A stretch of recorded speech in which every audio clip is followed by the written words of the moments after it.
Wait, what am I looking for? What's up, everybody? Welcome to the Shake Up live handicapping show. Ah, God, I got to work on those damn intros. All right, we're doing real time handicapping. I got to add this shit that I hate doing. I hate doing intros, but I got to work on these algorithms again.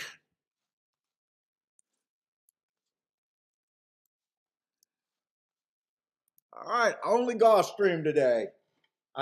Disco was already tweeting me.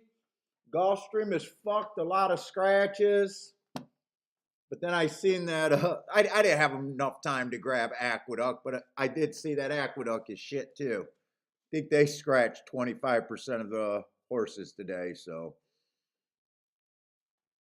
probably a no-win situation. So all I can do is hopefully Gulfstream's not that bad.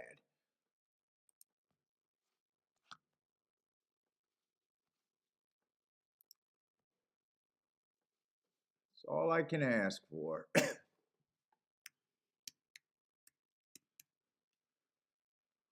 All right.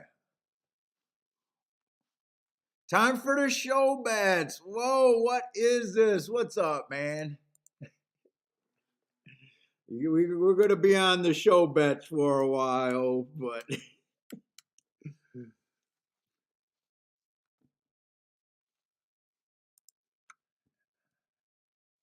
it's just so bad, and it's just so bad in the test of time. Should have proved it, and I don't understand why anyone would think of going down that route. I can understand why brand new people would think about going down that route, but once you played this game for more than 2 years, 2 or 3 years, I don't see why anyone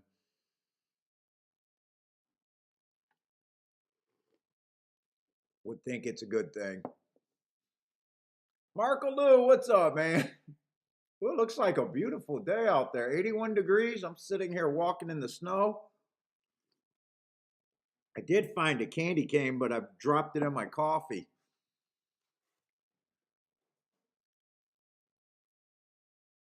Let's see, we still got a bit of a field here, but it is going to be a lot of first-time starters, which automatically make a race dangerous for me. Not being one that cares about that. Yeah, there are some really short fields at Gulfstream and Aqueduct. I know there's a 3-horse field. But Disco said there was a 4-horse field. I don't see that unless they added some more scratches after I already got my scratches. I'm hoping that's not true. But I mean, this is part of the game. I mean, being patient, being able to sit out races is a big part of the game. It's actually demonstrating your skill. So, you know, I take the good with the bad. So, fuck, if it's a shitty card and it's unplayable, I just hope the calls are that easy for me not to get involved. I'll just hang out and talk bullshit. If there's something there, I don't look ahead. So if you guys are new to the channel, I don't do any handicapping before time. Even though it looks like I do a ton. I do a lot of marking. All my time is marking my form and doing data stuff, but not handicapping. So I never know what I'm going to find that's going to be good. Yeah, race 6 is a 3-horse field. Yeah, that's the one that I got down. He said something about a 4-horse field, but I don't see that. What's up, Joshua? But you know, we have big days when I hate. I can't even look ahead to see if I hate a card or not. You know, there's days where I'm less excited about the race, like Pegasus. I'm not that excited about Pegasus Day, but I can't look ahead because I have no idea what kind of value the public's going to give me or not give me. This game is so much has to do about what the public's doing your spots. And if we spot a bias, so I've never been good at saying, dude, there's been days where I've been scared to death to do a show with a single thing. I've been like, fuck, I don't want to do a show, but I'm kind of being consistent. I think there's nothing on the program for me at first glance. And then we have a huge day. There's not only one decent race that I took advantage of, there's two or three. So you never, or at least I never know what I'm going to hate or not. Airham, what's up, man? Yeah, wish us all a non-chalky day. Charles, how's it going, Charles? Let's see, what is this name? I can't trust my eyes. That almost looks like the Mario, but that is definitely not Mario. I have no idea what that middle thing is. What's up, kid? I'm just gonna have to call you kid, man. JJ, what's up today? Nathan, how's it going, man?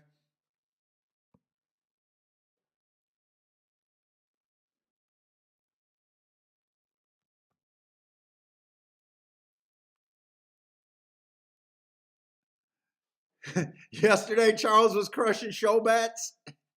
Now, Charles does play show bets that I cringe on, but he also goes across the board and he plays a lot of combinations. So I wouldn't completely, I don't know what his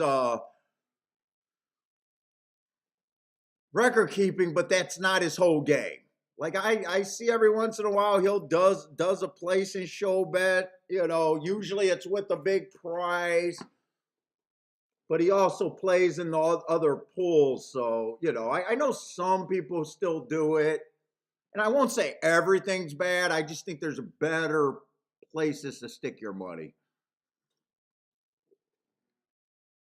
But I do believe I'll take a firm stand on, hey, my day is going to consist on a bunch of slow bets, show bets. I think that's terrible. What's up? Rent is due. Cooking up some bombs over there. Boulder, what's up, man? Got Boulder's email talking about how he's at Florida, was looking forward to going to the Pegasus, and then he got the sticker shock. Hey, Boulder, I see that our high takeout handle over there at Gulfstream is getting the WWE, some lady wrestler, to host and be part of the. I mean, she's pretty. I seen her picture. At least that picture was pretty of her. But she's going to be the host of the Pegasus, from what I seen.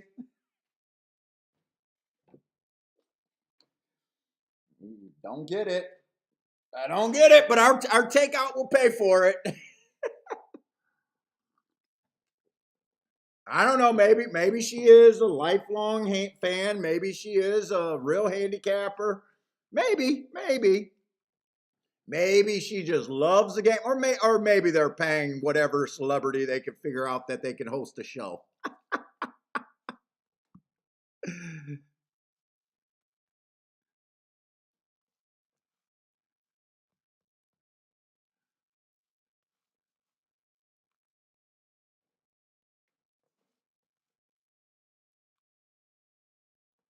Let's see. Race one. Marco Luz says, yeah, $125 for general admission. Yeah, not kidding, right?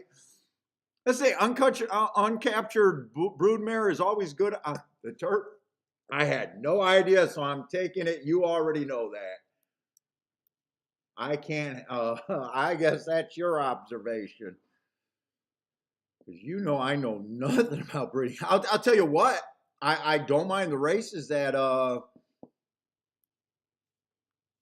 he's coming out of. He earned a heart. That was at a 7.5 furlong route. But ran against the inside bias, went too fast. The wind got speed. On the turf sprints, the bias that's been working for years have been on the lead or within 3 lengths of the lead by the first call. 6-1 probably feels like, well, I couldn't do an accurate, well, never, you can never do an accurate betting line.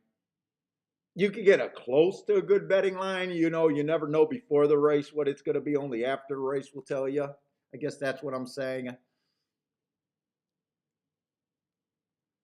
But you guys know that I ignore first timers, and when we get half the field being first timers, it gets to be uninteresting to me.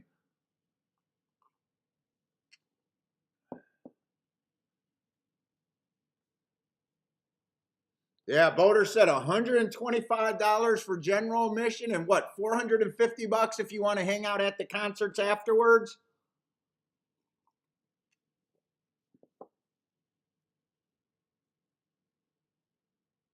Ken wouldn't shock me if he takes to the turf.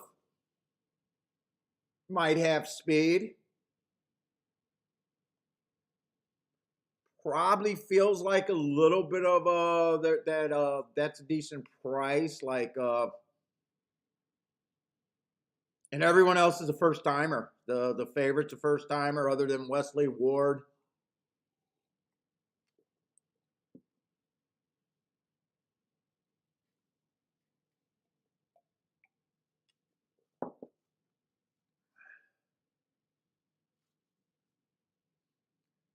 Yeah, I seen the big flyer celebrities and this person and that person, and I'm like, wow, okay. Are we ever going to get to? You know, I don't have a problem with them making big days in a spectacle, but could they at least pay some money for fan education where it probably matters?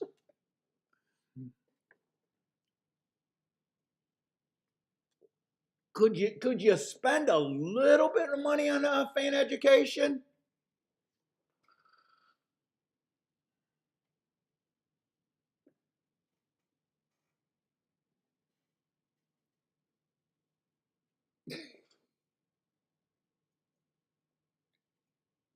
I mean, you paid for that statue. I'm sure that made people interested in the game.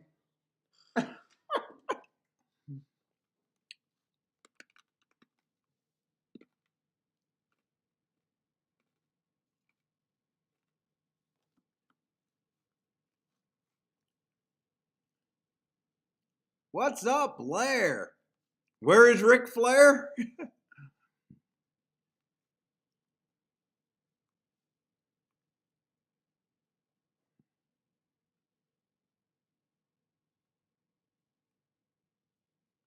Is that your wrestling guy or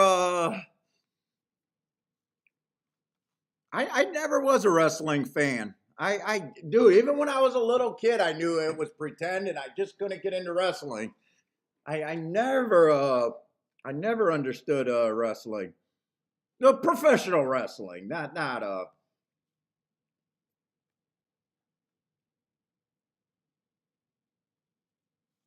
Blair Thompson. Yeah, he was printing money yesterday. He was all over it. Let's see. Marco Lou says Wesley Ward is running at 48%, almost 49% on first time starters. Whoa, that's a big number.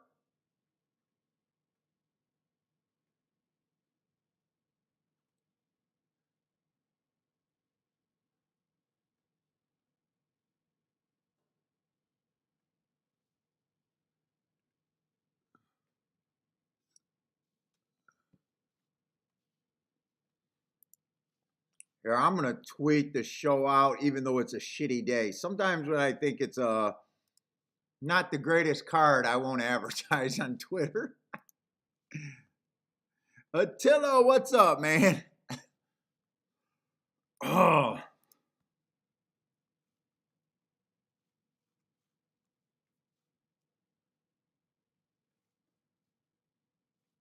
let's see. Can I get any of that good Pegasus information? You know, actually, I looked at the Pegasus card. It doesn't look that bad. I mean the Pegasus race. They do got a couple. They do got a couple marathon turf races. I'm like, oh, that sucks.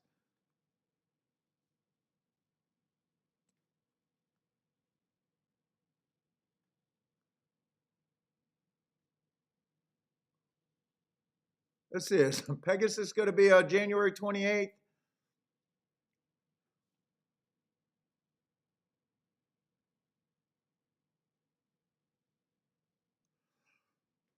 They actually don't have that much about it.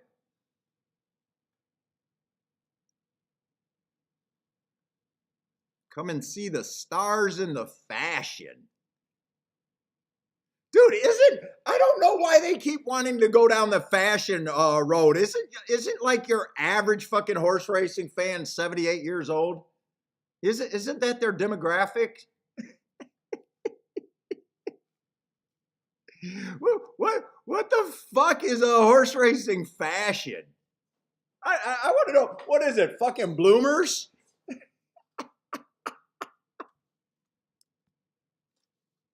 What the fuck is a horse racing fashion? I don't understand a horse racing fashion.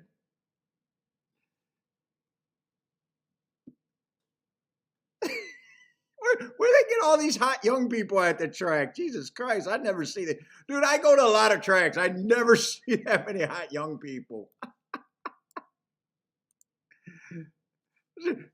fucking most of the time you go to a track, it looks like a goddamn nursing home.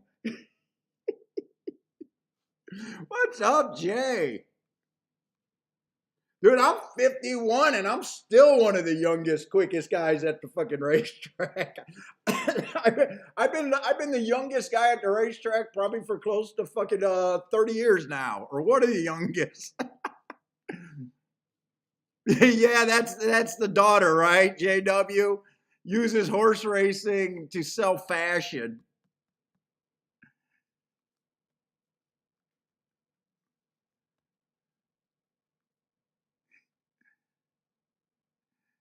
Oh, okay. I mean, yeah. Okay. I'm talking broad. I guess Arlington had a young crowd. Except the Grim Reaper CDI came through there and left their handprint on the track. Yeah, there's tracks. They get young cards every once in a while. Del Mar, Santa Anita. I guess I always go to the lowest ranked tracks. I'm thinking of my home track, Northville Downs.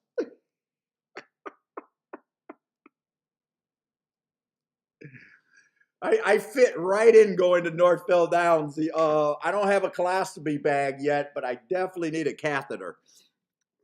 What's up, David? You like the three over there at Yeah, if you guys are new to the show, yes, we are a handicapping show, and yes, we will do real live handicapping, but betting is what I do full time, and that's what I need to make my living. I will sit out races if I don't have an edge, if I don't like a race, if I will have no opinion, I won't play.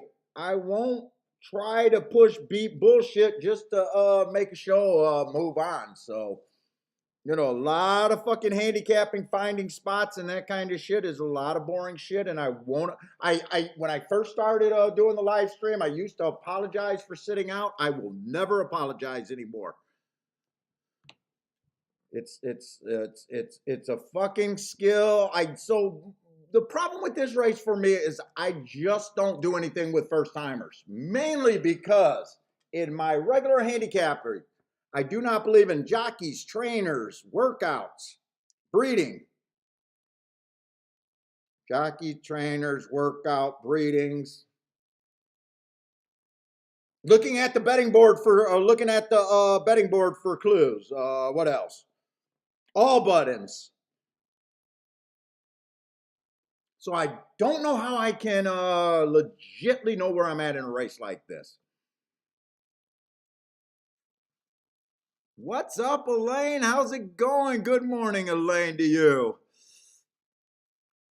Elaine, you're out there in Florida, aren't you? Are you heading out to the Pegasus this weekend? Aren't you out there in Florida? I'm pretty sure I know that. Margot Lou says it best. We only care about making money. You don't have to guess if you're good in this game. I'm a good handicapper. Do you pay taxes at the end of the year? No. All right. You're probably an average handicapper because the average handicapper loses money at the racetrack. That's the best you can say. You don't have to guess if you're a good handicapper. Marco Lou says it best. We only care about making money. I don't care about you spouting fucking trivia to me from here till tomorrow and sounding like you know every Kentucky Derby winner and Preakness winner in order. I don't have time to memorize shit like that because I pick bombs. What's up, Blair? Justin, how's it going from Australia? What's up, Austin? Oh, you guys do the same. Well, you know what? I actually okay. So I do know that there's a big time. I don't play foreign races, anything overseas except for Canada. But I'm from Detroit, so that's not a sea from Canada. That's just a bridge. But Australia, you guys still got a solid horse racing culture, from what I believe. Meaning, you guys actually still get people going out to the track, don't you? I've heard people come back from Australia saying they were shocked how many young people were going to the track.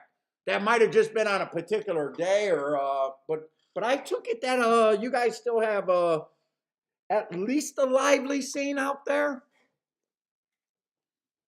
What's up, gas station sushi? How's it going, man? Race 1, the 9, and the 7. And I do feel like, so, I'm always going to gravitate to the horses that ran before. I do feel like there is a little bit of upside and value on the 9 and the 7. Or, I'm sorry, 9 and 10. 9 and 10.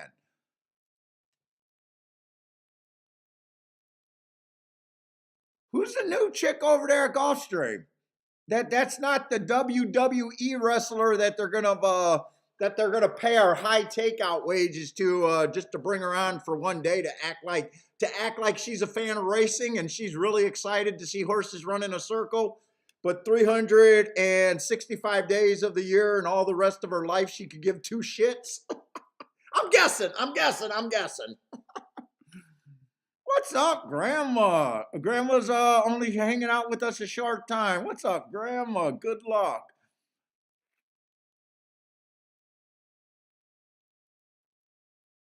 Oh, it's Samantha Ferry?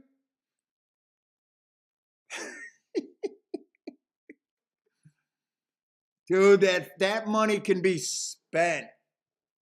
Fan education.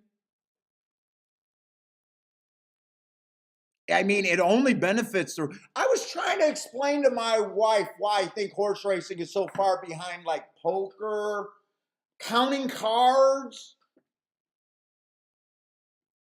that sort of things. About the math aspect of the game. And my wife was we were on a walk talking about it, and I said, you know what? Think about it.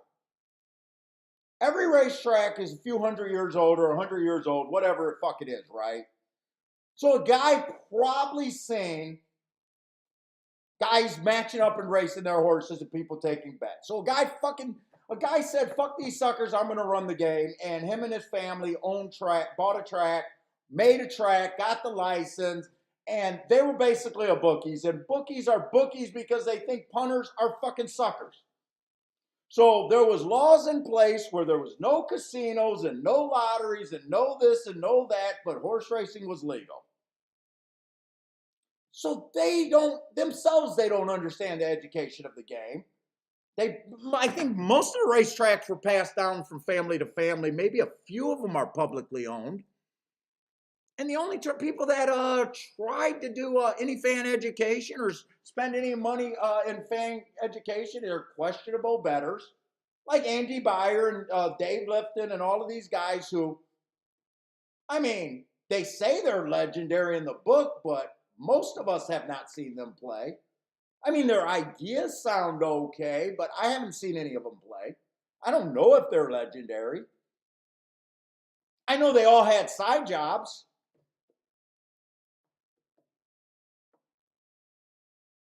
And we wonder why racetracks cannot hire the right people to teach the game. Because they probably came in a culture where they don't even think it's possible or don't care. They probably just think of us as suckers to begin with. Samantha got the big old bitties. Whoa. Looks like gas station sushi might be a fan over there. So I was trying to tell my wife that of all these years of fan education, it's been on gamblers. Gamblers are the only people that tried to do. Every time a racetrack tries to do it, it's terrible. It's a big nothing. Let's say 9 is getting the lead, 7's right there. 9 looks like he's working pretty hard, but we expect to see sub 22, sub 45.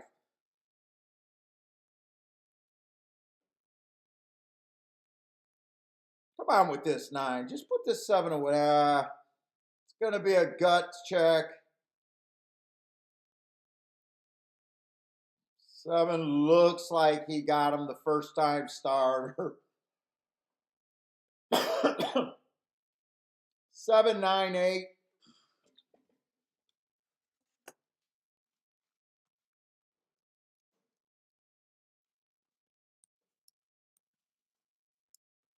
Marco Lou says Wesley Ward was winning like at a high 48%, almost 49%. Elaine hit the 7-9. Hopefully that exact is something. What's up, Joshua with a boom over there? Joshua's a chalk better than dude. I'd be a little worried about your exactas if you got too many combinations. If that was a single combination, it's probably hopefully not too bad. Yeah, 7-9. You only if it's a single combination. It's kind of bad. I was hoping for you guys.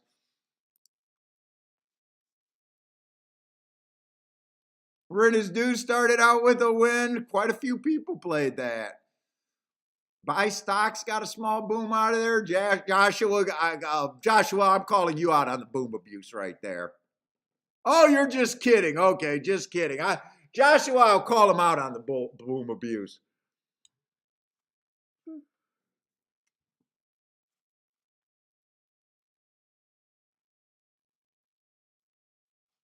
All right, nothing there. I sit out. Not too many spots for me to get to. Like I said, 9 and 10 would have been, I thought, were reasonable in a dangerous race that I couldn't do a vet on. Hopefully we got better races. Didn't even try to do a vetting line or anything there. Just was not interested from the start. Jay says 7, yeah, 7-1 exacta. Even if you liked it, I could see you sitting out there. I would sit out, or you definitely want to check those.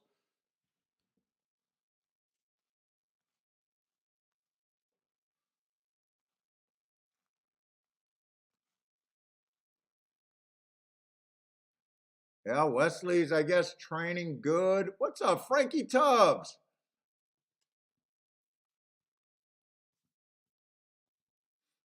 Looks like Frankie Tubbs hit that exacta, but also tried to beat the 7 with the 9.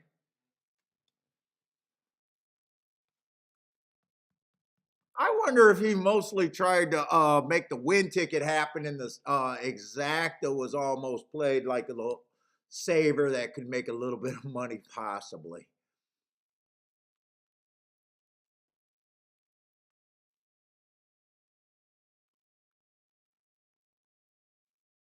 That's what that almost looks like to me. Let's see. Attila says the 3-horse checked badly, cost himself a run there. What's up, Lloyd? How's it going? Was wondering who was going to be the first today to say the word chalk. Dude, I hope the fields aren't that bad, because when I did my original pass, we got some bad ones, but I thought we had some okay size field. I'm kind of hoping that they didn't come back and hit us with more scratches. I'm a little worried because so many people are saying that the fields are really short today. I'm hoping they didn't come up and re-hit that. What's up, El Novato Invincible? What's up, big guy? Love the name. Invincible.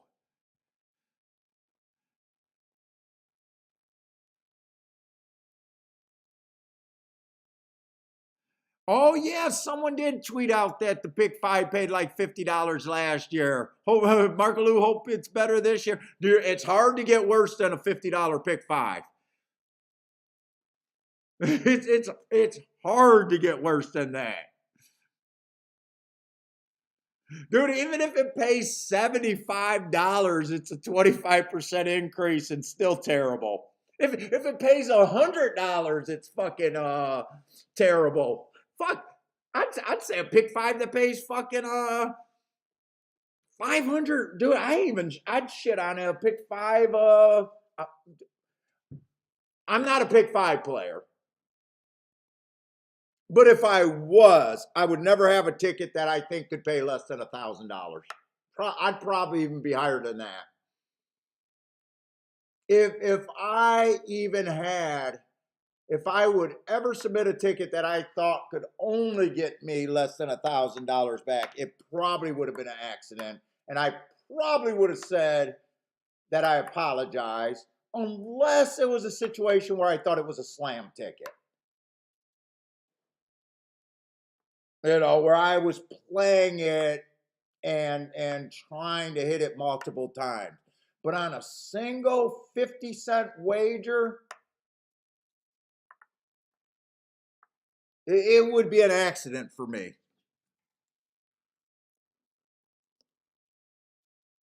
Like, there's so many easier ways, you know. Like, that's like I was talking about when I seen that them celebrating that $500 200 punch ticket. Great job, great job, great job. And I was like, wow, that's 3-2. That's 3-2, and you hit a pick five.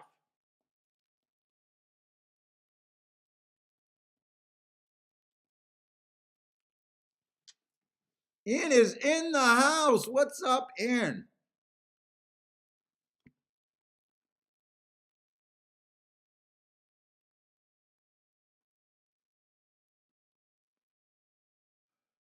Charles says I don't key the chalk very often.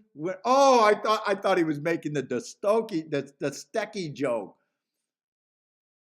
I thought he was saying I don't key chalk very often, but when I do, I box, almost making a joke about it. I like that one actually. What's up, Rex? Who's that? Austin. Austin made Grandma's highlight reel yesterday. What did he have? A 43-1?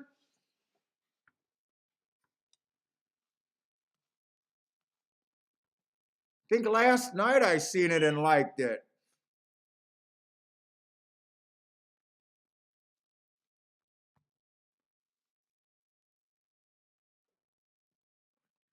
Let's see. Charles got a little Vic floor here. Let's see. Gas station sushi. I could see gas station sushi being that kind of flair. When you say the mandatory payout pick fives, yeah, they have a big carryover. Yes, you. So I watched that sports better video who I kind of liked, and then he shitted on horse racing. Why you can't win at horse racing and why he won't play horse racing. And I fucking now I hate his guts because obviously he's never been a horse player. And like it's like I would never write a fucking article about why I hate the stock market or why I can't win at this game or this game that I have no expertise at or never even tried. But right off the bat, I knew he had no fucking clue because right away he said, because the professionals and you pay this percentage, and right away with the rebates, he lost 100% credibility because you don't even have to be much of a player to get a rebate. Shitty rebate, but you don't have to be much of a player. Then his next point, and then he fucking didn't even realize that, wait a minute, you can eliminate Takeout all together. Even if you're not a rebate guy, you can eliminate Takeout by playing nothing but carryover bets. Nothing but mandatory carryover bets is a way of eliminating Takeout completely. You're beating Takeout if you just play every mandatory bet or every mandatory carryover bet of any kind. So right off the bat, I already knew that he had no idea about horse racing and he was a moron for doing a video.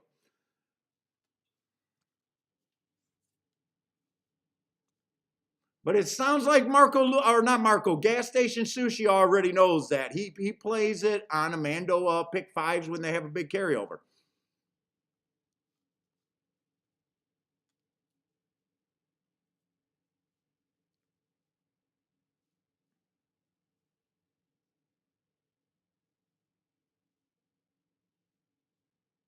Yeah, I don't like it when people just do it. Like, I don't understand sports betting.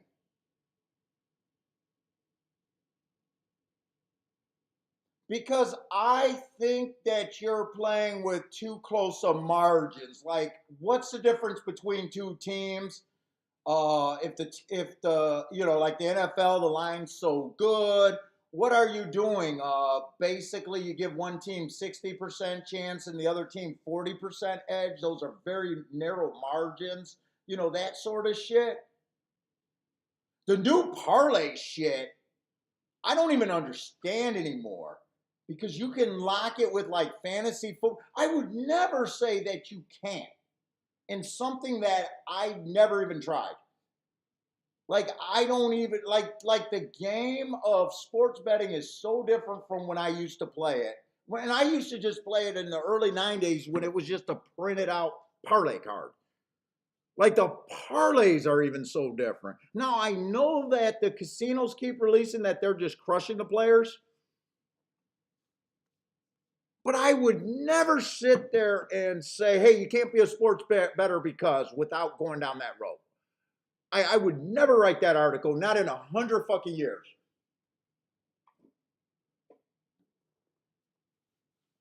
I'm not a sports player. I don't need to make content for my channel just to bash, just to get and when your first point is just so off the wall, it's like you're a moron to start with.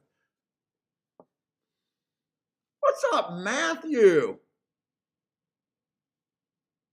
Oh, Matthew, yes, I won at Tampa Bay or Turfway Park for 20 plus years straight. Never had a losing season there. And then they replaced the Tapeta, and now I can't even look at it. But yeah, they got low takeout, but they do got the evil CDI Empire running over it. Are you a worker from CDI? Now they are building a casino, so maybe they won't burn it to the ground like they do every other track they own. But you never know. What's up, Matt Gray? How do you think Andy Vire is doing betting these days? I have no clue.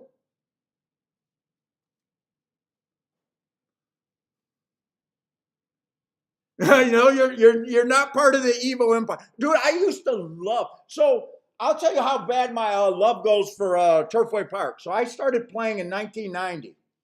1990, I started playing and I'm from Detroit, and we did not get simulcasting. So we had we had a 6-month meet, maybe a 4-month meet, something like that, maybe between 4 months. And I started with a girlfriend driving out to Turfway Park every weekend until we got simulcasting. So and then Turfway Park for like 23 years has been my favorite track without a doubt. But they replaced Tapeta 2 or 3 years ago. And right now, I'm seeing more 1, 2, 3s winning than I ever have in 20 plus years. And it's just not the spot for me. I can't even wrap my head around it anymore.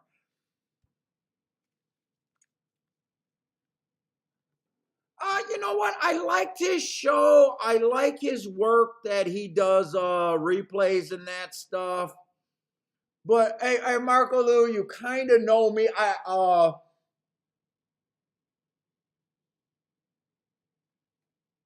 Whenever someone looks me dead in the eye and say that they're great because they use speed figures, and then they tell me the biggest publication with the biggest following,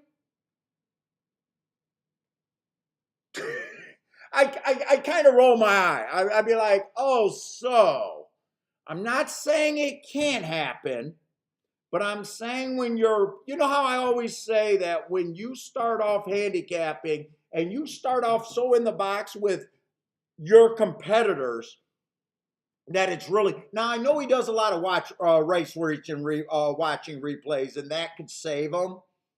I mostly had him on in the background. I know he's done well in tournaments. But I kind of, whenever I hear that, like, hey, I'm this, and then you hear them, and he actually says it right to the camera. Hey, I'm great because I love the buyer speed figures. And I'm like, wow. So you start with 80% of your cohorts trying to play a par mutual game, and you're telling me that you outperform them. Maybe he does. It's just a tough spot it's a very tough spot to start in a par mutual game. But, I don't mind him because I don't mind anyone that does the extra work. Like, my job's not to say I think he's legit or not. Honestly, I don't get to see him play in real time, where it's so much easier to see a guy that plays in real time, his decision. Howard always puts up his bets a day or two in advance. So you can't judge his handicapping because, if you say you like the 4-horse and then you get there and the 4-horse is 1-5, you got every right to adjust and bet something different. I can't hold you to what you're betting 3 days in advance. It's make believe. It's like making poker calls with no money. So a lot of times you got to see a guy play. If you see a guy that he likes a horse, let's just say he likes a horse, and then he comes to the track and he goes, oh my God, my horse is 12-1. Oh my God. And all of a sudden you see him, he got to check the betting board. And all of a sudden he's finding excuses to get off of that horse that he liked because the horse is not taking money. Things like that is the clue. Where you see us, I'm getting 12-1. I didn't think I'd be getting 12-1. Yeah, I think that's my spot. So you kind of lose that with guys like that. So, I don't follow anyone's picks because I know picks mean nothing. It's what you do with them at the time that you do them. That's why, I laugh at touts. Okay, you gave out a pick yesterday. I don't know if you're playing it. I don't know what you're doing. You're automatically not understanding the par mutual system because if you got 100 clients, if you were a winner, you won't be a winner after 100 clients following your picks if you're any good. Yes, Soto Bombs, or however you say his name, he definitely does well in tournaments. And that's really without people sending you their IRS followings. I mean, that's kind of what I got to go by. A lot of these players that have names that do the tournaments. Okay. Oh, look, he won another tournament. I think he just ran second in a tournament for 70,000. A lot of ways, that's the only way that you can kind of judge someone publicly.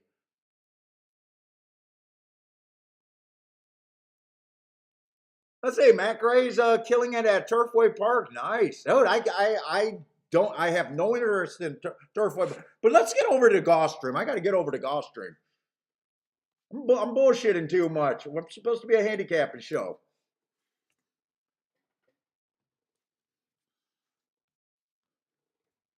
Yeah, Turfway Park is always good for long shots. Yeah, so Mike, I think is a good handicapper. I mean, at least he does well in tournaments. That counts for something. Obviously, it does, but no one opens their books, so we don't know. But I got to take it at face value.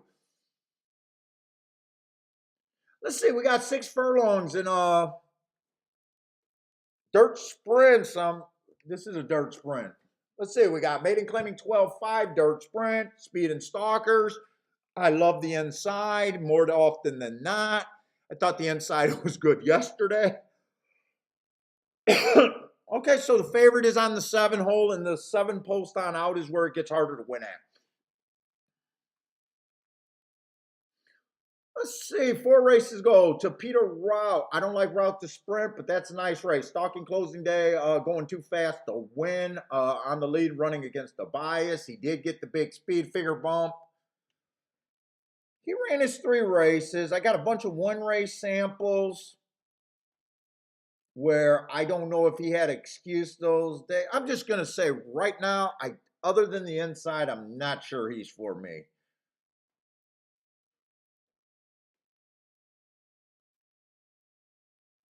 God, this is a first-time starter race, too. The 3 and 4, I'm just now noticing are first-timers.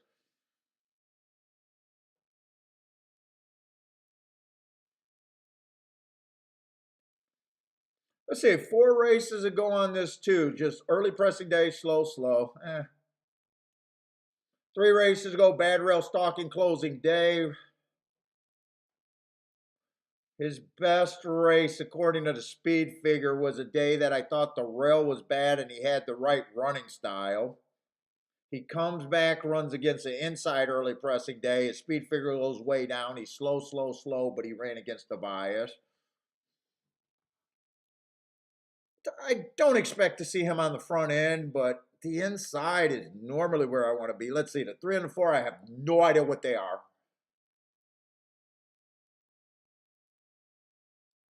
This is a sprint, right? Wow, there's a lot of routers in this race. 5's a router.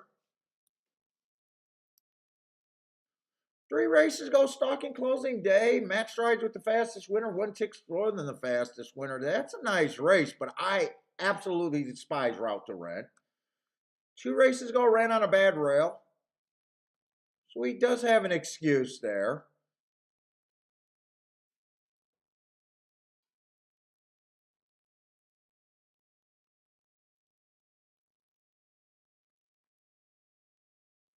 I tell you what, these first time starters don't have to be much to win this damn race.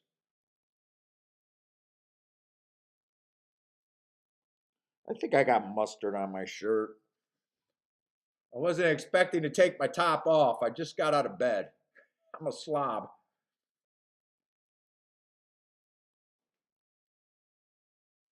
There is no true speed in this race. The 7, I mean, the 7 at least has a pulse. But the 7 hole is so bad. His price is absolutely no upside. Even if I give him my most possible kindest betting line, I never give a horse more than a 50% chance to win. He's still not enough of an overlay and probably going to end up being an underlay.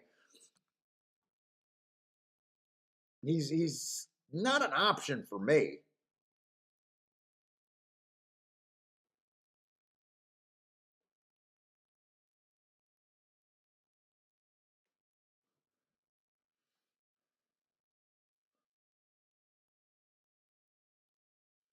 If the rail's good, the one might be able to get the lead.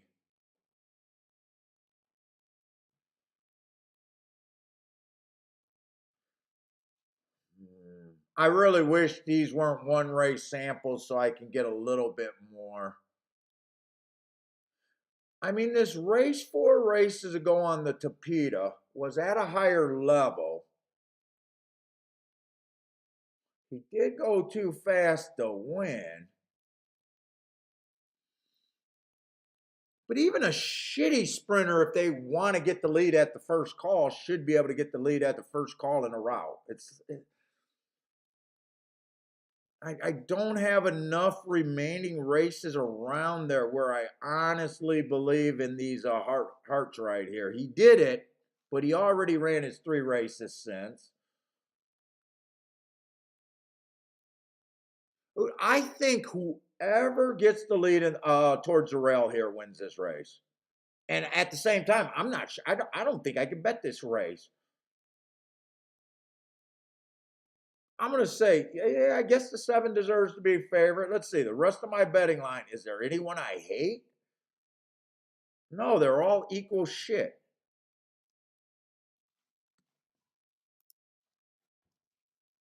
I think this is just how I see the race.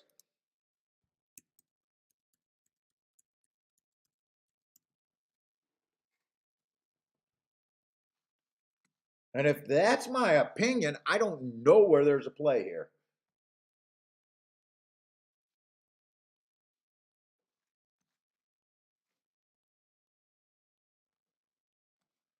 And you could take the 1 and the 3 to win because they're at least overlays.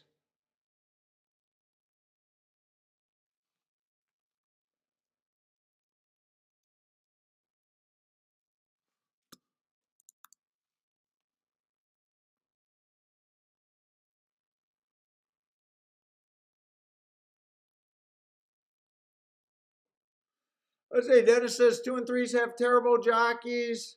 The 1 might have shown speed. 5 looks slow. 6 looks slow. Everyone looks slow.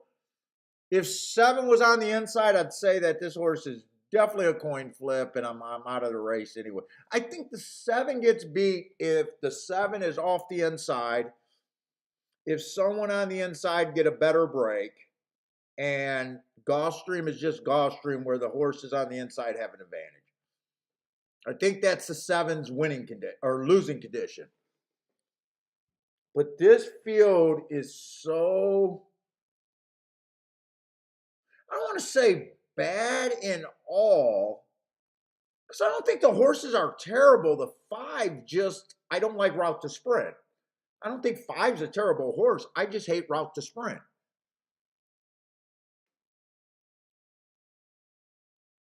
I don't even think the 2's a terrible horse. He just comes off the pace, and you normally don't want to come off the pace at Gulfstream.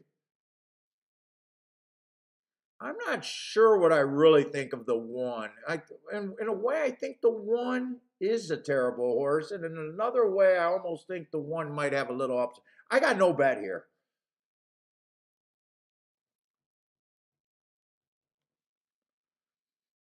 I don't think they're terrible. I think they're at this level. I've seen worse fields. It's just the overall, I can't get opinion on the 3 and the 4. But that's just me and my lack of knowledge and not believing that I ever want to do anything with first time starters.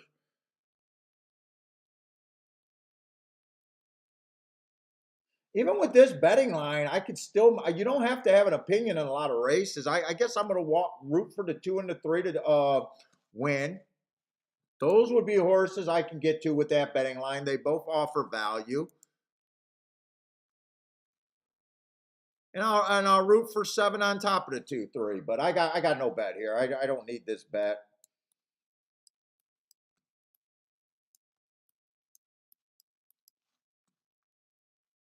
In fact, I'm rooting for even 7 on top of the 1, 2, 3. I'm shocked 7-1 is paying 15 to 1. Not that that's great. 3 just got steadied out of the race.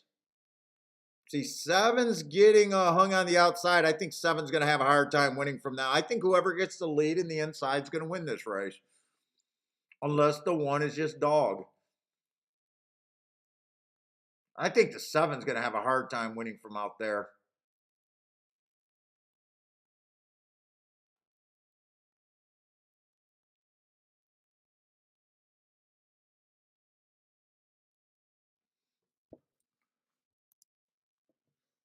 Marco Luz is rooting for the first time starters.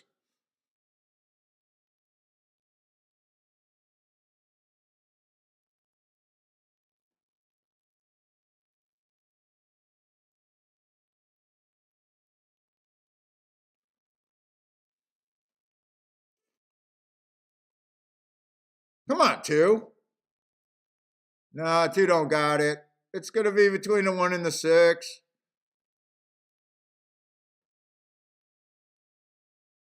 Still between the 1 and the 6. It's just so hard to win from that 7 hole. It's not even funny. It's not even funny. 6 had a whole bunch of excuses and was dropping in class.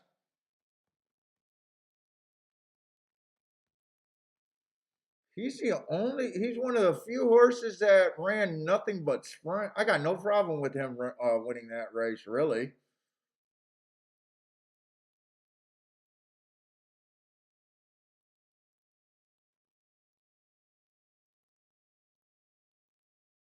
One ran his race, one tried.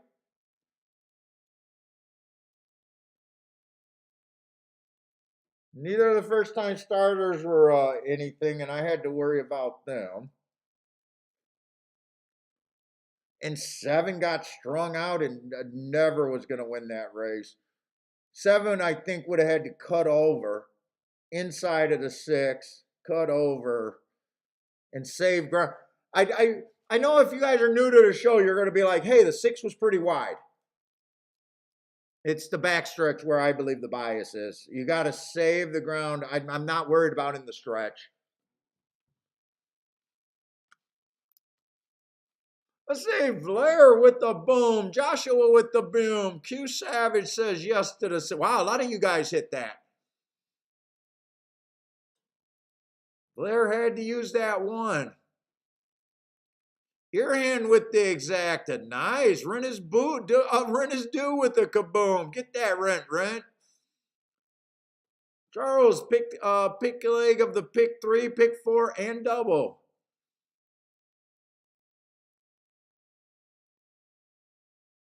Tilda says rail is bias city. Yeah, you guys know how much I believe in it at Gulfstream. Yeah, this exacta, I would imagine. This exacta should pay great. If the 3 and the 4 were not in the race, or the 3 and the 4 was in the 5 and 6 post position, and you moved the 5 and 6 over, I might have been able to play that race. The 3 and the 4 are kind of what kept me out too, and then the lack of speed on everyone on the inside.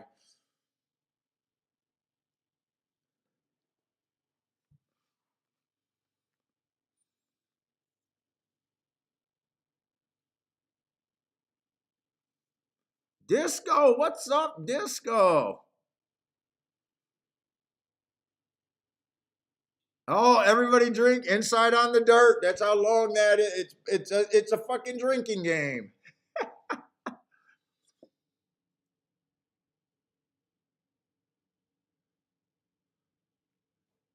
Yeah, a lot of people had some nice hits there.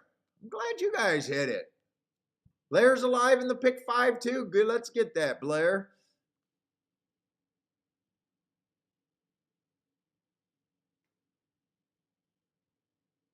This exact at least got to be 35, 40 to 1, right? Yeah, okay. Actually better. 50, 54 to 1 on the exacta. Very nice exacta. And the one I kept saying, I'm not sure if I hate the one or love the one.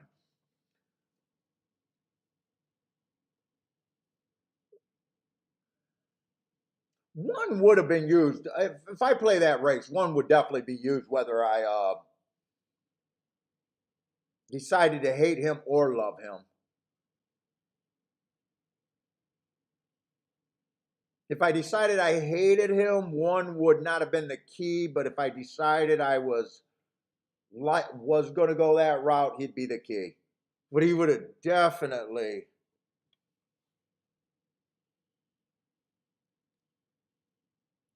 been used either or. 7, 7 I know wouldn't have been on the ticket. Unless I was playing that 7 to the 1, 2, 3.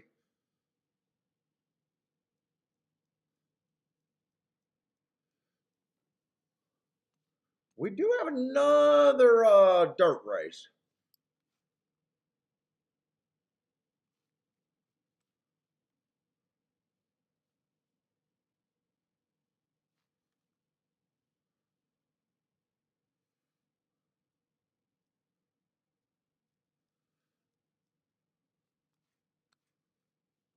Let's see. Disco is slamming the 2 at the duck.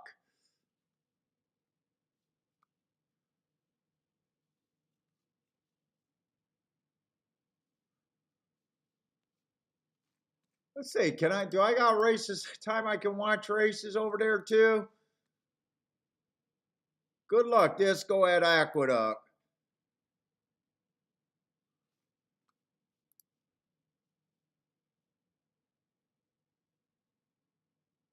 Although I might want to try to look at doubles and stuff. What do we got? Because I know we got some shitty races coming up. Let's see. We got a dirt sprint race. And I don't mind what I've seen on the last dirt race.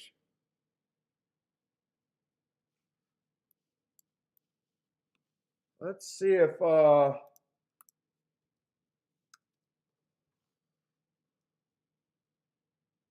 then we got a Tapeta.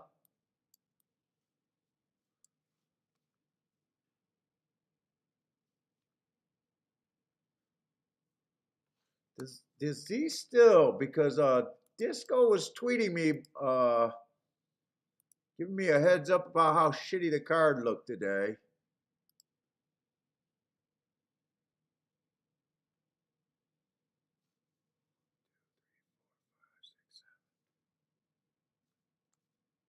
Let's see, fourth race.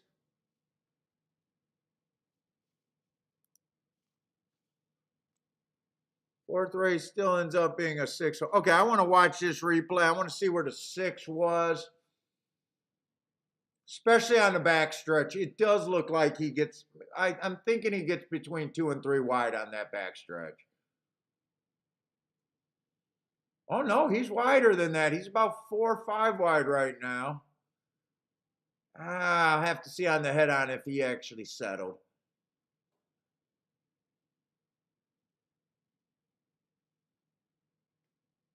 I'm betting like right now he's about 2 wide, I'm guessing.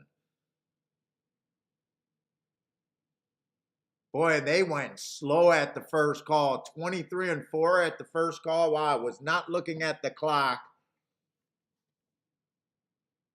So these horses did not run, unless the track's playing slow today.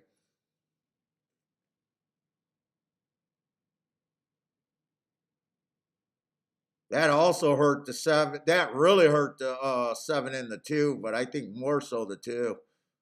Because 2 had no speed.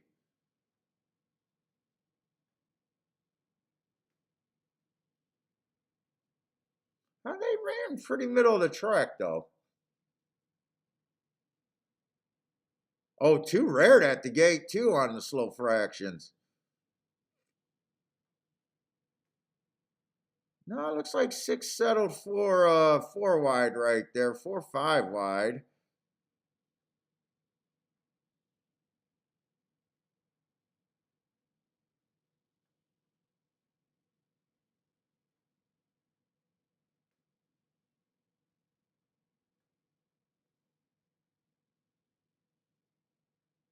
Then he gets to be about 2 wide, but that's pretty much in the turn right there. So they ran a little bit wider than I thought they would there. And then they do the famous angled out there. Okay. I definitely wanted to see that.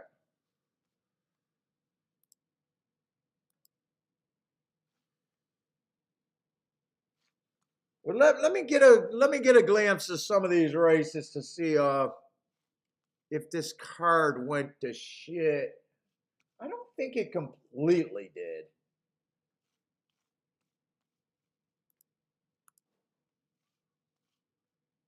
I'm gonna look ahead, see if I can have a map. Oh, we got a lot of dirt races today. Yes, thank you. Give me more. Give me more.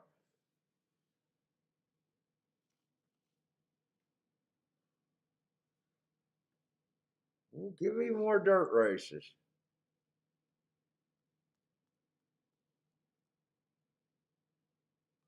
Ooh, another dirt race. Oh, I cannot check out. Please don't let that be the. Ah, that's the 3-horse field. So the 6 race is going to be garbage. All right. God damn it. Why couldn't that be a race other than the dirt that got the 3-horse field? All right. That's the 3-horse field.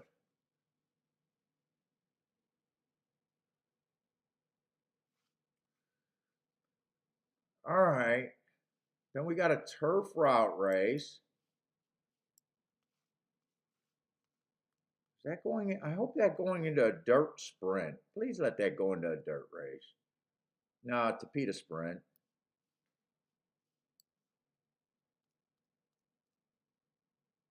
Ah, shit. And then, okay, so I probably want to hit these dirt races. I want to hit the dirt races today. So I think this sequence right here is super important for me.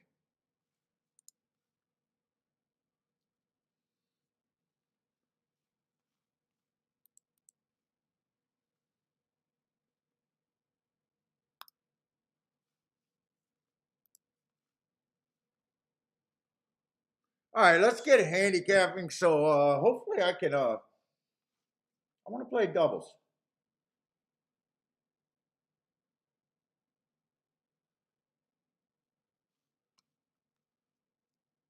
Third race to 7 scratched, and fourth race to 2 is scratched. Oh, that's dirt to Tapeta to dirt.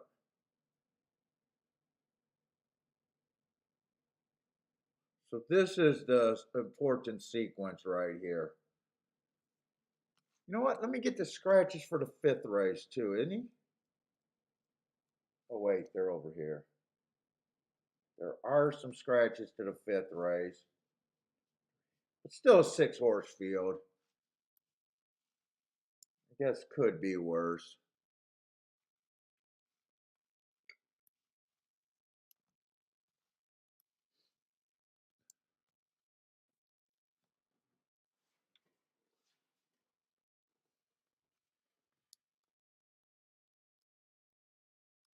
All right, let's get going. Third race.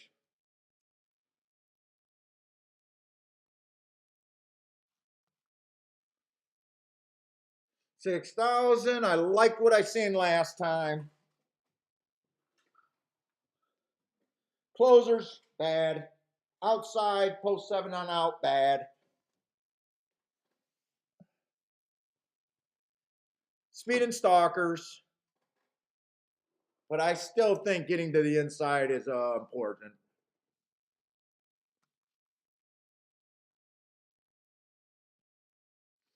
Let's see. One's mostly a router, and I hate fucking route to sprint. 25 to 1 makes some things okay. Let's see. 4 races ago, ran on stalking day, tried to go wire to wire, average, average, average. I actually like that race. That's a nice race. Comes back, stalking closing day, tried to go wire to wire. That's another very nice race. Too bad the public knew that because he finally won. Early pressing day, match strides with the fastest winner, average, average. I got no problem with that race. And last race was just a 1 race sample where I don't have any extra notes on that race.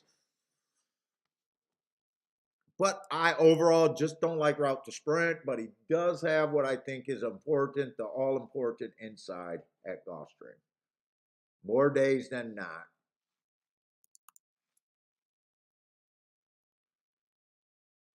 Let's see the 2-horse.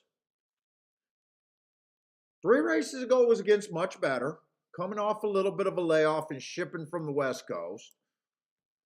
I got my note says the inside of the track was good. If I'm right about that, I don't mind that race. He had the 7 hole. He was average, slow, slow. I don't mind that race. He drops in class. He goes too fast to win. That's my best mark. At a sprint against better. I like that race. And last race, it's just these annoying one race samples, they are what they are. Now, what I normally know at Gulfstream, usually I want to be on the inside at Gulfstream, and he had the 5-hole. He had usually the right running style at Gulfstream, speed and stalker. It's just annoying. But he's dropping in class. I actually like the 2 quite a bit. 3 is another route to sprint horse that gets the inside. Look at just a lot of these one race samples. It is what it is. Sometimes they end up in the same race. Now 4 is a little bit different. He's mostly a sprinter. Although the last 2 races he tried routes. So I hate route to sprint, but I'm a little more forgiving with the horse that I already know is a sprinter. 4 races ago, he had the 7-hole on the day that I thought the inside was good. No, I'm all right with that race. Comes back, bad rail day, had the 5-hole. Slow. Not the best race there. Comes back, stocky closing day, had the lead at a Tapeta route. Ran against the bias there.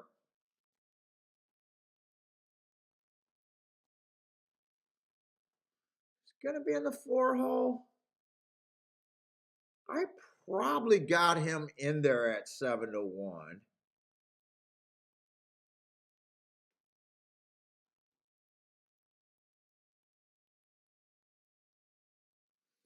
Let's see, 5 definitely looks like a contender.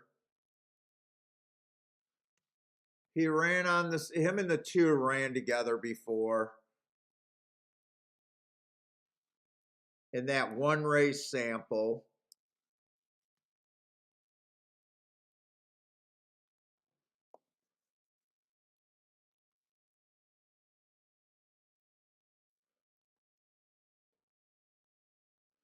Two ran the better overall race, but there's not much difference. But I probably still like the 2 a little bit better because he's closer to the inside today. There's really not that much difference. I can see 2 winning this race quite a few times, and I can see the 5 winning this race quite a few times. There's not that much difference between them.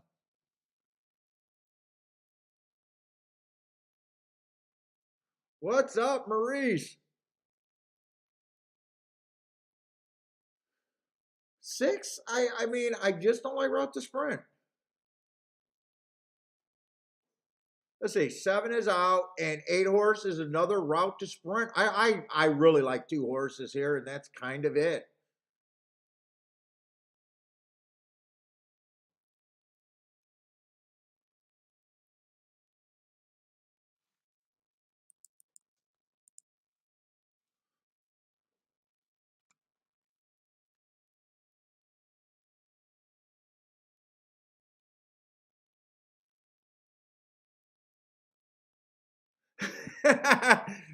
does Kiki whisper inside dirt Gulfstream in my ear to make me is that better than Viagra? It might be.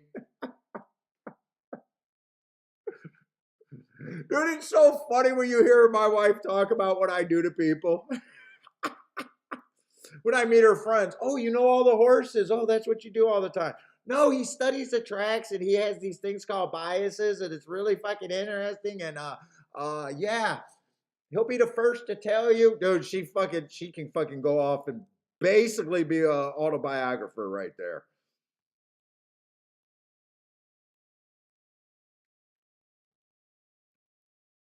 Oh, so you must hit a lot of races. No, he hits for a lot of money. We don't care about races. We care about big hits. Yeah, horse racing is not about having winners.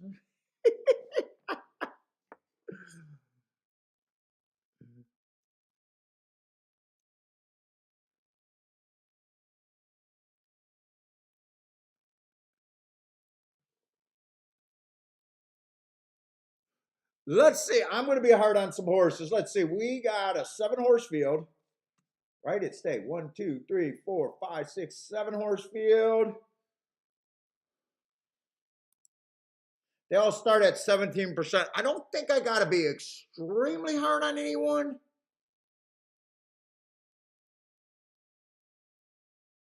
But there really is only two horses that I really want to get to here.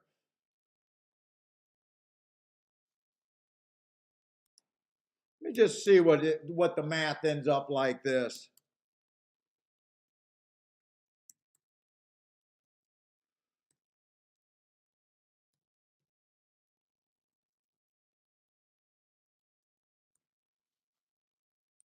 I think I don't like that 10% all. Well, maybe I do. I think I can actually work with that.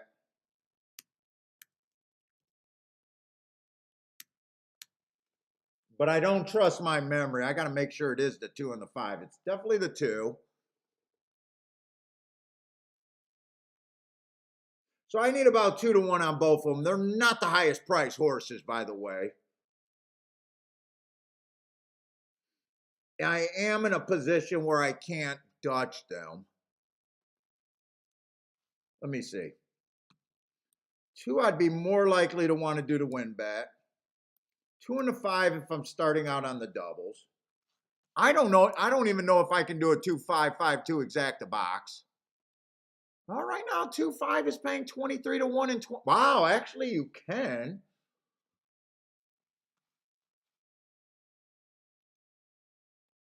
The fuck are they playing?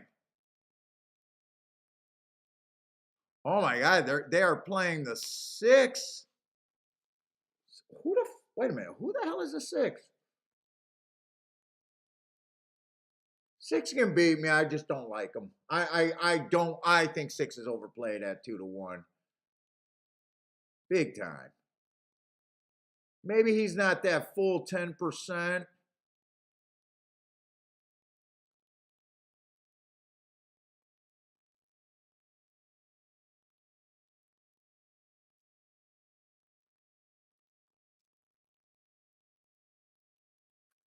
Yeah, it's 2 and 5 for me here. I wouldn't mind starting off the double. I don't know if I'd rather key off the 2 or the 2 and the 5. As long as those exactas don't go down, but I do want a piece of the 1 in there. I thought there was another horse that I thought I wanted a bit.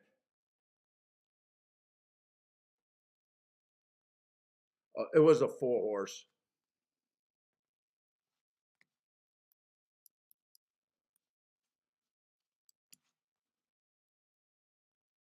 Two to the 4. I got to avoid 2, 3, 16 to 1. I want 2 to the 1. I still want 2 to the 5.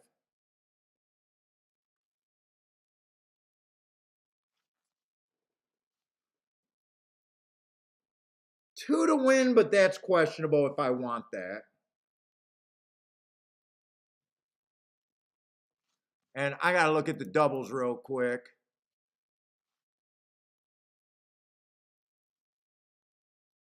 One ran against I'm looking at the 4th race, and I got to go quick. I don't have as much time for the 2nd race. Let's see.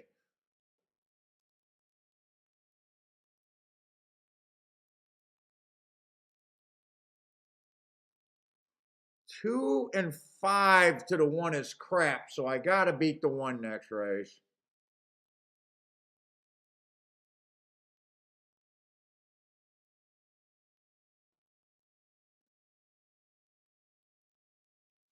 Oh, wait, that's a Tapeta. Okay, wait a minute. That's a Tapeta sprint. That's not a regular sprint. So the inside's not as important.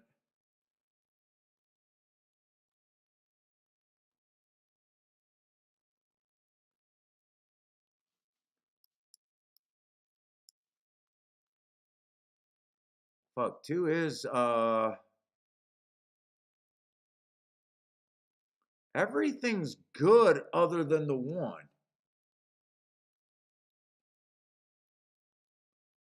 I don't mind the 7. I don't mind the 6. And I don't mind the 3.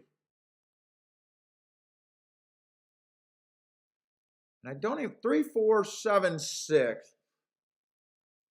I got to fade the 1, 3, 4, 7, 6.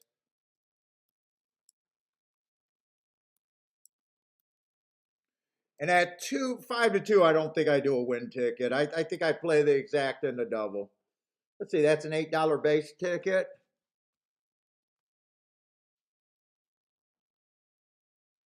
So I definitely got to fade the 1 next race. So I don't think I'm doing a win ticket though. Lukin, how's it going, man? I'm going to play this race decent.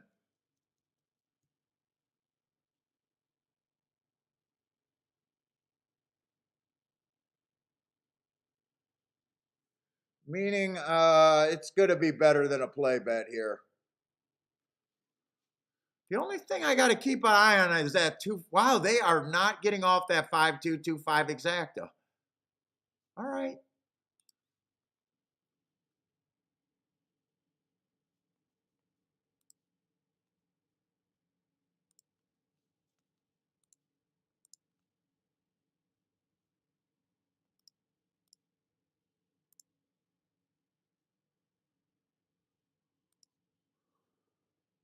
So I got to fade the exacta with the 6. All right. I like that one. And I'm going exactas and doubles.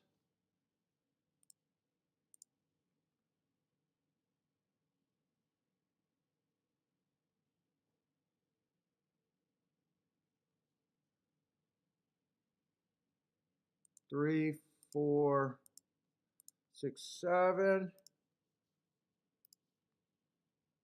You know, I do like the 2 more than the 5. I think I want to come back, play both of these combinations again with the 2. So I want to weigh the 2 in the exact same 2 combinations for more. I'm not doing the win bet. That's gonna be instead of the win bet.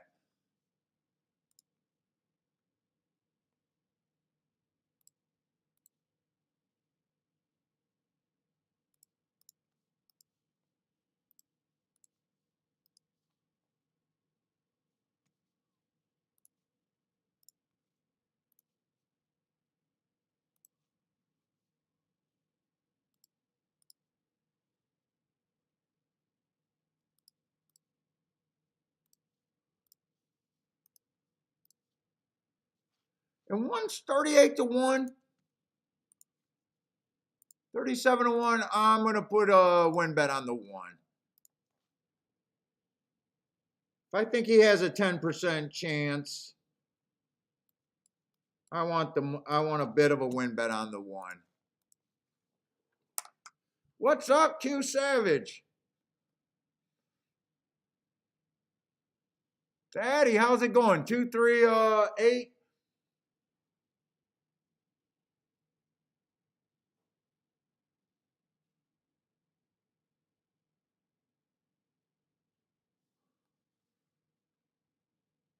I want 2 to be much faster than the 5.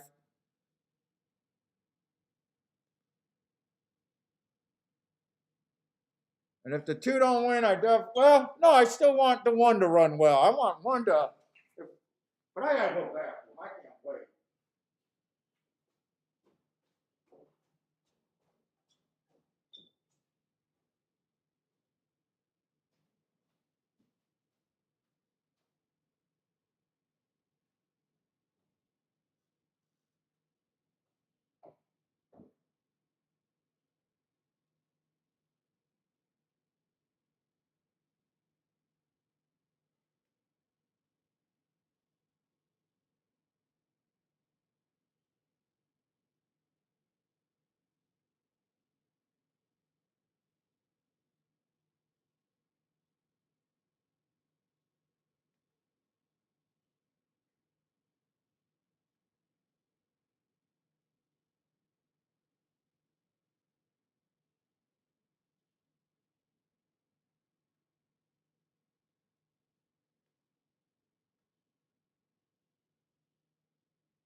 Did I have to worry? I don't even know.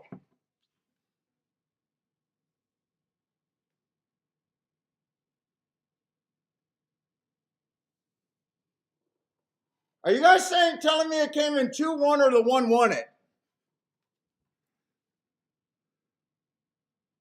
Oh, 2-1 that race. Did the one get, why are you guys all got one up there?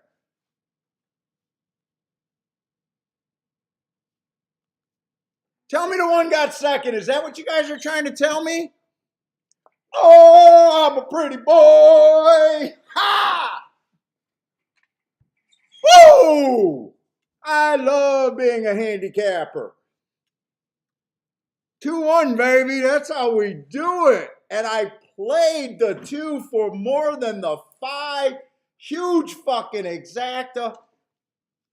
And I even said, look, I got to bet the 1 horse to win, even if it's a $20 bet. We got 100. Woo, woo, woo, woo.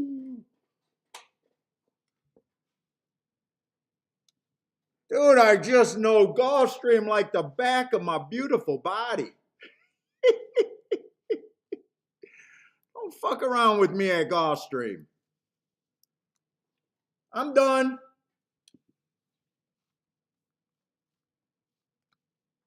Joshua, you have that 10 times. You don't even want to know how many times I got it. I played this race good when I was playing the 2 and the 5 equally. And then I thought, well, I can't do the 1 bet. Let me go get that 2 some more. This is a huge hit for me.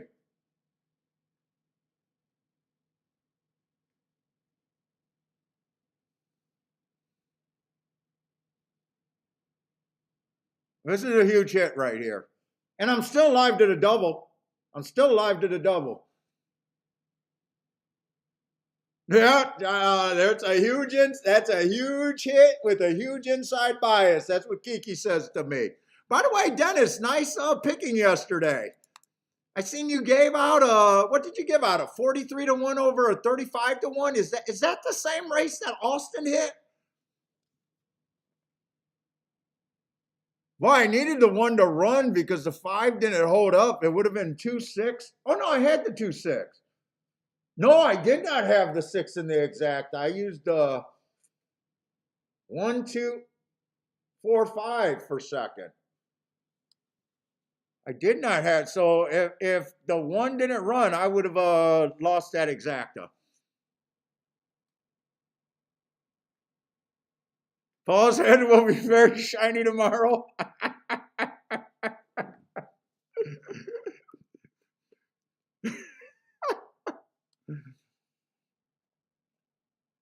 Thank you, Gas. Thank you.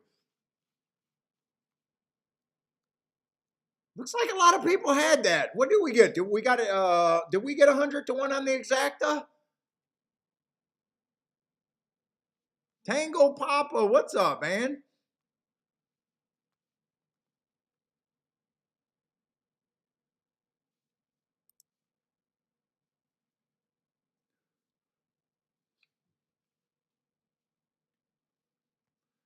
Joshua got his grand for today. Nice. Beauty parlor is calling. Yeah, Kiki needs the hits. Kiki needs the hits to keep coming. Oh, it was the same race that Austin hit, huh? Did Austin hit the exacta too? Let's see. Thanks, Paul. And yes, it was the same race Austin hit. Honestly, I had the 3 as a 7 to 2.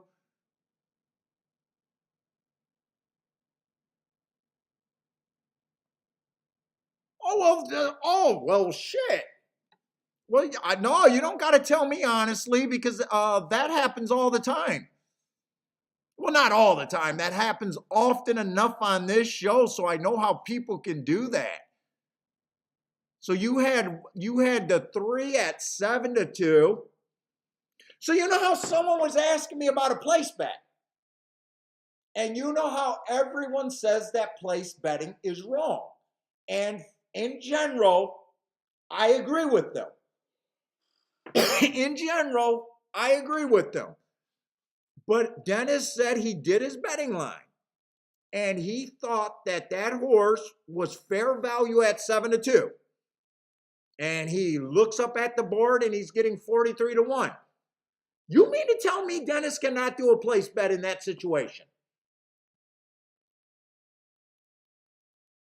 Now, that's not going around and betting place bets every fucking race. But I know a lot of guys will say, well, if the chalk wins, it's going to cut into your... Absolutely true. Now, you can just as easily, if you got a 43-1, you got permission to go alls because you already got the fat. But you also can do a place bet if you thought the fair value was 7-2. And if you thought the 10 horse was fair value at 6-1, you mean to tell me if you look up at the boards and see the public unvalued your horse and you're getting 35-1 that he's not a good place bet? Now, hopefully, Dennis, you did the right thing. You hit the exacta too, right? I think from your tweet you hit everything.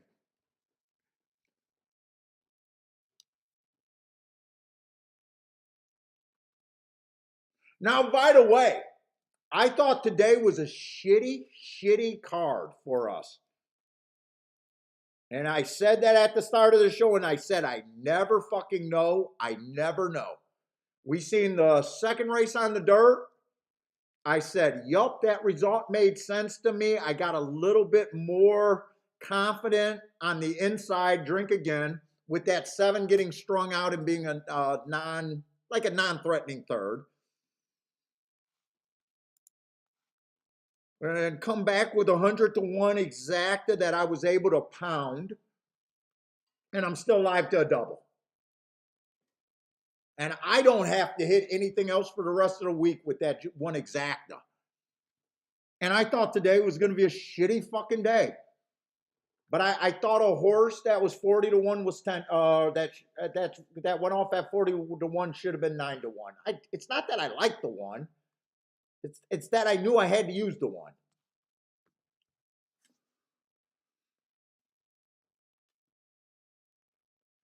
It says if it's shitty, yeah, well, we'll try to keep it shitty. Now, luckily, I was smart enough to look at the dirt races and realize that, hey, I had to make a play here because I'm more questionable on the Tapeta.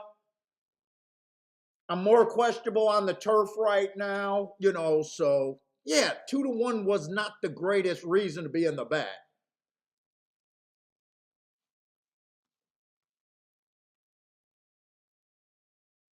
But if I didn't even do that scroll ahead, there's no way I would have hit a $30 exacta. There's no way I would have hit that exacta for 30 bucks.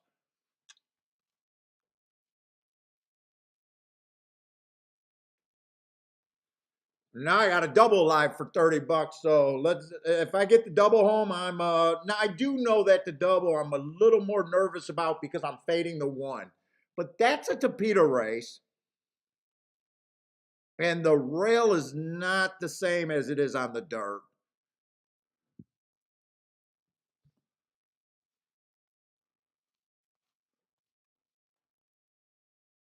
Oh, you did not have the exacta. Okay, thank you. You're being honest with us. He did not have the exacta, like a moron.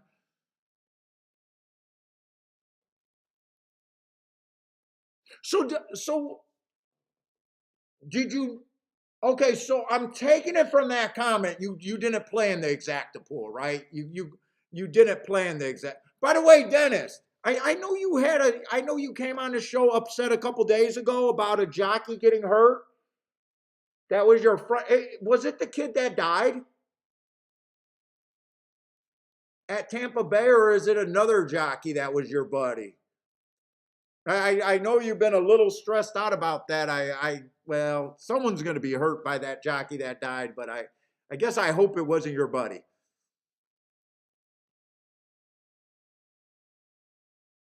And if that was your buddy, man, my condolences. 19-year-old kid from exercise rider.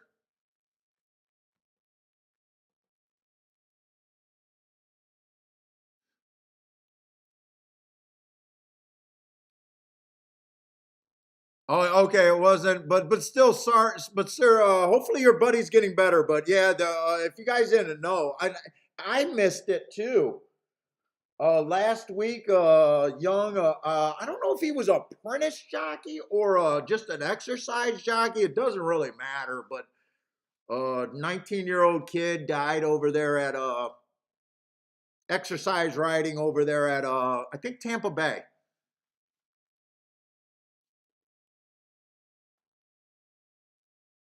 Yeah, dude. And dude, I had a like I tell you guys, and it is gonna. I can't even do it. It's gonna get me upset. I can't even do it, guys. I had a buddy. My best friend died boxing, and oh, I can't do it. I'll be back. I can't do it. I can't do it.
Yeah, 30 years later, I'm still a pussy.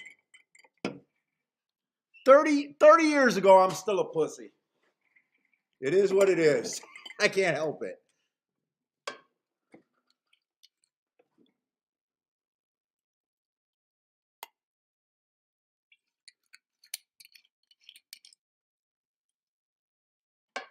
Yeah, I'm gonna try to get away from that, but it's so rough seeing someone like young, not only young. I always think about it when someone has a family member like drown in a pool or die in a boating accident or playing a sport. Like you end up getting like a love hate relationship because you're like, man, the activity isn't necessary, but you know that they died doing something they love. It's such a weird fucking thing. Like everyone's first thought is, hey, let's stop doing whatever activity it was. But when you realize that we're just all living padded cells,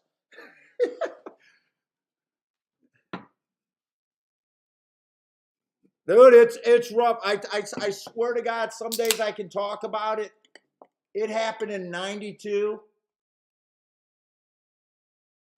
I'll turn into a blundering idiot.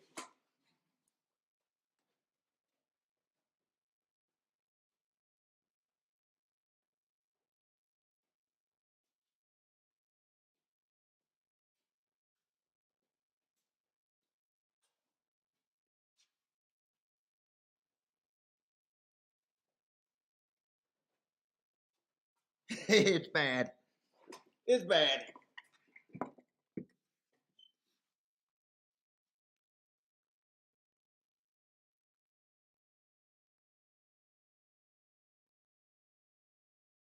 Let's see. Commented on HRTV about it.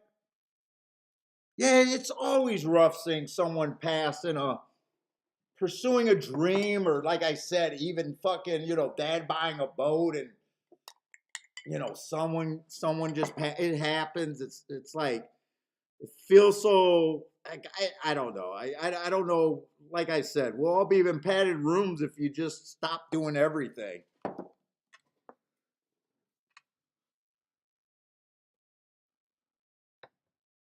Yeah. Oh, at JW, I know guys that were in their prime.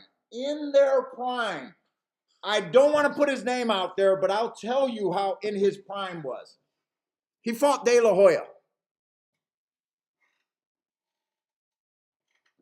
And he fought De La Hoya, I want to say, was it when De La Hoya?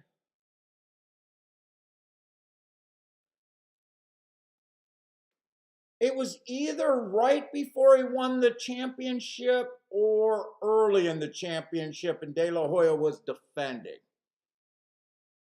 But the dude could not tie his shoes. His like fine motor skills were gone, but he could box beautifully. Dude, you lose a lot of yourself doing that. That's why I always say, dude, I'm gonna do this till I die. And dude, I didn't do it as long as those guys, and fucking, I'm worried about because the dementia, we're seeing and learning so much more about it with football players because no one cared about the studies for boxers because it's like, yeah, okay, yeah, they should be getting concussions every day. But the dementia, for football players and boxer and all of that, pugilistic, I think they call it pugilistic dementia and all that shit. It's like, it's a real thing.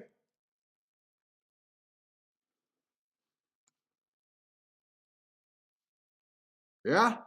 Yeah. A few every year. Just like, I think they say like we average like one jockey dying a year.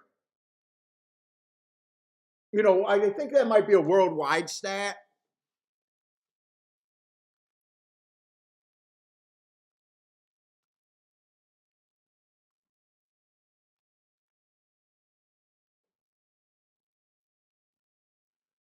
Yeah, I went crazy. It's one of the reasons why I never, did anything once I was done, like training amateurs or being a gym rat, hanging out training kids.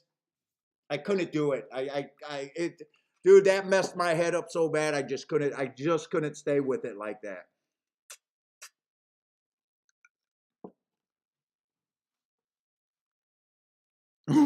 Grandma says we have the drama-induced dementia over here. Oh, JJ Wilson, you did a little bit of pro MMA.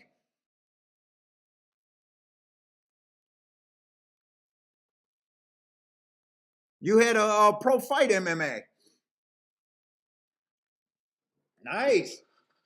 So I was active like in the early 90s. So UFC was just starting and, it was the big guys. I fought at 156. But I was still sparring up in my 40s. I was still going to the gym and sparring and working with a lot of young kids. And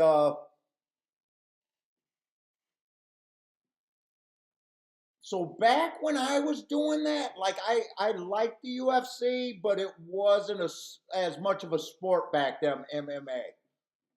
And it wasn't an option for a smaller guy back then. But now when I went back, there was guys that got boxing is a weird thing. The younger you are starting to box, the more advantage you have. You have a huge advantage boxing, unless you're blessed by God with some unknown power or speed. But for the most part, boxing is a super. So you'd get these young kids who were good, but you knew that they were never going to be they were never going to get any real backing behind them or any real unless they just got a trip and fought through every obstacle. Meaning, like your first 10 fights, you're not making any money. Actually, all you're doing is paying out money. Where you've seen some guys like boxing, you got hands, but you're not really a boxer. But there was that venue of the UFC going that route, especially if you had a wrestling background or something. If you found out the kid had a wrestling background, a lot of it was they started boxing later. Because UFC is such a new sport that, dude, at the time like Griffin and all of them came on, a lot of those guys had nothing but 2 or 3 years of training back then.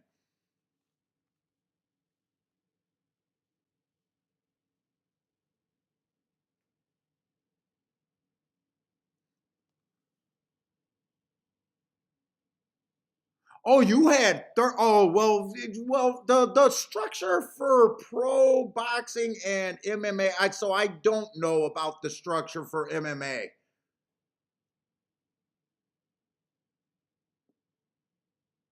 Like pro, if you're winning after 10, 12 fights, you can start making money if you're winning, not if you're losing.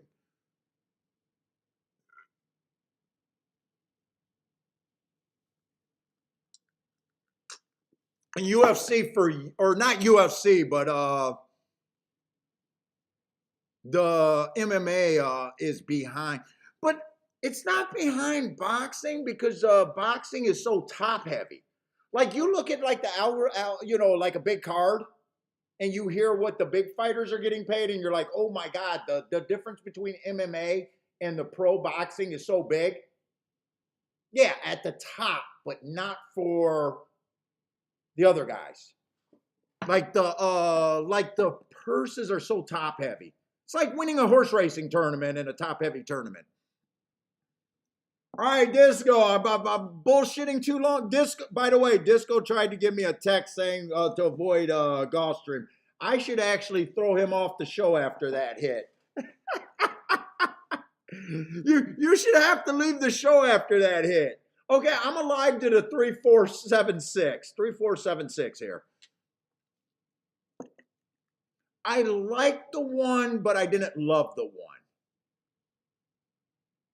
And part of me honestly don't know the whole story on the one here. The drop feels pretty big, but I did look at the doubles, and the doubles were unplayable with what I was doing.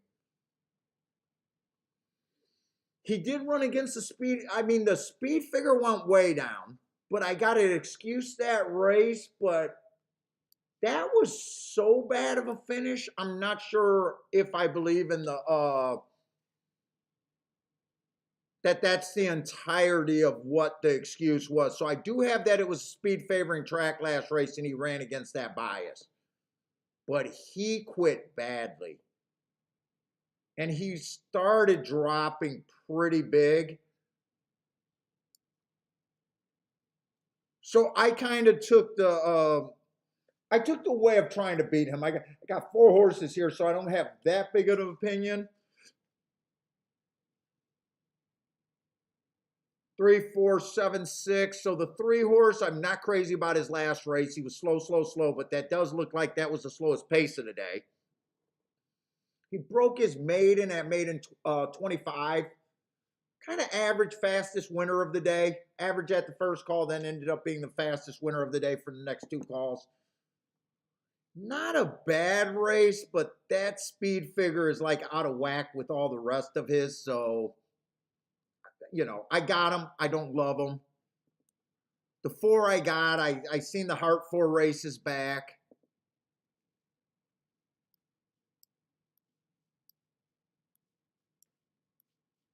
Trying to grab this one where he finally won. I think he won being the slow. Did he actually win last? I'm trying to see if he won last race. He did win last race, but he was slowest winner of the day. I think it's a reach, but I thought it was worth it. And then I'm alive to the 6 and the 7. I don't like the 5. His best race was Route to Sprint, and I just hate Route to Sprint. Although I'm looking at it, he does have some class races.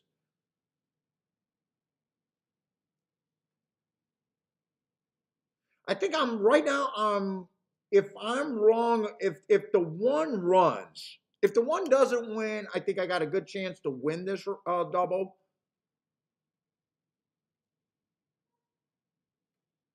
And if the one doesn't win, I needed to hit that exacta.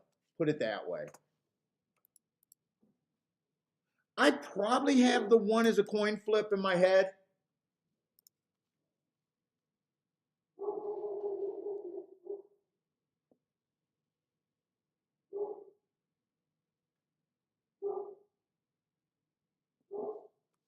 And I do think everyone else is kind of the same.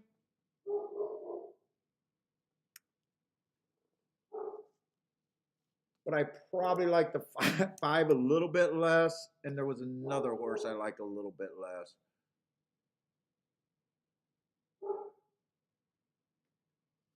5 and 6 were the ones I liked a little bit less. I don't know if that actually changed the math all that much.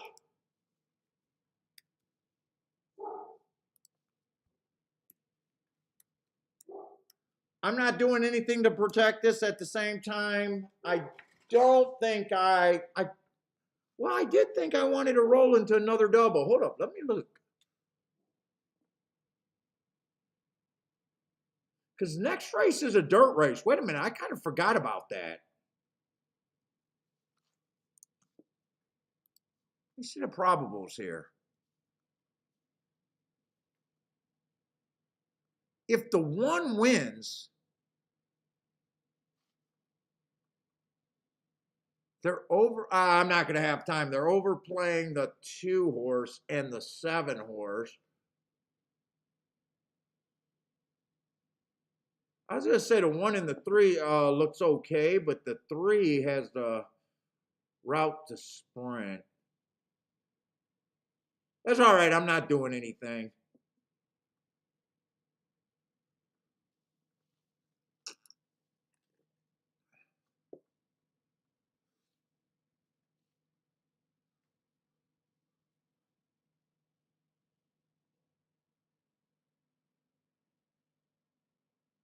Let's say Roland says, like Paul say, if the 1 is a class, he's just a class, but 6 is the best at 5 furlong. Yeah, I'm actually hoping. I think I need the 1 to kind of not be right here.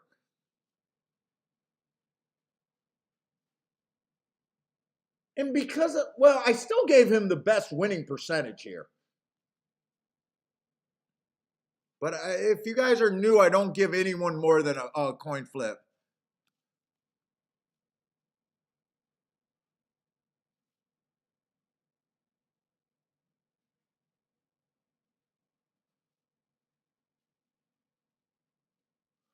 Oh, JJ, you actually had 30 amateur fights, huh?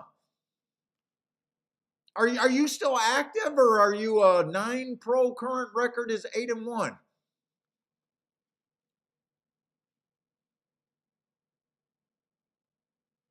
Dude, that JW, that new slap boxing is fucking ridiculous. I'll tell you what, those guys got way more balls than me. There is no way I'm standing there for someone to hit me.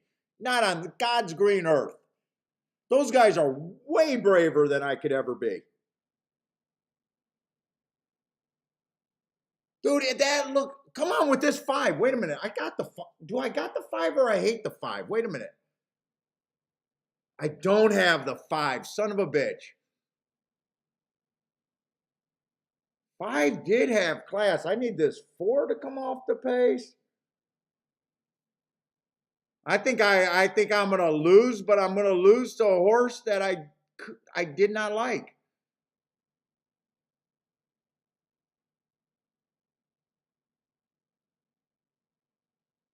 Come on, 6. Ah, no, 6 ain't fast enough. 1 to get that 5. Wow.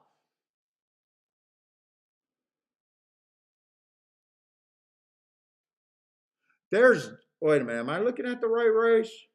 All right, so I only hit the exact. Thank God that was great.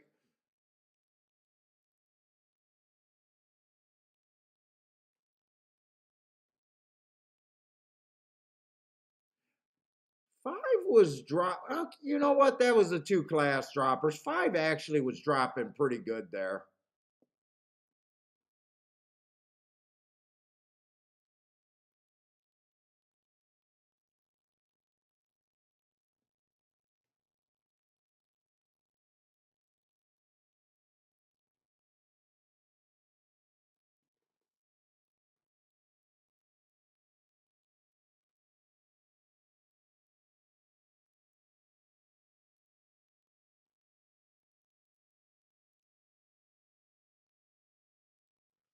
He did earn a heart, but that was at a route.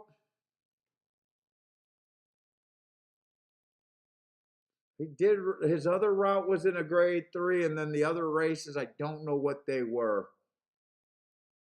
He ran it really good. I thought he was gonna win that race. 1 actually caught him.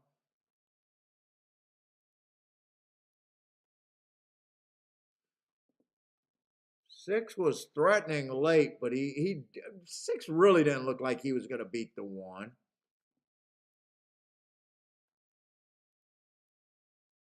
I can't really say that nothing about my odds line there. I did have the 1 as a 50-50 call right here.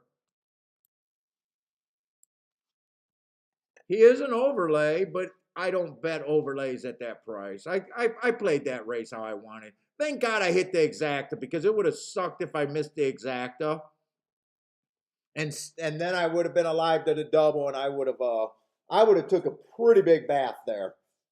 Instead, I had a really nice hit.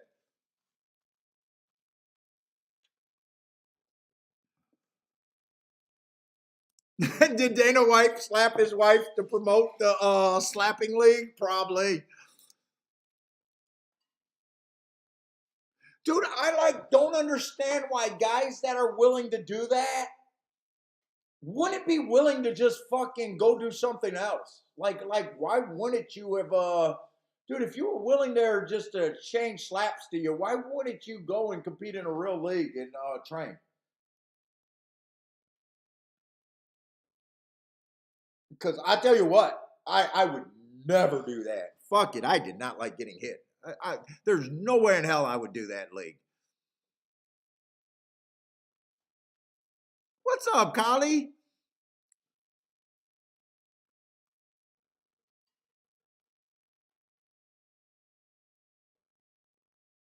Yeah, five. I kind of missed some things on five. I definitely feel like I missed some things on. At the same time, they weren't the easiest things for me to see.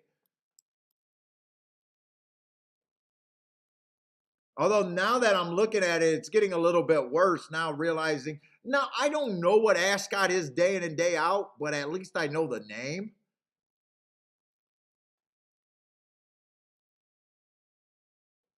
But really, it would have did me no good in my double, because the horse that I was trying to beat still won the race.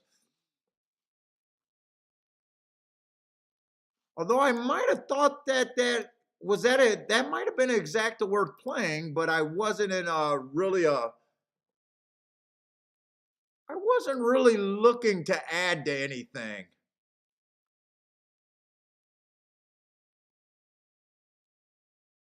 And actually, dude, there was a lot of questions because all the exactas with the ones were paying enough to be interested in. 1-3 was 18 to 1, 27 to 1, 25 to 1, 15 to 1, and 20 to 1.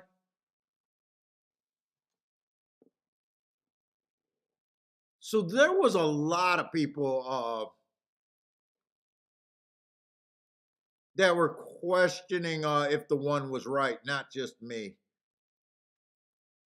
I don't know. I'm lucky I hit the exacta. I'm lucky I hit the exacta the race before, because the double did not turn out, and I made a right call by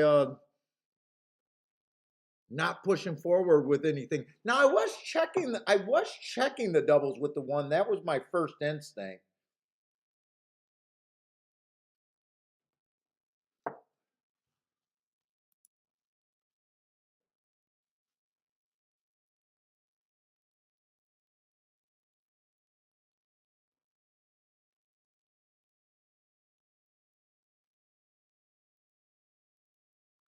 JJ's looking back and saying he should have had the. Yeah, I'm kind of thinking that 5 should have been. No, I thought everyone else was about the same, but I did end up. Wow, I ended up being harder on the 5 and the 6. Not wow. I didn't realize that. I knew I was harder on the 5. Why was I harder on the 6? Why did I end up? I first thought it was 1 and then everything else, and then I adjusted to say, you know what? I'm harder on the 5 and I'm harder on the 6. Why did I do that? I know why I did it to the 6, because 6 comes off the pace, and I was looking for speed and stalkers, and I thought 6 might come a little bit farther out.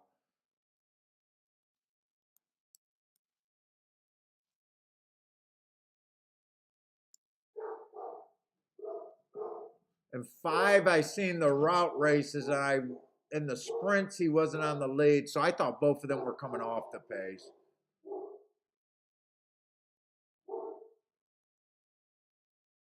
I didn't do a great job in that race.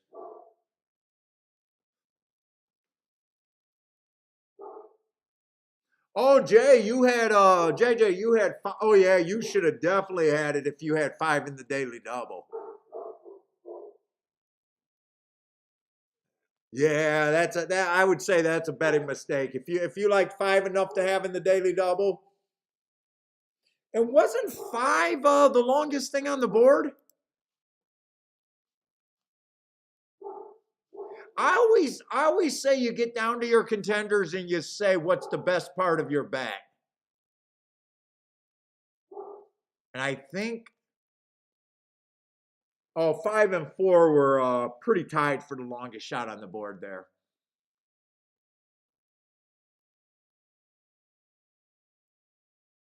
God, he came by. That would have been a nice double right there, too. He came pretty close to holding on. It was really the last 70 yards he just seemed to fall apart there.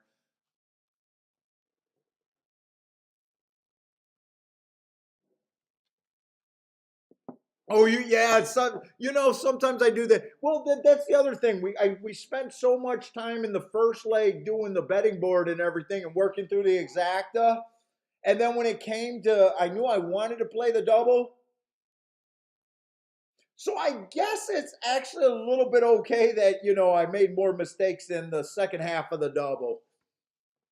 Because that was done with a lot shorter time. By the way, that's not a bad opinion. If you label the horse to beat, the one actually won in my, it's just really my opinion on the 5 and the 6 were the only thing that was shit.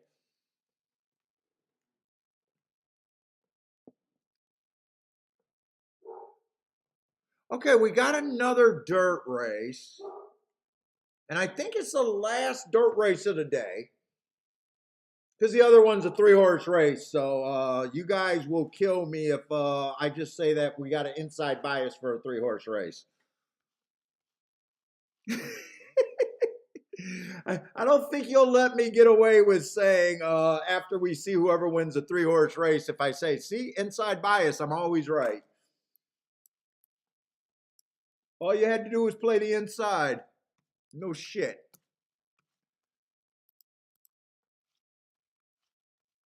Oh, wait, I think I'm scratching the wrong race. 5th race.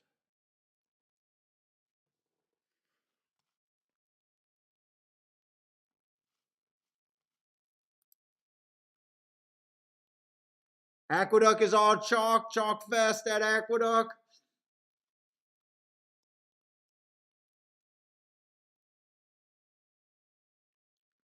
One got some nice races, but my next thing is I just hate route to sprint. That's gonna be the next drinking game, I guess.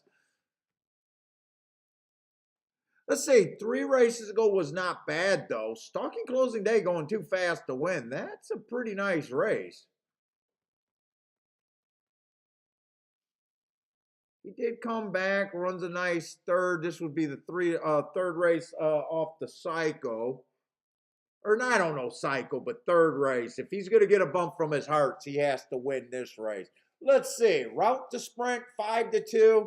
I can't get there at that price. Not at 5-2.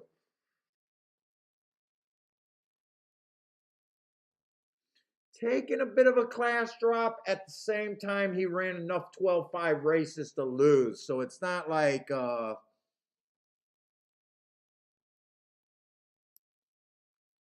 he hasn't had this drop before. He won once. That was at a route. He's also lost once. He ran he lost a couple times at this level. He's ran well enough to say, but I can't talk. I'm getting drunk off of one drink. My overall thought is I just don't like route to sprint, and if I take it, I'm taking it at a big price, not 3-1. 3-1 is what makes him more wrong to me than not.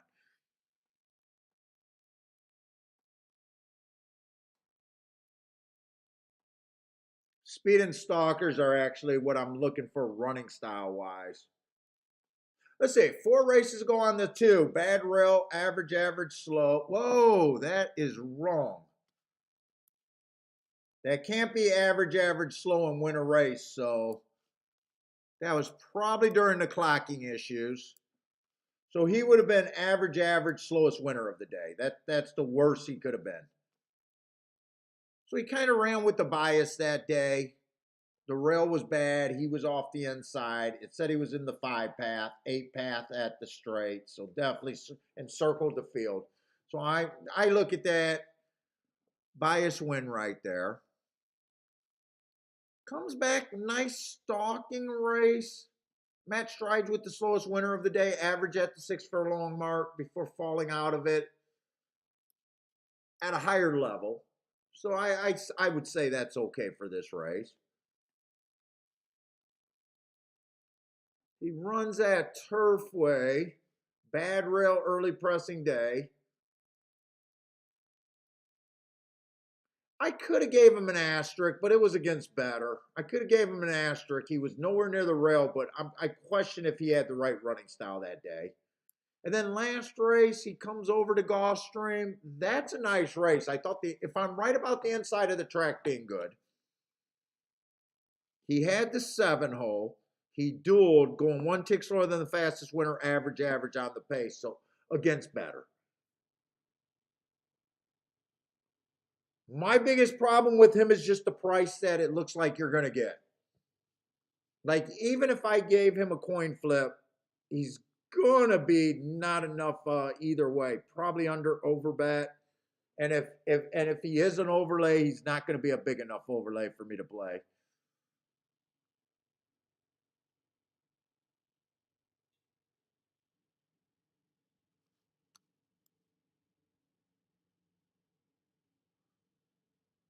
Let's see, both the 3 horse ran on the same day, but different race at Turfway Park. That just caught my eye, but different race. That was a bad rail day, early pressing day. He was just average, average, slow. He's coming off a year layoff. He did have a good running style before the layoff. He does get the inside. He could be, if the math is good and if he's a big enough price,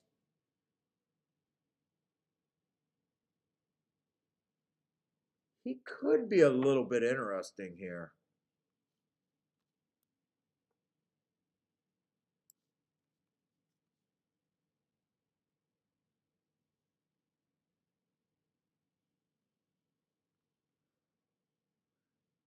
The problem is I don't know if 6-1 is a big enough price.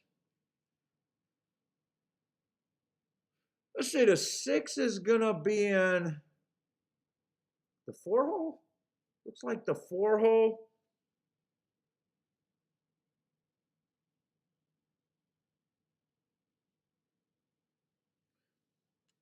I just don't like Route to Sprint. He's not a bad horse. They do win, but I just hate that angle. He looks like a nice price. I just hate that angle.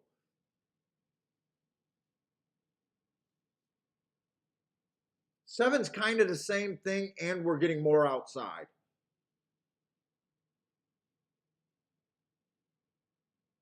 Fuck, 8 got really nice running, but he's another Route to Sprint. He got really nice marks. He's also a little bit cheaper. He's one of the best marked horses in the race. But I still can't get to him with him being on the outside. I think my only 2 spots are really the 2 and the 3 here, which aren't great.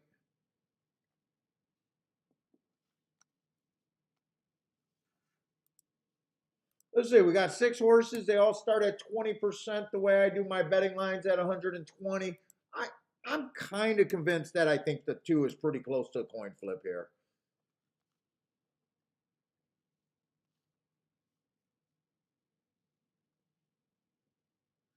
Oh, Disco says Route to Sprint has a positive. Dude, I swear to God, I've had that I've had that opinion for years. I always hated that, and it doesn't hurt me enough. I hate that angle. Now, are you looking at any particular track, or you're just looking route to sprint overall, every place in the world or North American? How do you set the parameter for that?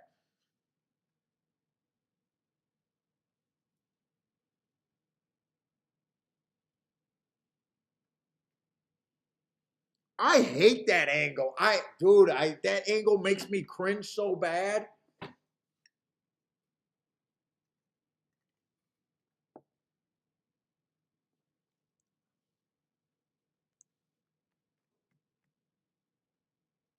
Oh, just that Gulfstream. Dude, Gulfstream is probably gets most of my action, and I don't feel that opinion.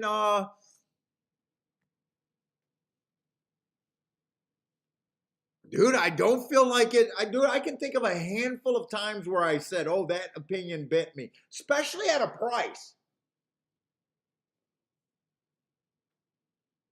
I can think of a couple big long shots at a price every once in a while that made me say, "Oh, I wish I didn't keep that opinion." I wonder what's the average odds. Maybe if they are winning, maybe they're winning at odds that I don't care about. But yeah, I honestly hate that angle. And there's some things that I say that I think is right that I could say, oh, maybe I can soften the stance here or there. But that's one of the things that I've never wanted to soften the stance on. Okay, they are usually very chalky. So if they're winning at a range that is not in my range of play, like crappy odds, maybe that's how they're winning and it never catches my mind. I can think of a handful of times on the show being live and people and Bill especially, because Bill would play it. And most of them, I remember he was on a 17-1 or something like that I refused to play because of that angle. And he played it. But I swear to God, it hasn't been many at a big price.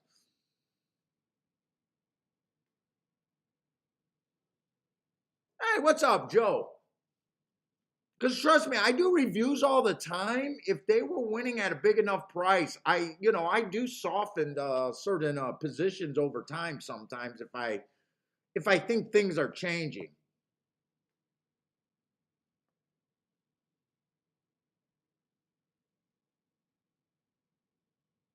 I mean, we had that one horse that ran a nice second, but he still got beat earlier today. Oh, I still losing. So I do think two's pretty close to a coin flip in my head. I think three's interesting, but I think three's interesting at the price that he's at.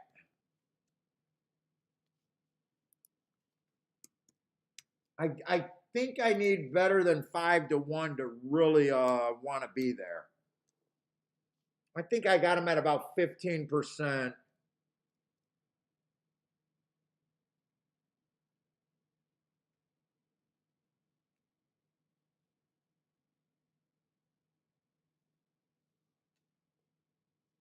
Holy cow! I want to be hard on the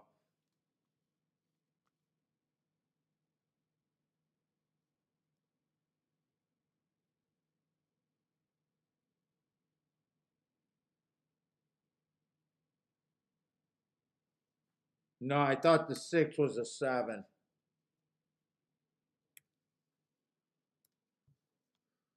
I am being hard on the outside. Let's see if the 8.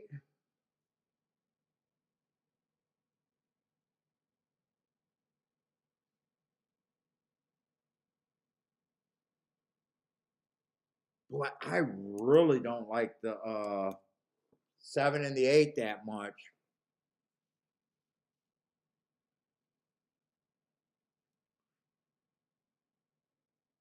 If there's a route to sprint horse I'd play here, it'd be the 1 horse.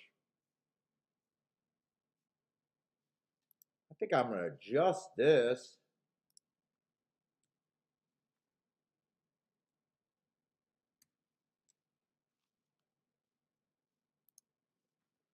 Put that in the wrong spot.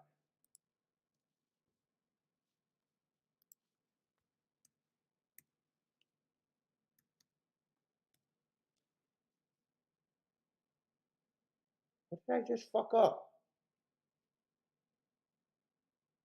Oh, I did that in the wrong spot. That's how I see the race right there. I think two's pretty close to a coin flip here.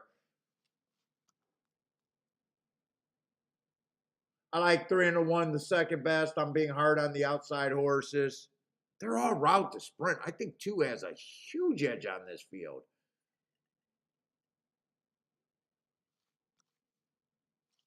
Let's see. So 3 does end up being at the price that I can bet him to win.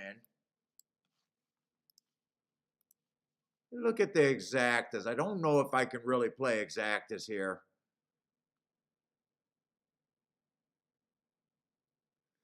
2 on top of the 1 is paying 15-1. 2 on top of the 3 is paying 14-1.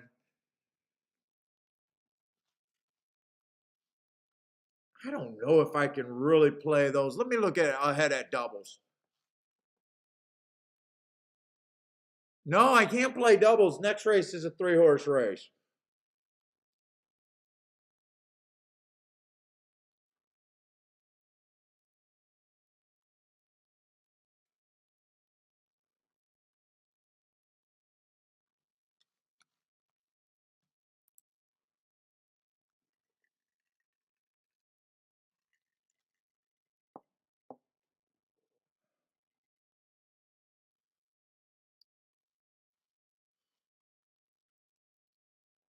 I could still, let's say, I could play the 3-1.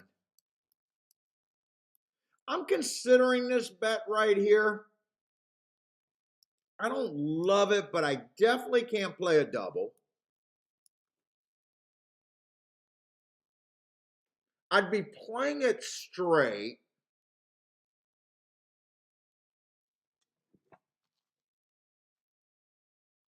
Right now they're paying 15 and 14-1.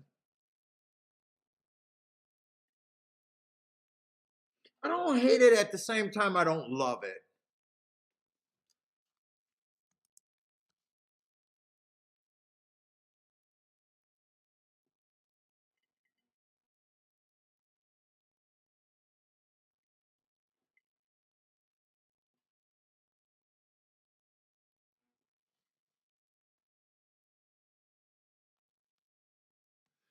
Let's say Dennis said what Dennis, that he can't win?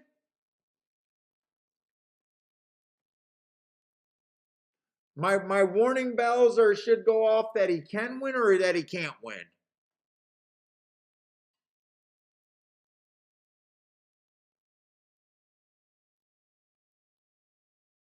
Because I think he can go win. A two's not the quickest horse. He's just the quickest in a whole bunch of routers.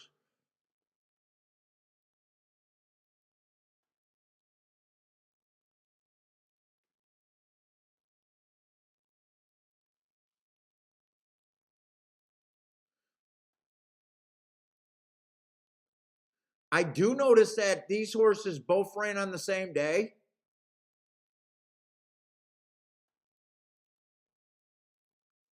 Well, yeah, but can't he play poker here? Because isn't a lot of players, people are going to be scared to train him? Well, they might not be scared to. I mean, there's definitely something wrong with them. But just look at this time right here on December 17th. If you like the two, they're coming out of different races, and my times are adjusted for the horse. If I'm looking for speed on the inside,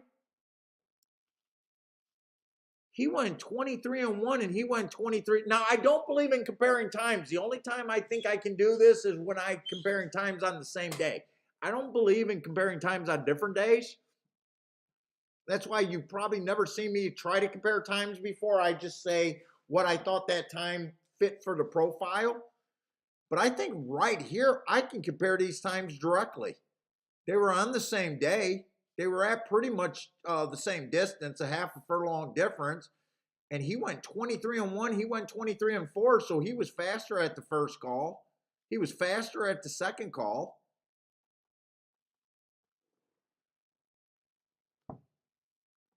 But yeah, my warning bells are off. I mean, something obviously went wrong with him. He's not a great horse, but I do believe the inside of the track is good, and I hate routers here. I'm not going to go crazy. I was actually going to just do this as a play bet, probably like either 20 or 40 to win on the 3 and either 10 or $20 in the exacta. Like no more than $100 total.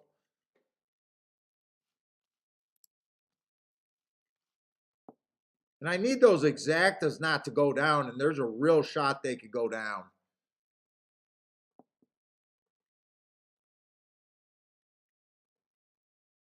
Or I just sit out this race. I can go that direction or I can sit out.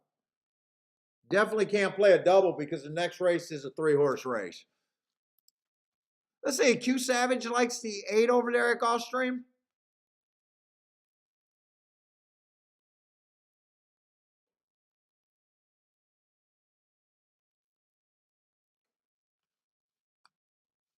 Oh, I am going to do the bet. I'm doing a win bet on the 3 first.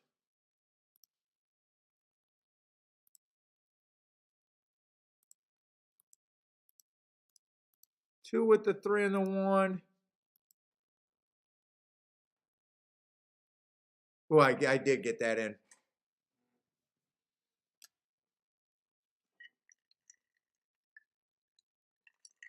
3 did get the lead over the 2.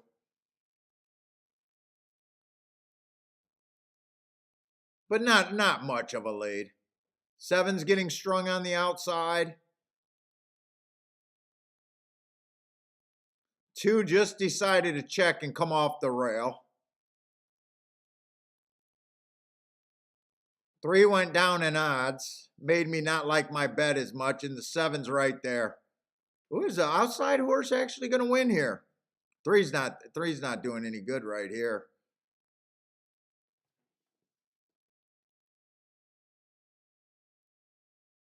Or is 3 re-rallying? I can't tell if 3 got more horse or he's done. I can't even tell.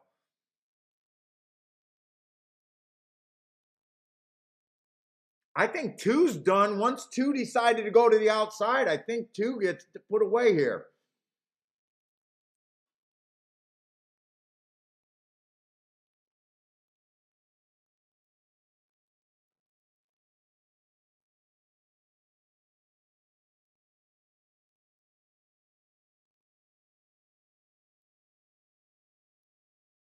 Boy, 1 came closing late. Okay, so I'm going to lose a little bit there.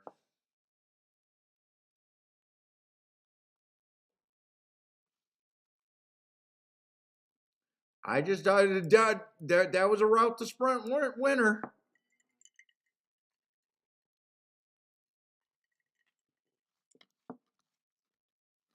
Let's see, he was in the 5 hole. He was in the 5 hole. That's okay. Boy, I did. He actually pushed the pace the whole time. He's a stalker, but I didn't think he was that quick.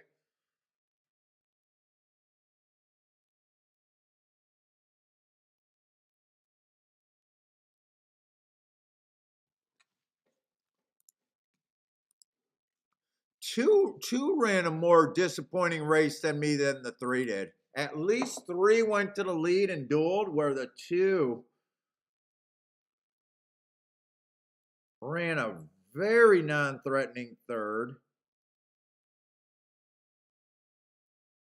I don't know why he thought it was okay to get off the rail, but I don't really care because he was a short price. And the 7 would have upset the exacta anyways.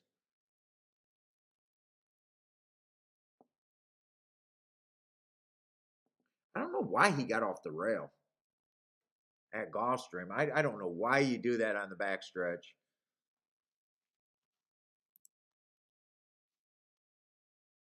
Hey, what's up? Jared had the 1-3.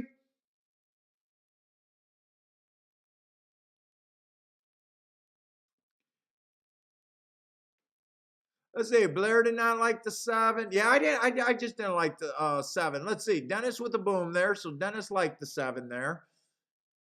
Anyone else have the 7?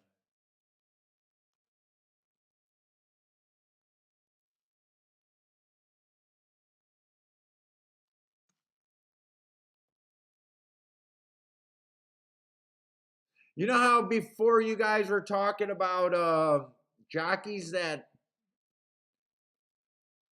do I do anything with matching horses with running styles? And remember, I said I noticed that whenever Irad comes here, he tends to overrate horses for me, even though I don't keep really good track on it.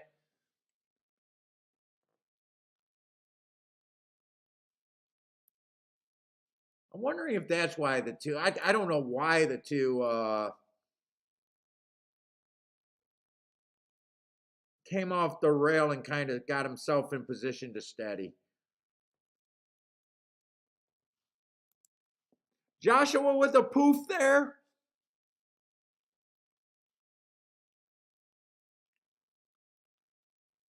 Charles says, damn Gulfstream to hell.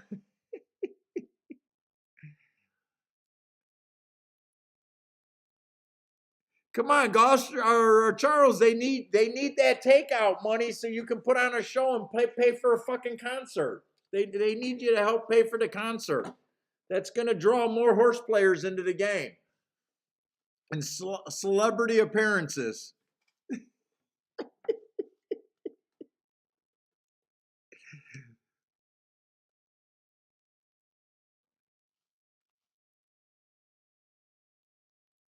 Let's say Matt Gray says turfway biases really show after the rain.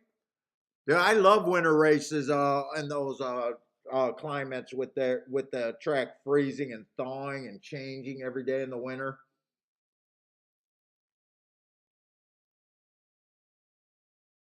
Yeah, Lloyd, I probably could have passed that race.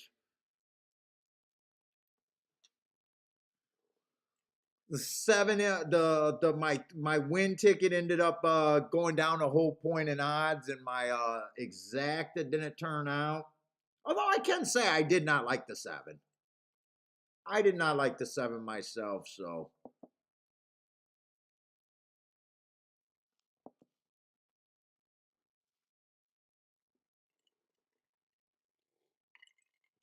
Yeah, the inside definitely seems fair, better today.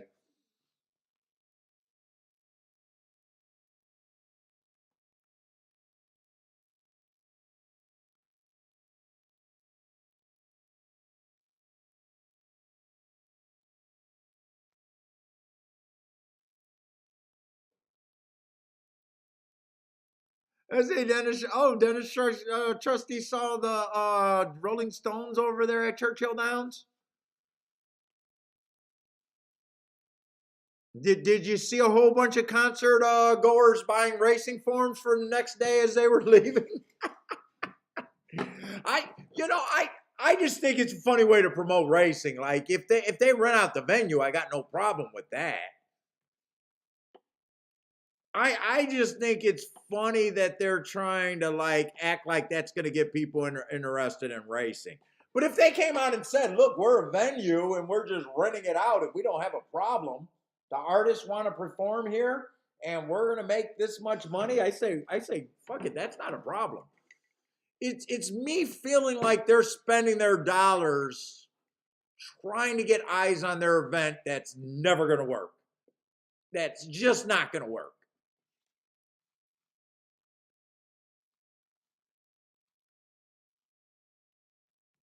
They might as well tell it what they want it to be. It's our glory event. We want to have a party, and you guys paid for it, and we're going to do the party. I'll say okay, you're being honest. But the way Gulfstream says is yeah, we're trying to bring new eyes to the sport. No, you're not. Yeah, see that during their off, I don't even care if it's during their on season, but yeah, that was a concert and they made money. That to me is better.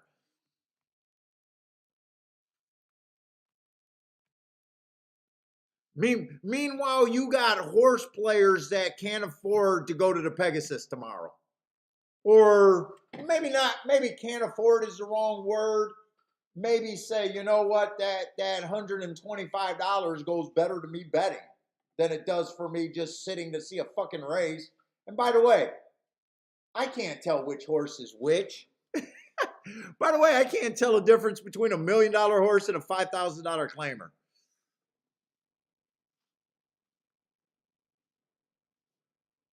Like when I had my box at Arlington, that was the only day that I wasn't allowed to sit in my box because they wanted like that box to cost me like $1,200 for the day. I had first dibs at it, and I was like, you know what? I sit here every day of the week. I can miss our Arlington Millions Day. Fuck it. It's not worth me paying that much for a seat to watch the pizza man run or whoever it was.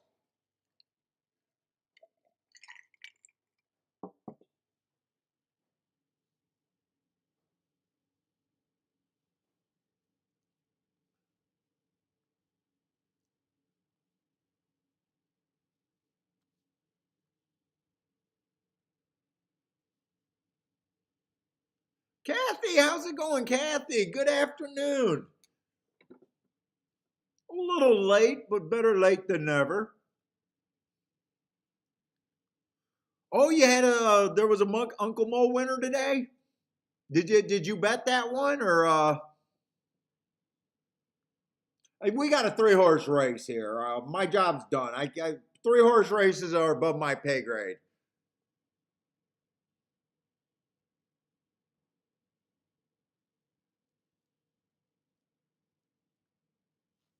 Nathan will drink to that.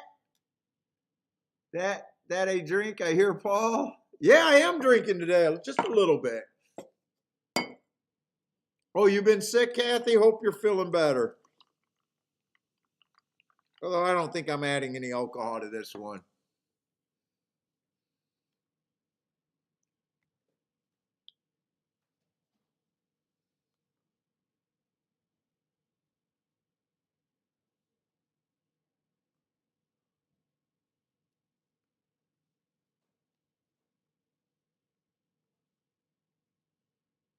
Anyone excited about a Pegasus? We will be on for the Pegasus. I really need a dark bias. I'm not. I do know that they got a couple marathon turf races.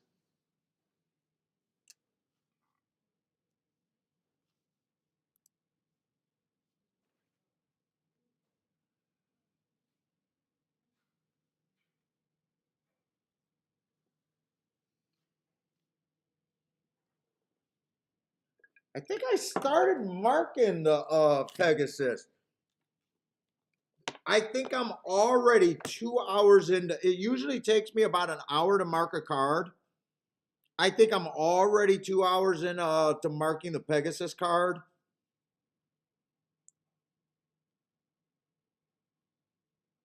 Whenever I have to open up the different guides for different shippers, it takes me so fucking long to do.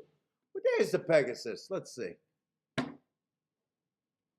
26, 27, 28. I'm going to send the Pegasus over here. Let's see if we can look at something on the Pegasus day. I think I got enough marks.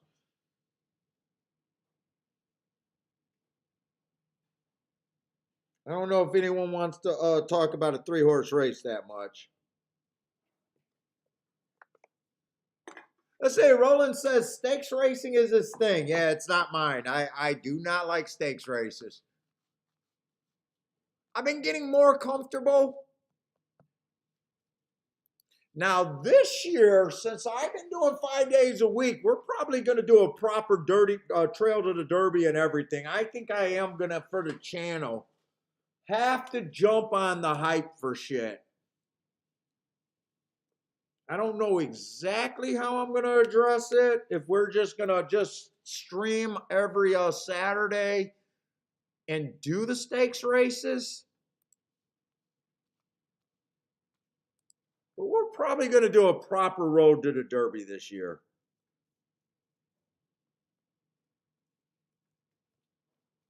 At least when the points start getting better than they were last week. That Fairgrounds one wasn't that great. Let's see. What am I trying to do?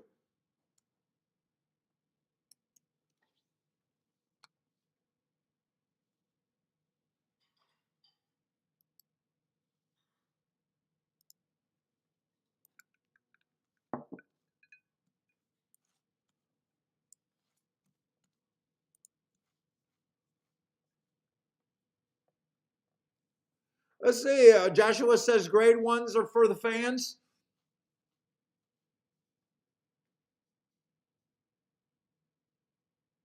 How am I not? You know what? I honestly, I would not be a fan of horse racing if it wasn't for the gambling aspect. I don't get how people are fans of horse racing. Oh God, I am never gonna get picked up. I am never gonna get picked up by anyone. It's okay.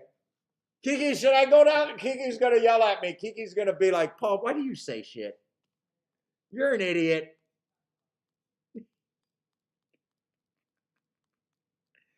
By the way, horse racing. Yeah, if you want to teach people how to bet and you don't care, you're not going to get a seasoned person that sounds like a professional, because people that go through this game and get really, really fucking good at this game don't need to play by how do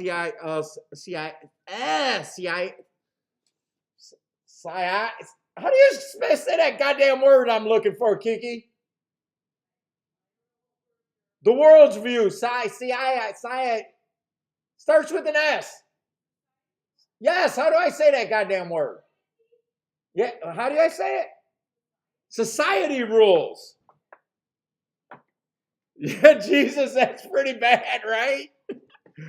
She's laughing her ass off like, how did I marry a fucking idiot? He's barely functioning. Jesus Christ. That's why every time we meet a family member or one of your girlfriends, they hug you first. They just feel bad for what you're married to. You think they're happy to see you. It's just a condolence hug.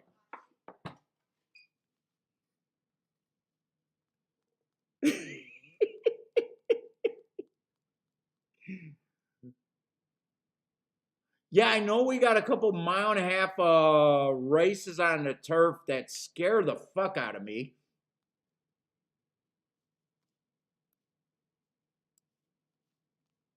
The 10th race is going to be a dirt route. So hopefully they don't fuck up the track.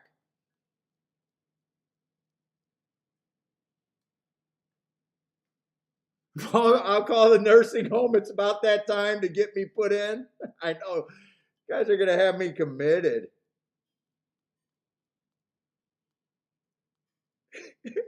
Well, Kiki gives me a recap of the show. Paul, you shouldn't have said that. You shouldn't have went down that road.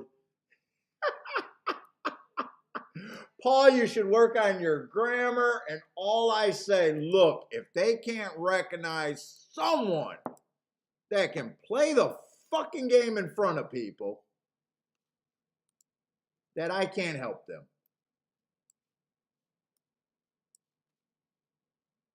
Well, they're always going to go to people that can talk over you. I understand.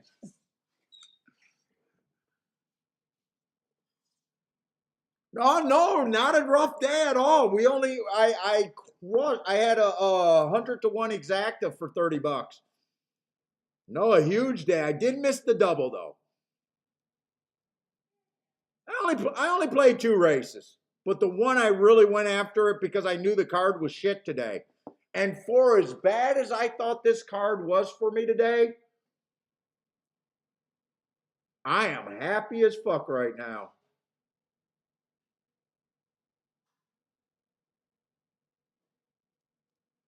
Dude, there's actually a lot of dirt races. Who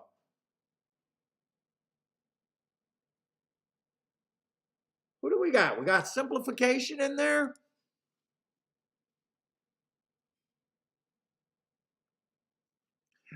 Nathan, I have, but honestly, here's the thing.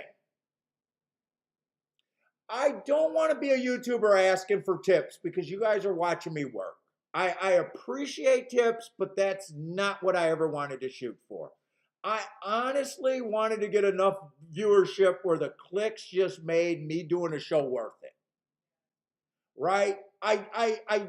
You know, people, I got family members and saying, you look, you got a big enough audience. It's time for you just to do that. And I was like, you know what? Everyone exploits the horse player for learning.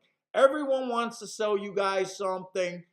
There's so many people that are out there, Pied Pipers, that say they can make you a winner, and they don't. And it's not that hard when you just preach things that can make people a winner. I don't want you guys to pay for it. I honestly don't.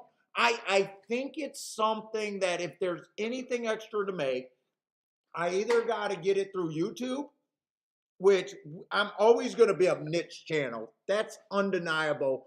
Or horse racing sponsors that know it's good for them to get more people better at the game.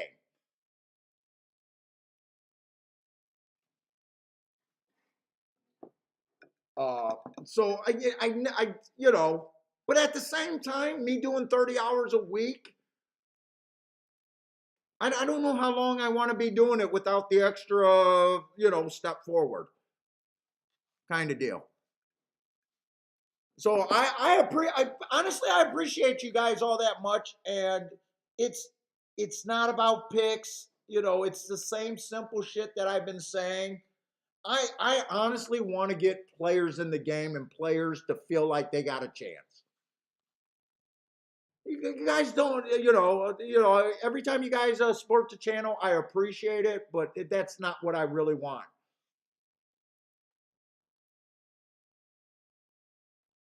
Oh, Damien agrees with my family members that I should do the members only or and that sort of stuff. I honestly, I honestly don't want it to be that way. You know, I honestly think the track should pay. And my wife is going, stop talking, and I don't understand what she disagrees about that with. She says, talk about something else.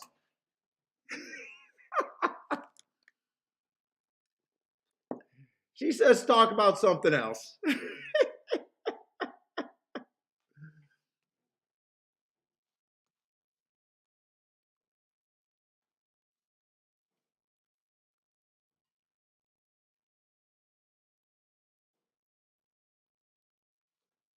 JW says most of these racetracks hosts are, well, yeah, they are all paid shit. But dude, that's why I said I'll do it for free, but I want a percentage of handle. Yeah, Ryan says Kiki knows best to shut up and avoid the topics.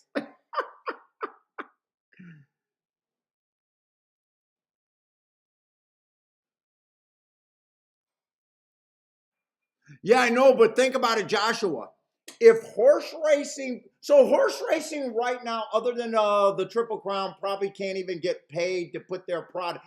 If horse racing wanted to get on national TV, they probably got to pay. Horse racing is seeing the picture so small. If they lowered their handle and they turned this game into a top tier sport, right? Networks would be paying them and begging them to get their product on air. Dude, they have no idea how big it could be. Look at what Hong Kong handles, because Hong Kong knows how to market. By the way, I even looked at Hong Kong's Takeout. It's the same as ours. So unless you're racist and you believe that Hong Kong people are predisposed to betting on horses, and that's a racist thing to say, they're doing a better job with the same takeout we're using. So horse racing has no excuse other than marketing.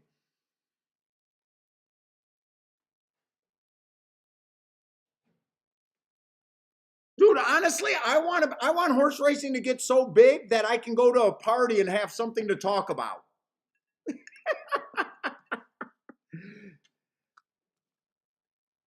Dude, it was that big before. It was that big before.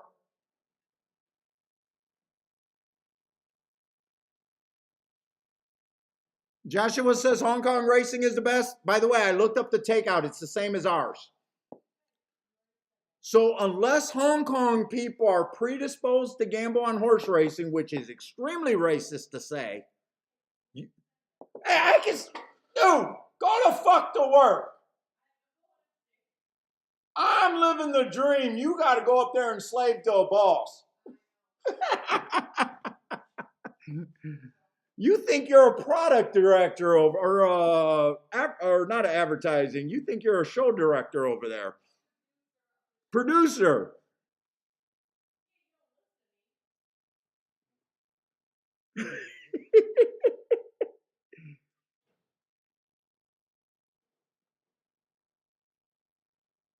Well, we have free full fields.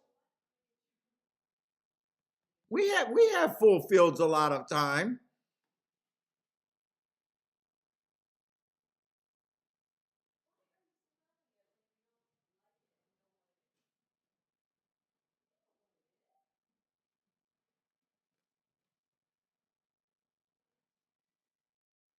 Yeah, my wife works on. She says she works. I don't know. She says, "Oh my God."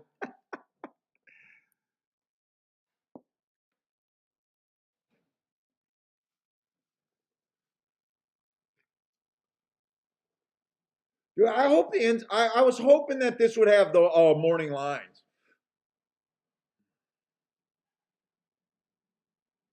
Ooh, we got riding with Biden. We got simplification.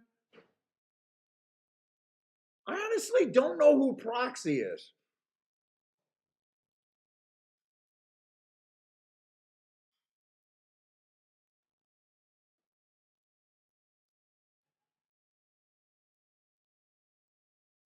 White Barrio on the inside. I got a feeling White Barrio and simplification might. Dude, I keep being a sucker for simplification. By the way,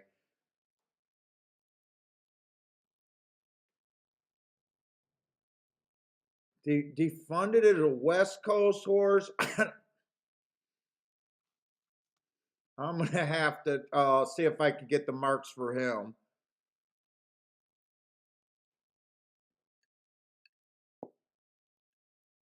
Art collector. This doesn't look like that bad of a field.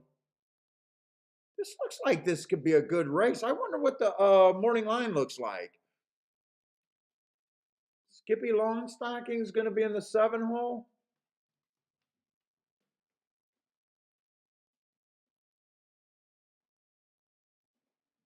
Ooh, Cyberknife.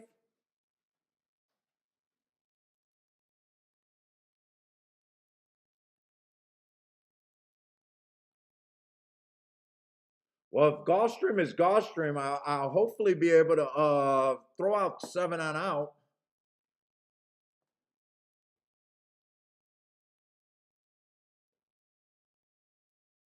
What's up, Yakko? Yeah, we need the youth.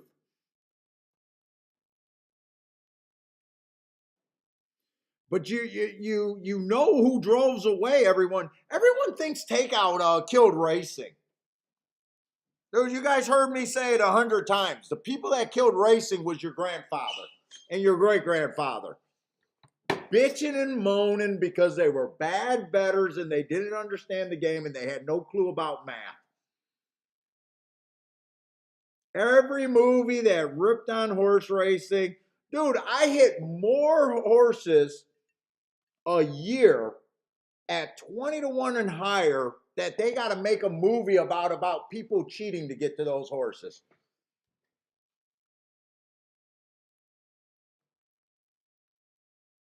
You want to know who killed horse racing? The tracks did not kill horse racing. The tracks was negligent, but who killed horse racing was honestly bad handicappers not having a clue how to win. And horse racing is a very old game, and the spreading of knowledge was not that easy to do. Like right now, it would be the easiest time to educate people about horse racing, but they're 100 years too late. Oh no, JW, the fucking customers have everything to do with it. When you go online and you say that you're a professional handicapper and you win at the races, only other horse players call you a liar. So when no one believes you can win, it's the death nail of a handicap of a gambling game. The only reason gambling games are around is because they believe people can win.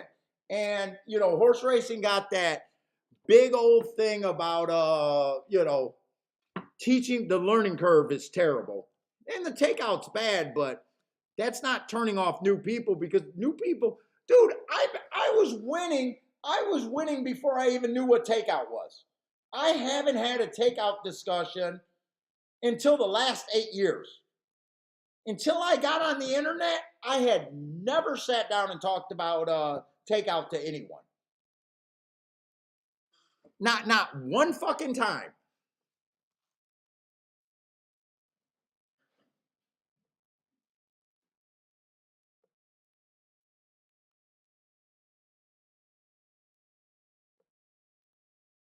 Oh yeah, the horse, oh, dude. The when I, in 1990, after my first race, and I came up for a second, like my second day or whenever I became a regular, dude. I remember the old guys telling me, "Enjoy it. It's not going to be around for 10 years. It's going to be around." People are crazy when they say that. You know how don't it, now it could be outlawed in the developed countries in the U.S. Because of lawmakers. That would be the biggest thing that gets rid of horse racing. But you want to talk about that might make horse racing the best sport again, is if we only went down to one track, one circuit. If we went down to one track, one circuit, it it could possibly be the biggest thing again. You know, that's one of the advantages that Hong Kong has. They only have two circuits, right? Or two tracks.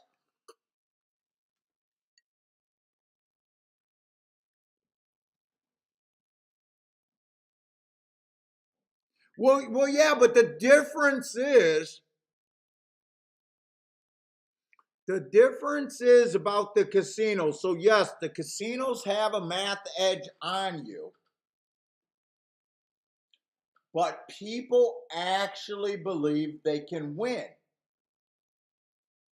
Casinos went the psychological thing, dude. They every time you watch those documentaries about casinos, they talk about even the bells and whistles was designed to make your juices run and to think that people are winning.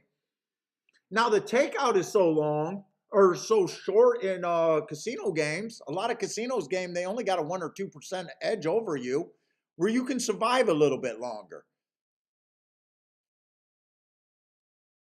But the casinos have the advantage for the gamblers just because there's almost zero learning curve to the games.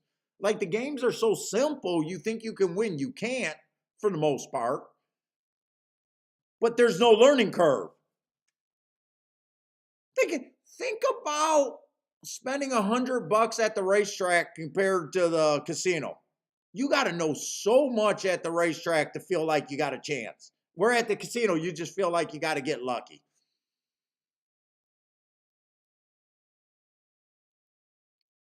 Oh shit! All my cousins, my fucking aunts, dude.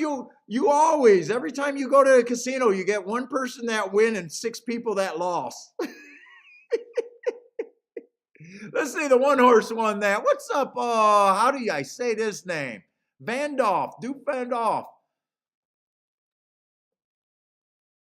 Horse firms are more than the demographic age of fans in the breeder, half as many horse. Well, yeah, there's a lot of things wrong, but a lot of things can be fixed by limiting the tracks.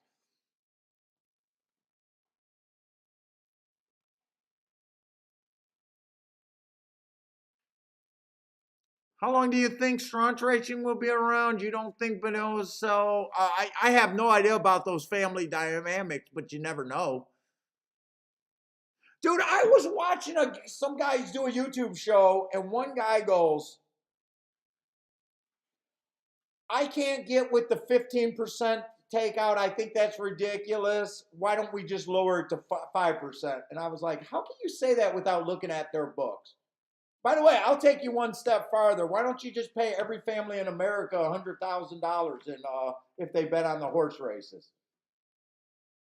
I was like, how you know? Obviously, that's a ridiculous statement, but it will make horse racing the number one sport.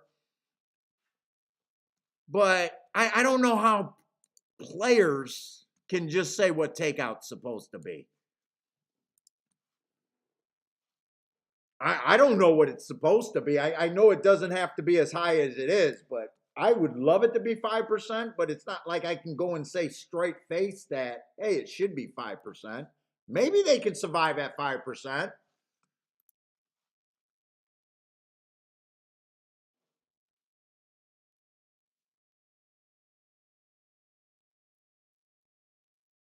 Yeah, I know, Larry. We do got a lot of different people today. Because I know back in the day when horses broke down, Parsons says they used to just be thrown in the parking lot waiting days to be picked up. So we definitely changed as a society. But horse racing was dying way before those voices were coming on bigger.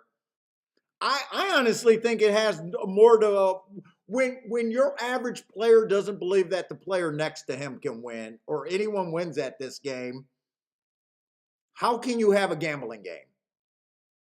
If no one believes you can win, how can you have a gambling game? And that's where I honestly think horse playing is at. No one believes anyone can win.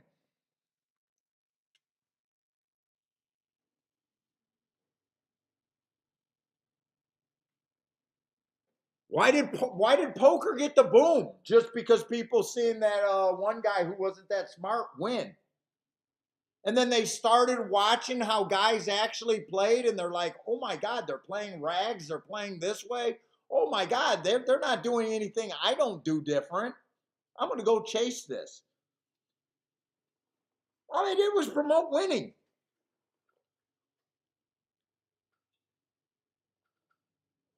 Shit. If Gulfstream handles 4 million a day, they should have a commercial just saying we pay out $3 million a day. That should be their commercial. And instead, they got a chick in a summer dress and some dude in a douchebag hat.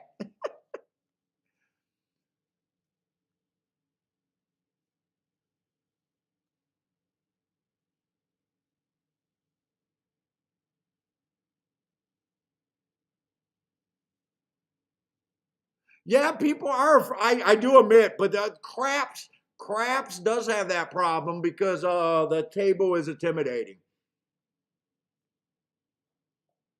But so if horse racing knows they had that problem, why wouldn't that be where they spent their money? And right now, it's free. You could have the janitor at the track doing my show.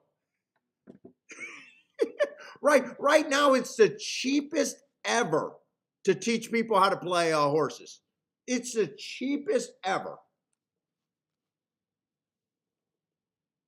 Take your janitor, give him a new position, put him in a closet and a fucking webcam. It's a cheap. Right now, the digital age on YouTube is the cheapest way to teach people that want to learn. And the casino already, or not the casino, the racetracks already has a audience. They're not even interested. They're not even trying. Well, yeah, because JW, but that's part of the learning, and all those books were then written. Think of all the books that were written after the World Series of Poker. Before the World Series of Poker, there was poker pamphlets. After the World Series of Poker, everyone had a book.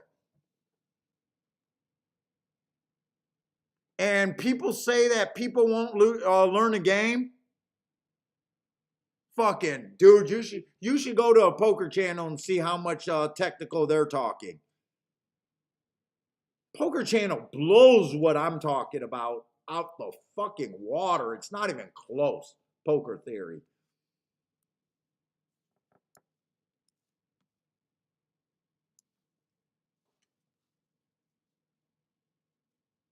Yeah, poker is not, well, that's the thing. Because everyone went to poker and everyone read the books and everyone doesn't have the stomach for it. Like everyone can't be a winner. It just can't happen. So yeah, I do hear that poker is getting smaller now. But poker got the boom because poker bred hope for a while. Yeah, rakes are getting higher to higher, and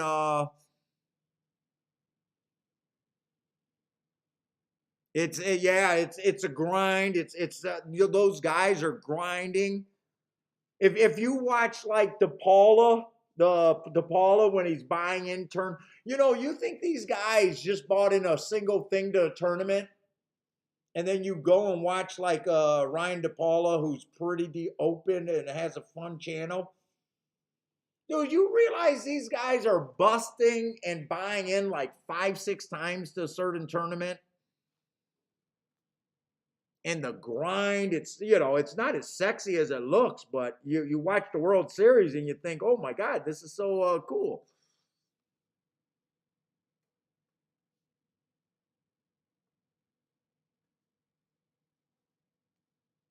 But poker got a big boost. I mean, before the poker boom, you could have find a poker game other than your grandma's or uncle's house. Not, and they are limiting. I think they are limiting or getting rid of poker space in casinos now in Vegas. It got to a point where it got oversaturated.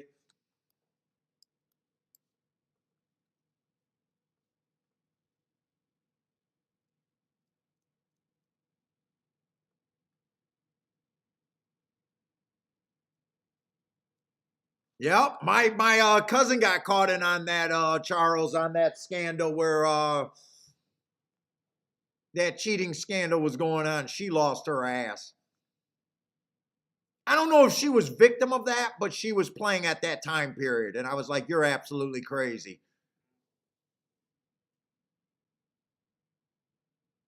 Yeah, lots of cheating. Well, there's always, wherever there's money, there's going to be as much cheating as you could get away with. Dude, I actually respect cheating. I'm pro cheating in horse racing. Oh my God, I'm never gonna get taken serious. Cheating is not why I win or lose.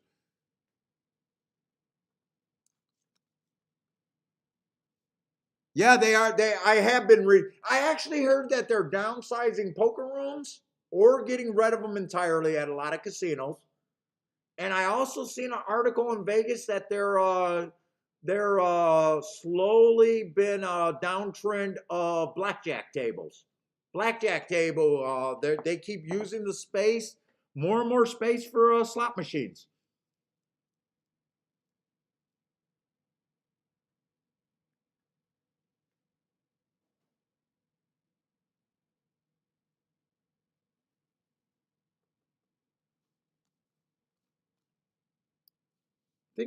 Things fall out of popularity and comes back around.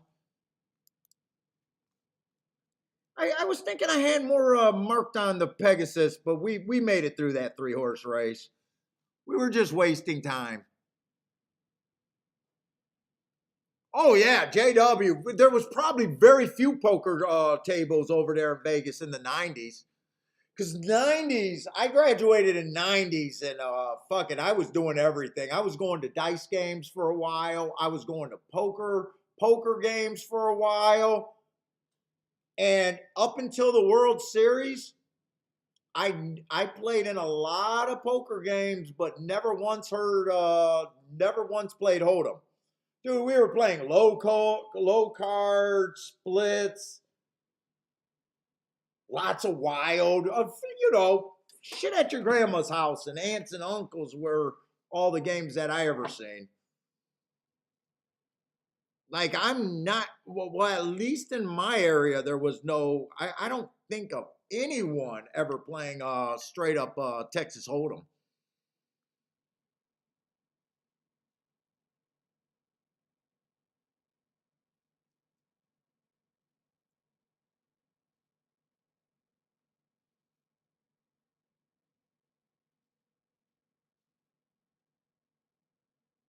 Yeah, notice how Rounders was marketed. The kid was not cheating. He was good. It was a game of skill. Compare that to every horse racing movie that you ever seen. And I'm talking about from Laurel and Hardy to the Three Stooges to Let It Ride to you cannot watch a horse racing movie without a caper. Someone cheated somewhere. Maybe Black Blue Beauty, but I don't even think that was a racing movie. And maybe Secretariat because that was supposedly based after something. But dude, we got pounded over the head that you can't win at horse racing.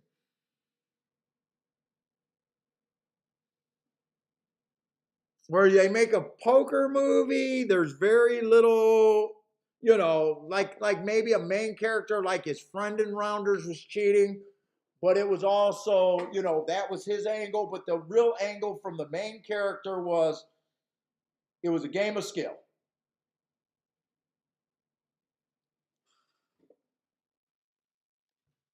Was Racing Stripes a movie? I don't know if I ever seen that movie, Racing Stripes.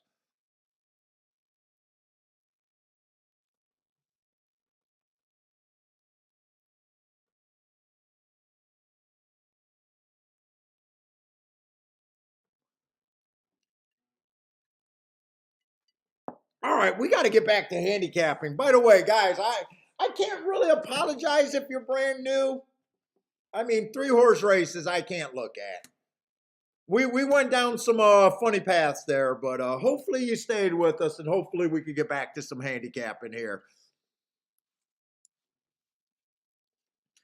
We got a turf route race. Oh, it's a kids' movies about zebra racing. So maybe there was no betting in that race. Maybe that was up and up, huh? So no cheating in that one.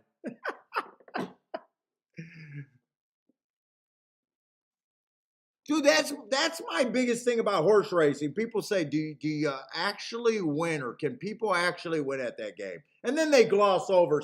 Soon as someone's interested for a couple minutes, then they gloss over because it gets to be technical.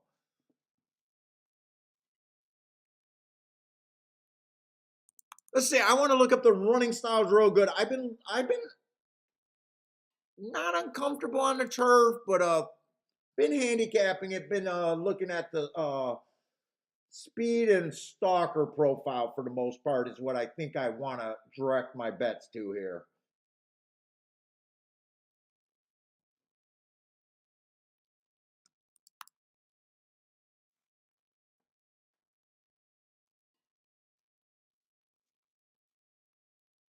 Let's see. I do got post positions kind of being a non-factor. I got them wiring at 24%. Honestly, that's not as high as I thought it would be. They're stalking 1 to 4 lengths off, 59%, almost 60%. So stalking is definitely where you want to be.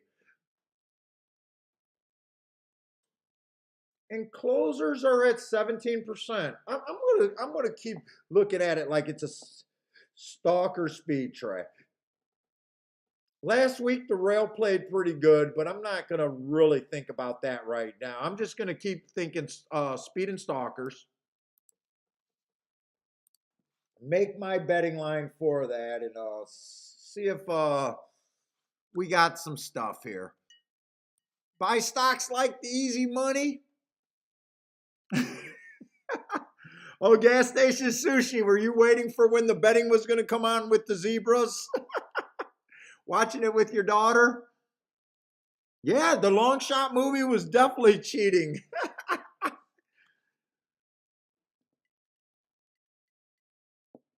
Dude, I swear to God, I was in this game for over 20 years before I even knew what takeout was. And I could be slow.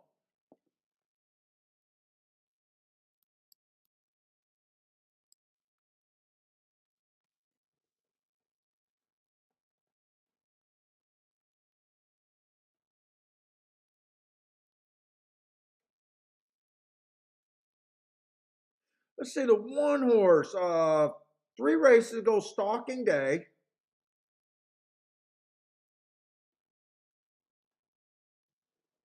Two races. Just slow that race. I don't think that race is bad. Comes back 32,000. Stalking Closing Day, just far back. I don't like that race, but he did finally win on another Stalking Closing Day at Woodbine at 32,000. They got him at 23 to 1. I definitely think he got to be long. I'm trying to look at his class, and I see some allowance 1X that are high. Those stakes races, all of that was at Woodbine. I'm going to look at him like he's a closer. I think I'm going to agree that I need to get over 20 to 1 on him. Let me see. The 8 horses scratch. So does that leave 10? Okay, so we got 10 horses here.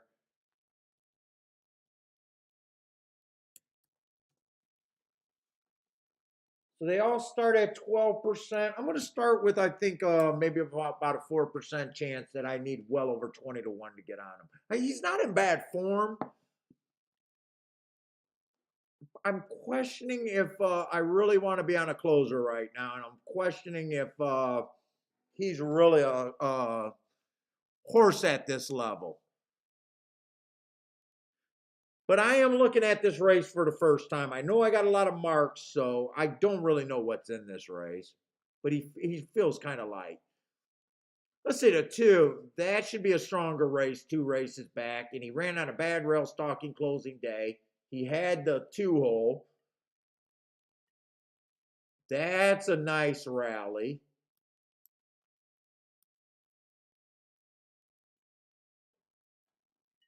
Takes a little bit of a layoff. Runs a $75,000 race. I feel like he belongs. I'm just not sure what I think my opinion is of him.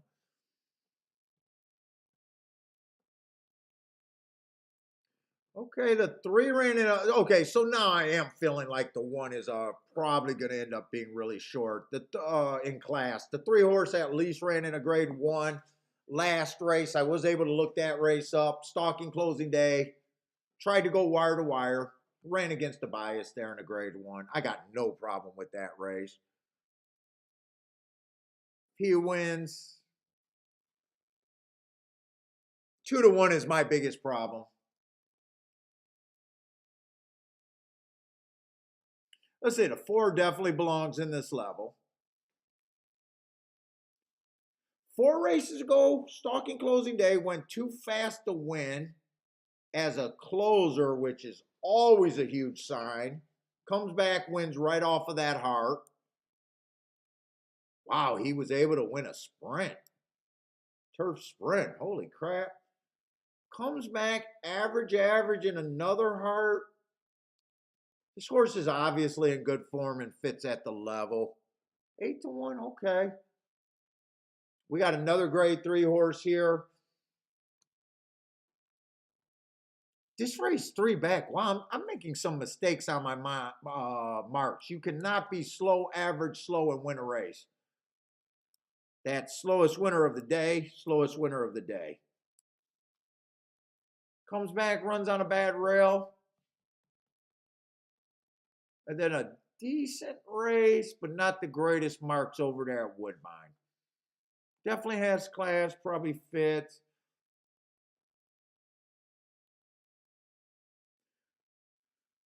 I don't think I like the 6 horse. Overall, a sprinter. Five might be a little too far back. I'm going to concentrate on speed and stalkers if I get a bet down here even. 7 just doesn't have crazy marks and just, I don't know, just doesn't jump off the page at me class-wise or anything here. 1 over there at a track that I don't keep track of a couple times. I'm just going to pass on him. I'm just not sure what I'm getting. 8 horse definitely feels on the cheaper side. Good form, but cheaper. Working his way back up. He would have to. Oh no, eight's out. 9 horses coming off a year. I can't take 2-1 on anything coming off a year. He can win, but I won't have him.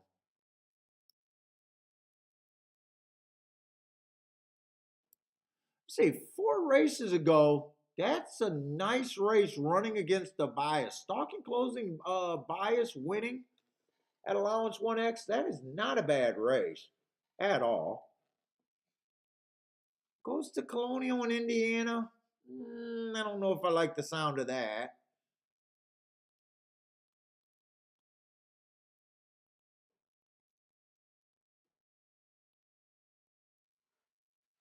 Eleven's probably interesting. 11's really interesting to me at 45-1, actually. Wow, another Woodbine horse.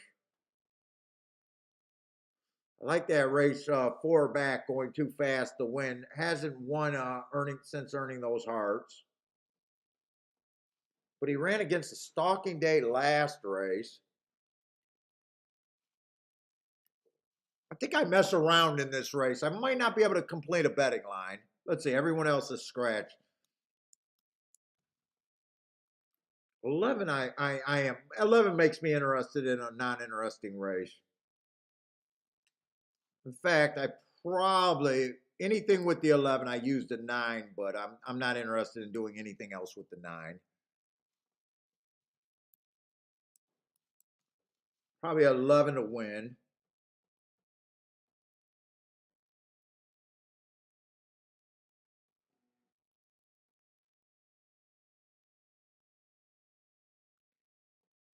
I really think I can get to the 6 horse here.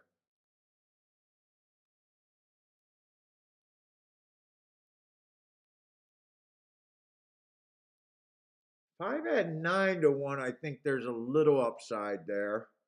Might be too far back though. Definitely get to the 4. Definitely get to the 3 and the 2. 2, 3, 4. 2, 3, 4, and 5.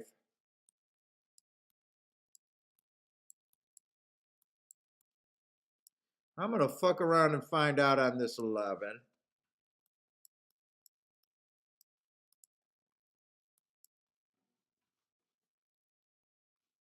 But I think there's some more bets I can do here. Because I really don't like the 9. I kind of think 3 should be the favorite here.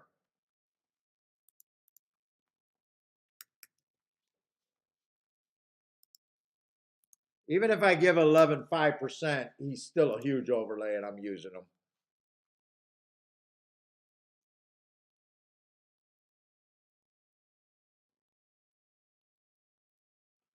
I don't think I like this 6.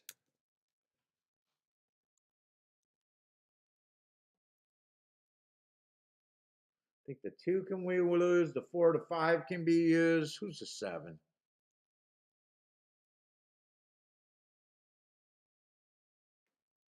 7? I don't think 7's a complete throwout.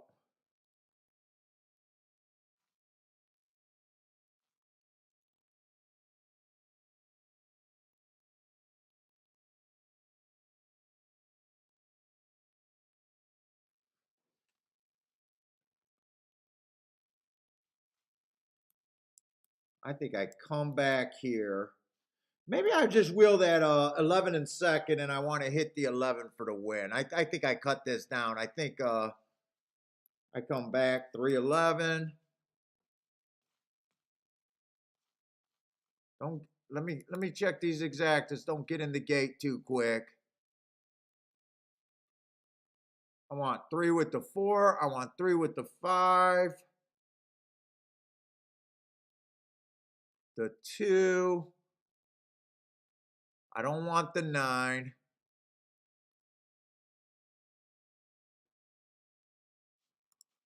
I got to bet. They're getting to the gate quick.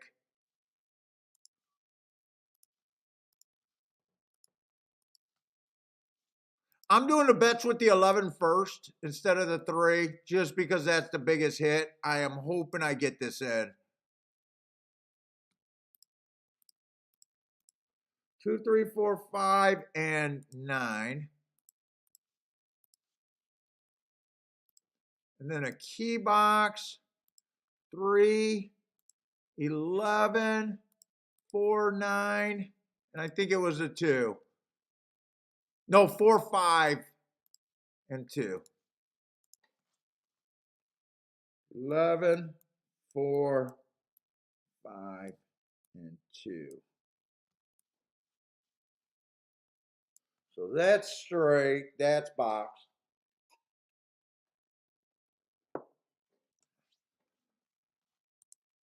Let's see. What's up, J Brom?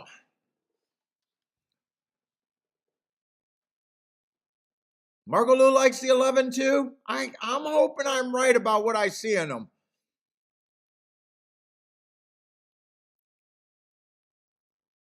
Frankie Tubbs likes the 6.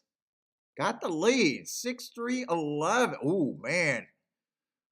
Can you get 11-6? I can cheer for 11-6. Although I'd prefer 11-3, but your 11-6 would be huge.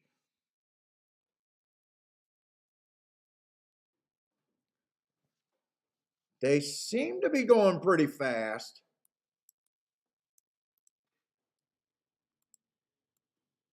23-1. Keep this 11 interested for me. Fuck, is that the 9 on the lead? Keep this 11 interested.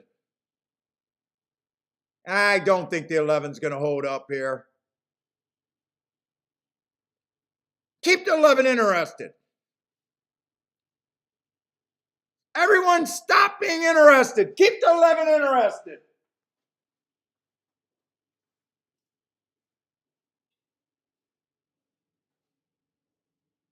Keep him for second. I don't know if I feel good about that walk. Is there any way he held on for second? All right, 9 I did not like because of that layoff. I thought 3 was the better horse.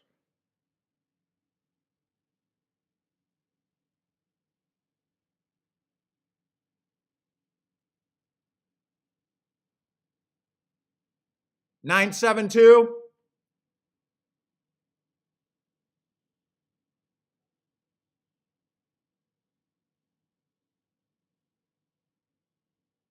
Dude, 3 was the right. I said the 7 could have been used, but I wasn't using them.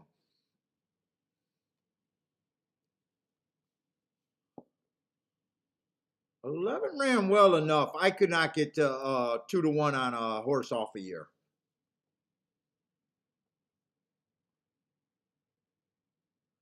3 had no excuse in my mind. I guess he does have an excuse. He ran a nice race and they laid him off. Came back, gave him leg 6. Maybe that's an excuse. Maybe that's a sign that he wasn't ready. Or something went wrong. Not that he wasn't ready. Something could have went wrong. And I'm really just going off of one race.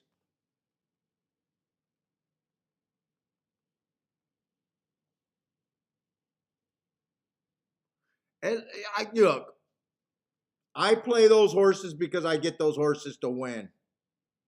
Okay, he ran 4th. He outran his odds big time.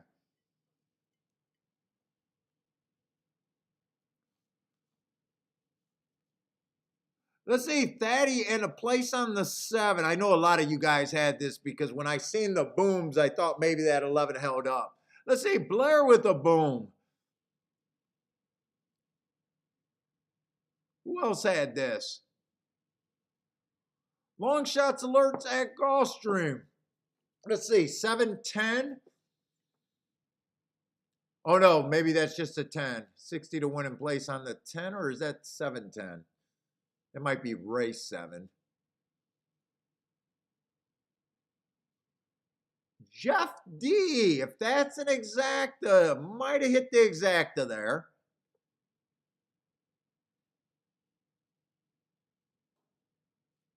Fatty with a winning place on the 7. Let's see, Lloyd like the 7. Oh, Lloyd gets that exacta. If that's what he paid, 479. Fatty with the winning place on the 7, and then I see another bet with the exacta.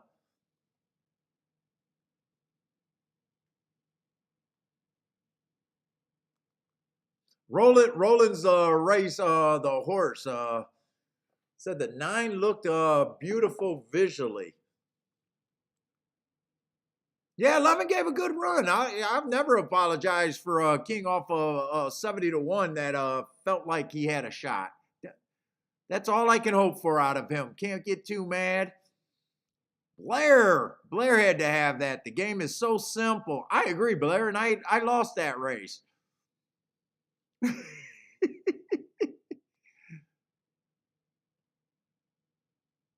Other chalk, it happens. Wow. If the year layoff wasn't there, I'd say that he was a big player. It was a direction for me. I can't take 2 to 1 off a year.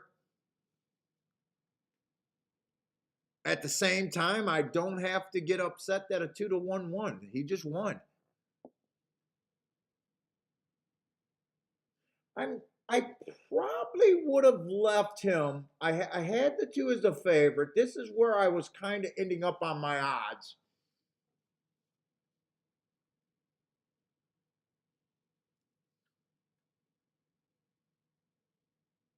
Except I think I stopped at the 7.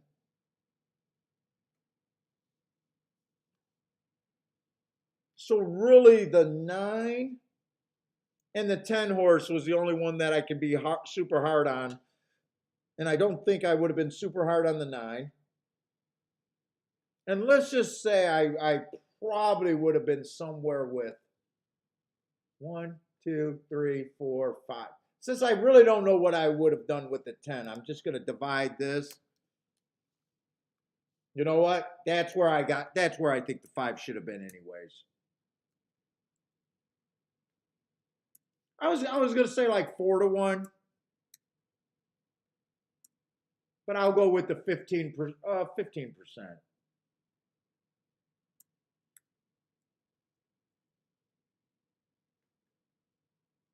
Did I have the, wait a minute. I don't remember if I had the 6 out of there or not. I think I did.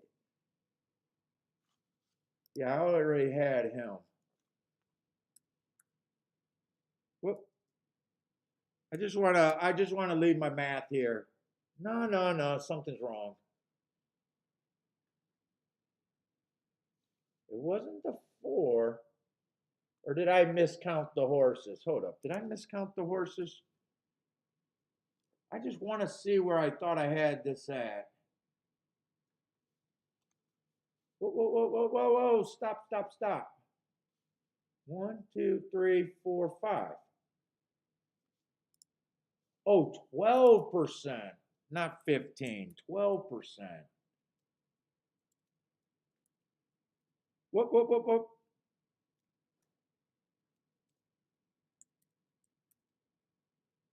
We're not going to worry about the 2 points.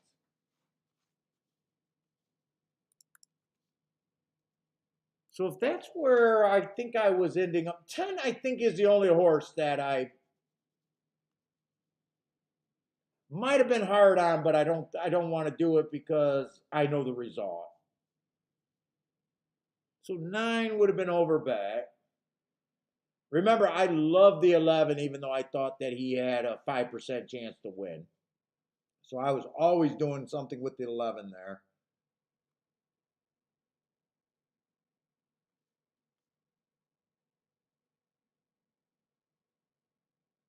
I think I still do. If I finish that betting line, I still think I do everything that I did there. 11 with a whole bunch of horses. And then if I wanted to do something else, come back with the 3 a little bit. And 4 would have still been an overlay. Wait a minute. No, I got to know what odds they went off. Because I'm looking at next race odds. 4 at 9-1 would have been a little bit of an overlay. Yeah, I would have had to look at. Well, I did look at the combinations on the 5. That wasn't probably as great. I should have used the 7 probably instead of the 5. I knew I couldn't have played the 9.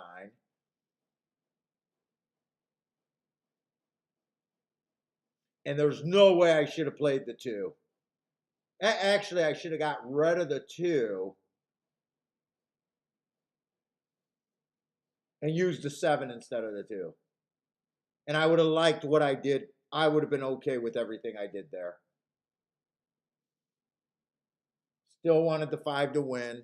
Still wanted a bunch, or the 11 to win. By the way, I'm arguing about, yeah, I got a losing ticket and I should have changed some things that's still a losing ticket. Not arguing about how I should have did it to get to the winner. I don't think I should have got to the only thing I should have had with the 9 winning, which I did, was if the 11 got second. And even though I know I should have used the 7,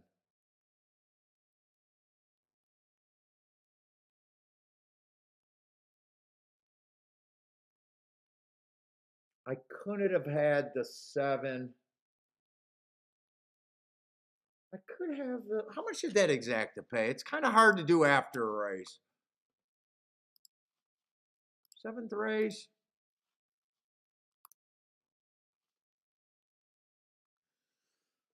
Backdooring a 9-7, 35 to 1. Wait a minute. Wait a minute. I did the bet with the 3. No, I shouldn't have keyed off the 3. The 3 was actually overbet. He was right on the thing. So really the overlays were the 4. 5 would have been an underlay. Really, I should have been keying off the 4 and 5, 4 and 7 there if I was just going by math, and obviously with the 11. All right, I just want to do a review. That felt like a rush job. That didn't turn out to be great. But a lot of you guys hit that exact. Lloyd with a nice hit today. Who else hit that? I think Blair hit that. I think, who else? Thaddy hit that. A lot of you guys hit that.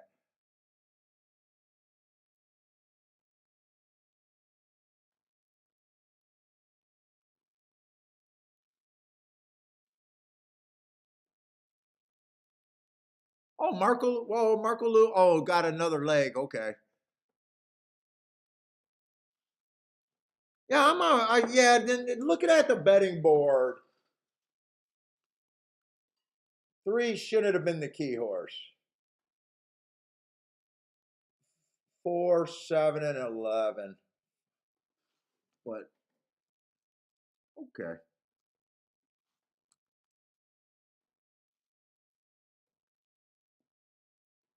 No, I should have had a bet on the. No, I could have backdoored with the 9. Like, you could have used the 9 if you were king. There's some ways you could have hit it, but dude, it's always so clear when you do the math. It's clear a lot of times when you should be sitting out. It's clear when you should be, because this is the opinion.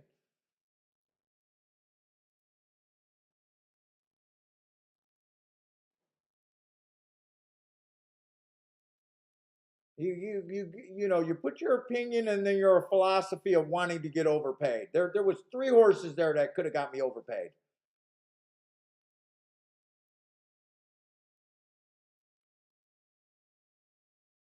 Now 11, if he was not 45 to 1 when I wanted to bet him.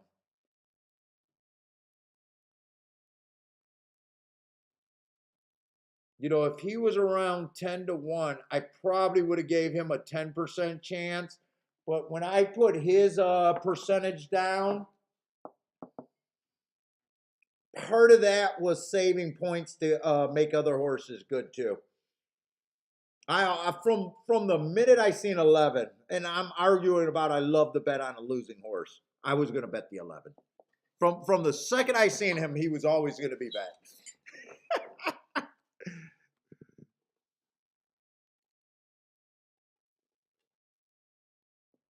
All right, so what we got? Two more races. We got a Tapeta and another turf race. A Tapeta sprint, though.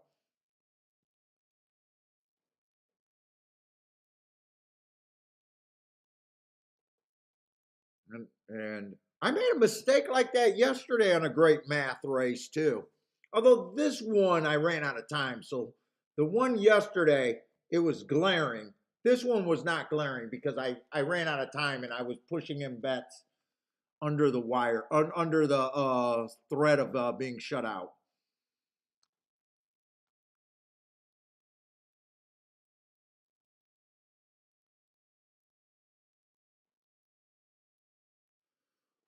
Let's see, the one ran on a bad rail early pressing day, was nowhere near that rail. Slowest winner of the day over there at Turfway Park. Tapeta, I'm mostly looking for speed and stalkers. I'd say horses on the lead and probably maybe 3 lengths off the pace instead of that 4.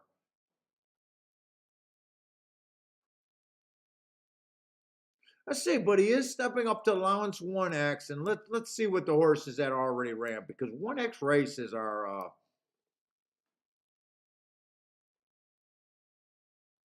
you kind of, just the old by the book thing for 1X races, you want a lightly raced maiden breaking, preferably a maiden special weight horse that moved through that condition first and then went to allowance 1X and 1.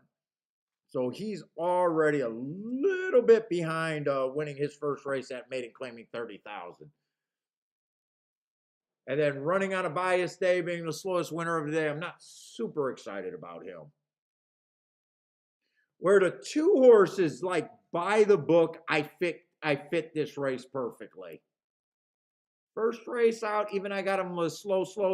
First race out, I can forgive, but looking at that pace, he was just chasing the slowest pace of the day, and he just missed by a K hair. Comes right back, wins that maiden special weight, goes up to little starter stakes. Stalking day, tried to go wire to wire while dueling against the bias. Nice race. That was at a route, though.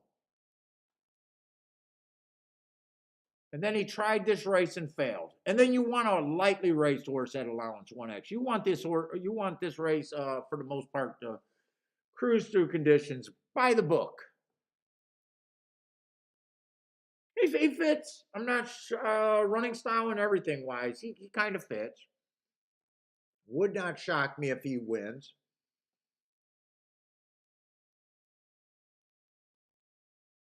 But at the same time, I'll say not like untouchable. That's where I'm at right away. Let's say the 3 horse, average, slow first time out, no problem with that. Comes back, wins, kind of being the slowest winner of the day, but it was that maiden special weight. Tried a little stakes race, do it a little bit in there, so that's nice. And then last race, average, slow. That's pretty fast, 21 and 3. Well, it was just average that day. I can't say it was fast. It was average that day. He beat the 2 horse before, but that was the 2 horses first. There's almost no difference between the 3 and the 2 right now, other than price.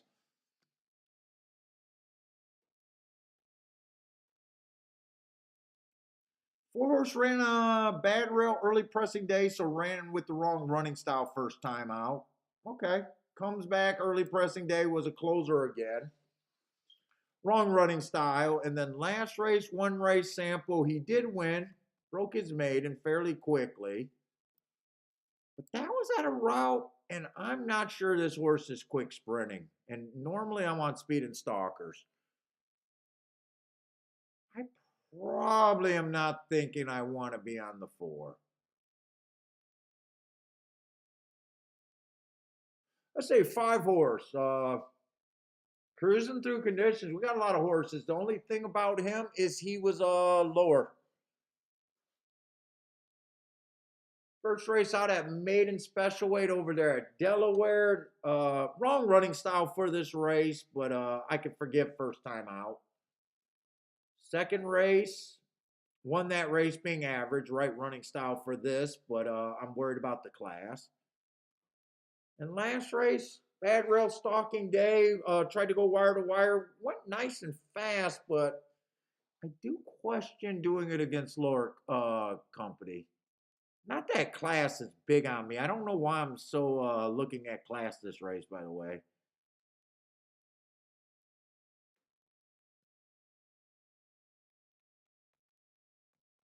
Six horse fits this race. Four races go speed favoring track. Was a length slow. Nice race. Comes back. That was a stakes race too. Comes back, tries another stakes race. Average match strides with the fastest winner. Average. Comes back, another stakes race. Average, average, average. And last race at this level. Didn't blow it up, but 7-2.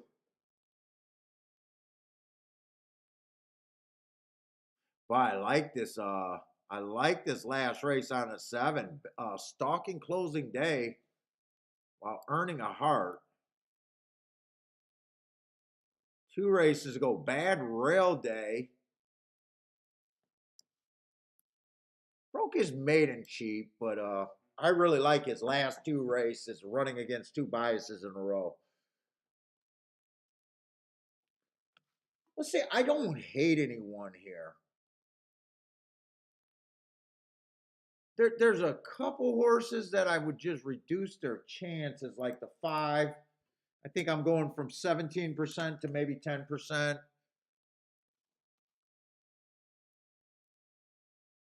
4, kind of the same thing. I think 4 is too far back.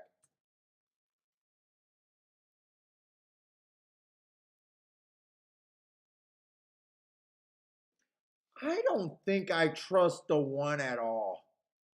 I don't like the colonial races.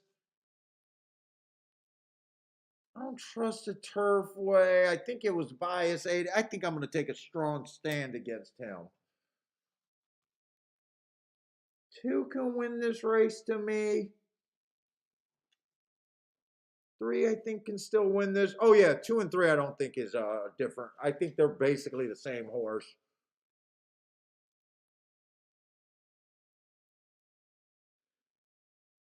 6, I definitely think is a player. Dude, I think I just divide this and use math. Let me see what I got.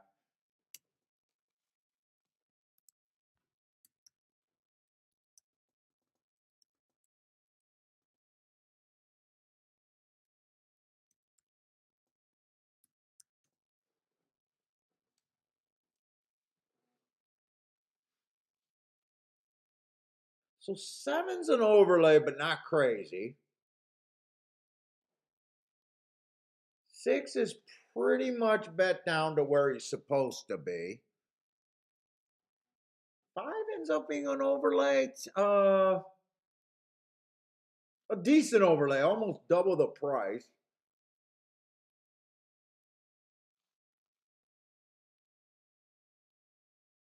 I don't like him, but he would be good for my ticket.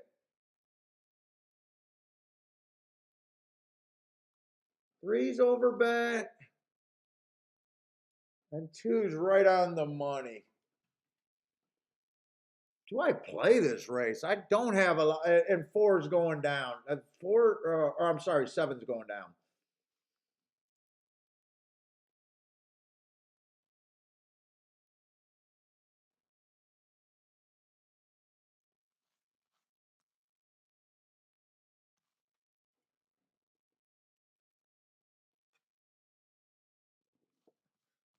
If I can look up some, let's say I still got 3 minutes. I wouldn't mind looking up some racing forums if I don't.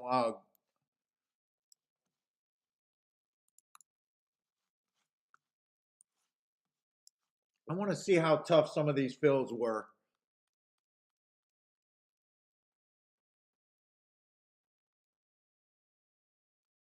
Did I scroll past it?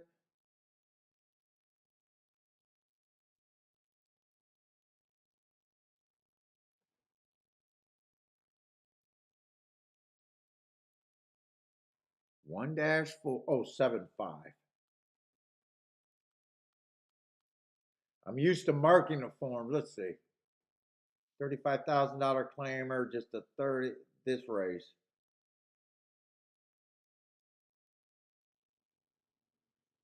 I can't say that's the toughest race.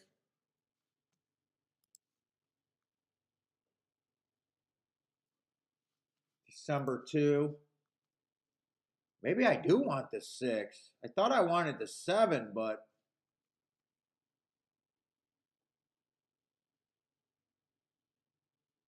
fuck, I know I don't have 12 2.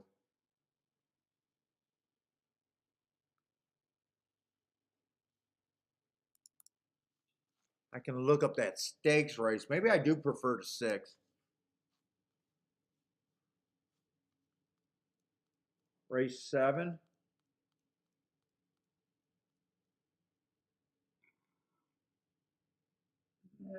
Just a bunch of maiden special weight horses. I can't say that's a special stake. See how they're betting this race still.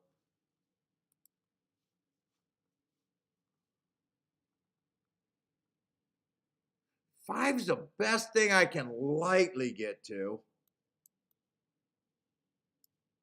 But I only got a 10% shot with him.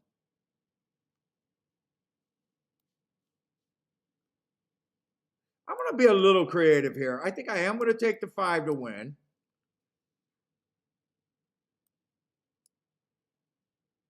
Using the 2, the 3, 6, and the 7. I am doing this on my play bet, though.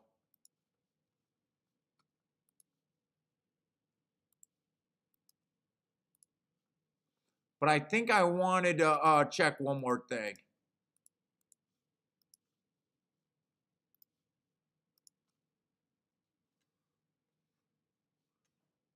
I want to see what that 2, 6, 7 in a box is.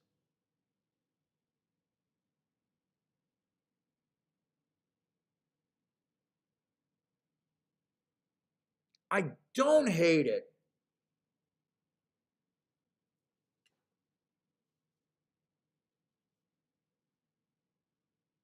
Two, 6, 7. I'm going to do that 3-horse box also.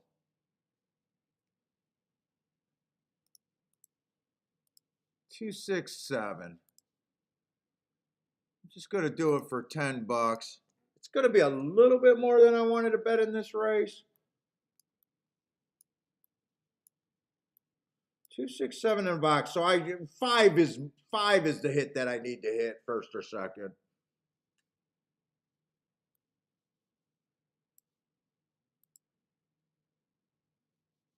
It looked like I had an extra 1 in there. I got 2, 3, 6, 7 with the 5. Larry's going with the 7. I really wanted to bet the 7. And then I looked up that last race. Maybe I shouldn't have did that.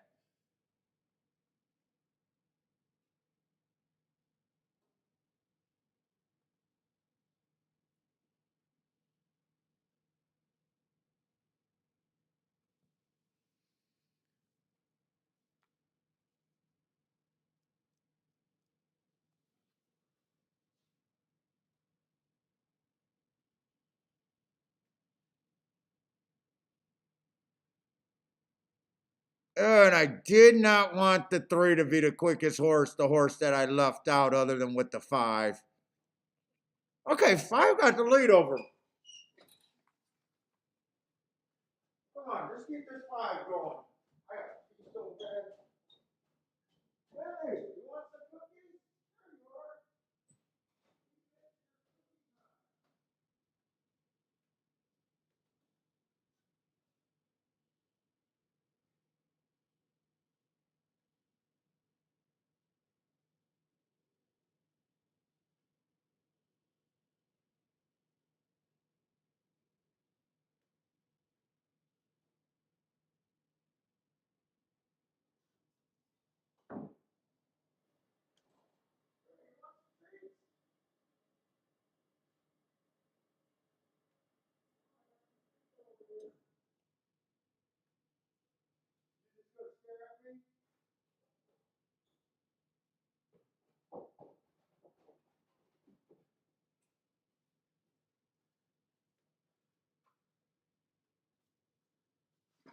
Oh, 6 ended up winning.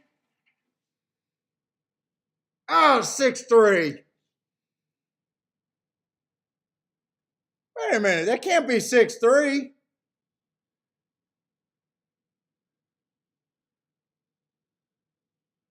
6-7. I'll hit the exacta.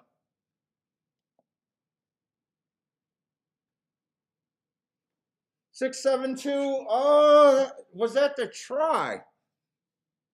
J Rum with the boom boom. What's up, J Rum? Okay, 6-7.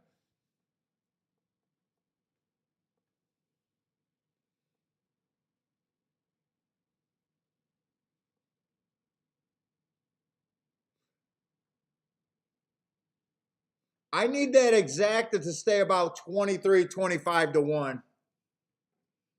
I did a $10 box. I did a $5 key. So this is 60 bucks. This is 40 bucks and 20 to win.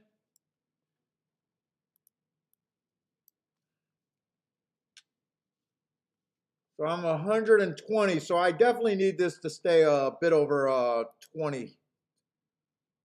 Won't be a big hit, but I need it to pay at least 20. I'll cover everything and give a little bit of profit, like almost a free ball. Oh, 15 to 1 it went down? Oh well, I can't do nothing about it going down. It's still, so I'll make $30 profit. Yeah, not the best bet.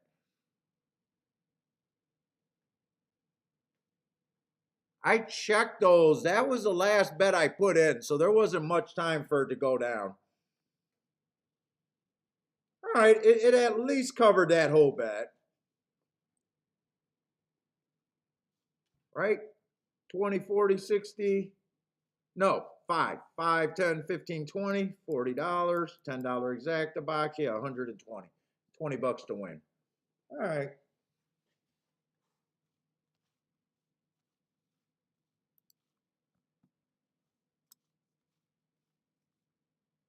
Yeah, that's definitely a poof. But you know what? I wasn't going to do it to begin with.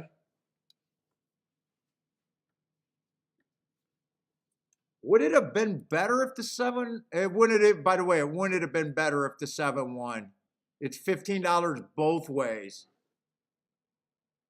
So really no difference for being right. Holy shit, did that end up turning into a bad bet?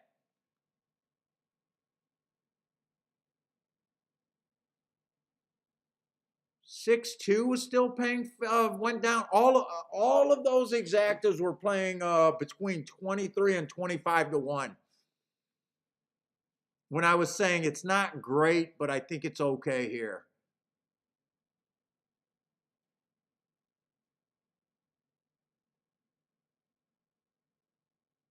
Wow, they were able to bet down almost every combination. Only the 2 held up for second a little bit.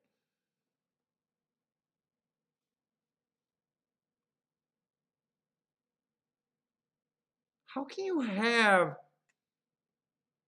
there's 6 combinations there. How wow.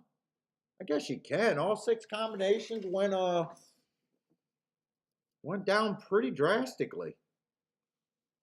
Unless my eyes were crooked, but I don't think my eyes were that crooked.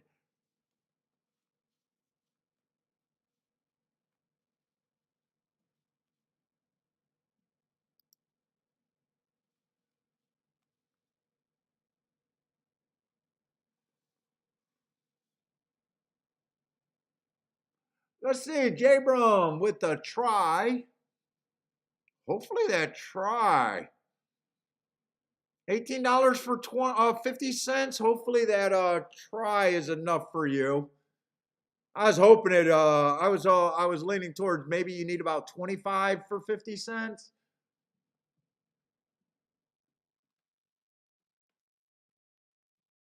Yes. Wait, what's up, Cindy? Are you talking about the 5? Yes. I did think he had a class problem.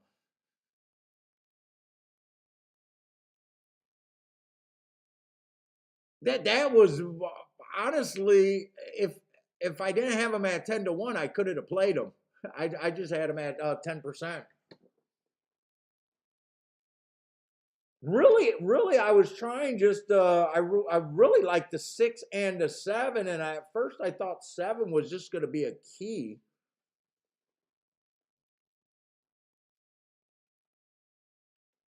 It didn't turn out it being any difference. I took I took a shot, and luckily that ticket just paid for everything. How you doing, Cindy, today? Hopefully all is good today. I did not see you earlier.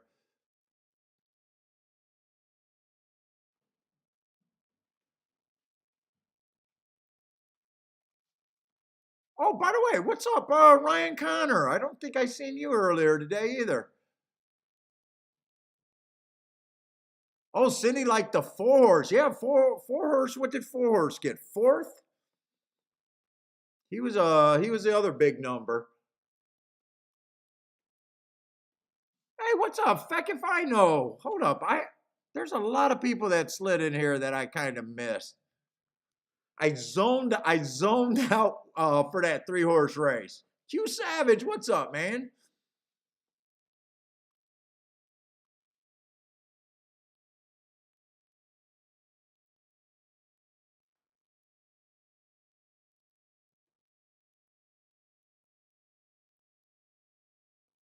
Oh, looks like that it. Looks like that's it.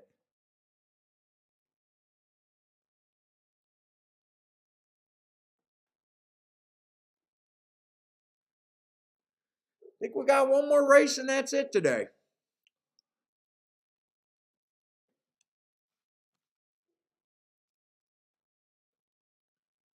Not going to be the greatest race for me. All I can say is it was a card that I hate. Only hit 2 races, but one of them was for barely a profit and the other one was huge.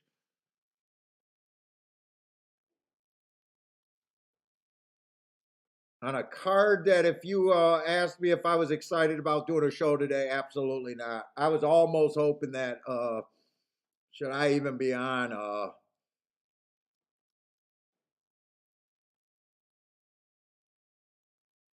but we got the 9th race.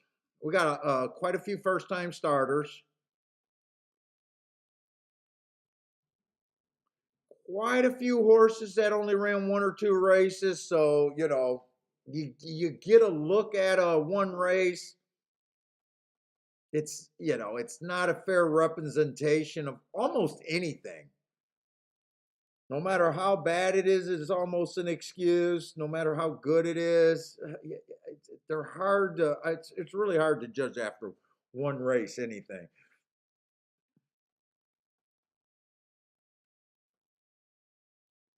I say we'll just start early because the questions are going to be hard. What's up, East Side? What's up, man? Oh, thank you very much, man, and I'm glad you jumped on and let us know you're out there because that's a brand new name. You've been watching along in the cheap seats, or you just found us recently?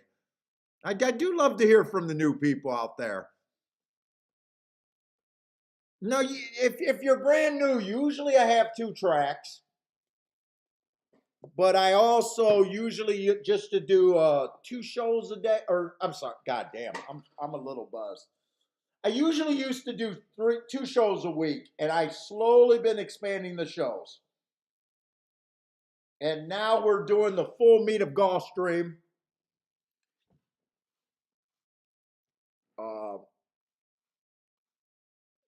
so Thursday, I've been last 2 weeks only been doing 1 track, but usually I have 2 tracks going.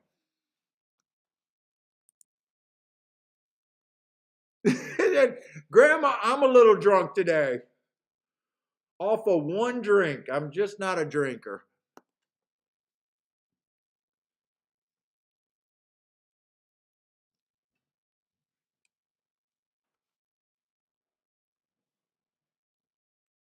But if you're brand new to the show, man, let us know you're out there and hopefully you give us a whole bunch of listen to. because this show is not about my handicapping. The people that get the most out of this show are listening to what I say about why I'm doing things, why I'm sitting out, recognizing the math, recognizing why I'm trying to get 70 to 1s home because I know that's good for your ticket and long-term success. Why I'm sitting out and trying to beat horses that I'm still giving the best chance to win. Yeah, nothing's wrong with being a little drunk. Oh yeah, I'm a lightweight drinker, big time. Dude, fucking cough medicine. I'm addicted to NyQuil at night. Grandma, you're not going to want to hear this, but you know when us sinners go down to the strip club back in the old day before Kiki got me on the straight and narrow. You want to know what my drug of choice going to the strip club? NyQuil. NyQuil and alcohol.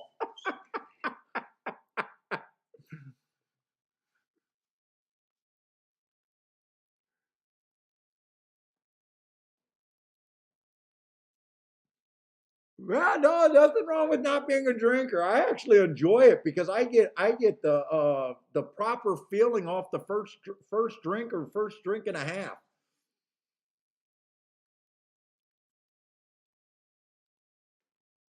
Let's see. JJ says 7 horse in the final race. Let's see what we got here.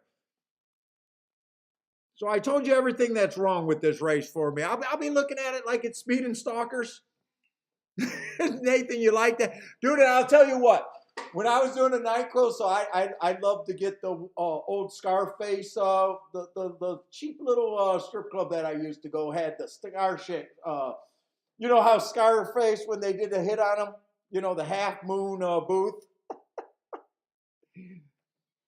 I used to always get one of those tables and get my NyQuil, and NyQuil puts you in like this where you're just slobbering on yourself. But back then I could smoke a cigar, so I have a cigar dangling, and I'd be in that like half drunk, half asleep state. And the girls always thought I was on the fucking hardest shit. And it was just NyQuil and some alcohol.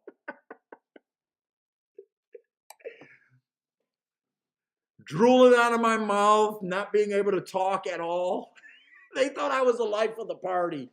I had the best connect. Little did they know.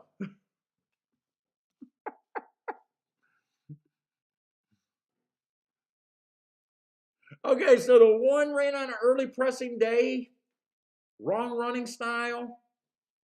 I'd say nice third, but I got him as just slow that day. But at the same time, you can forgive every horse that only ran one race. I don't know. I couldn't even price this race responsibly. And we do see a trouble line. I'm not a big replay watch racing or race replay watcher, but that pinched at the start definitely sounds like trouble along with the wrong running style. And even though I say the word wrong running style, after one race, this horse could have speed. This horse can go on being a speedster. This horse can go on being a stalker, or he can just be going on being a closer. I have no clue after one race. 2, 3, and 4 are all first-time starters. I got no story or no skill with handicapping them. I ignore them. So it's already a bad spot for me to be in. 5's trying turf for the first time. Let's see. He's probably not a sprinter. 3 races ago, I did say that it was early pressing day, so, you know, asterisk there. 2 races ago, I got bad rail stalking closing day, but he was a stalker. And he was in the 7 hole, so that shouldn't have bothered him. He was average, match strides with the slowest winner average. I mean, not the most exciting story on him. And then last race, stalking closing day, again, he was a stalker, right running style. He did a nice job in the last 2 races getting in position at the top of the stretch for a horse that comes off the pace.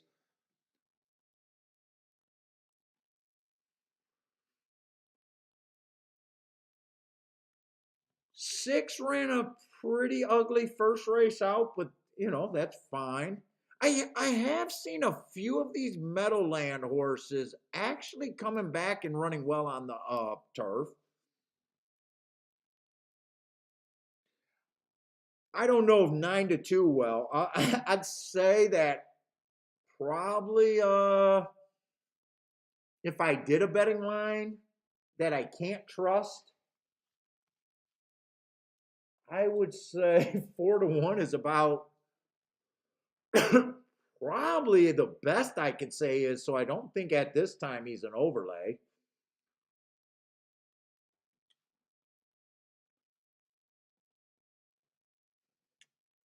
Let's see, Seven's first race out, speed favoring date. That's actually a very nice sign of life for a race. If I thought it was a speed favoring track, that was a really nice stalking trip.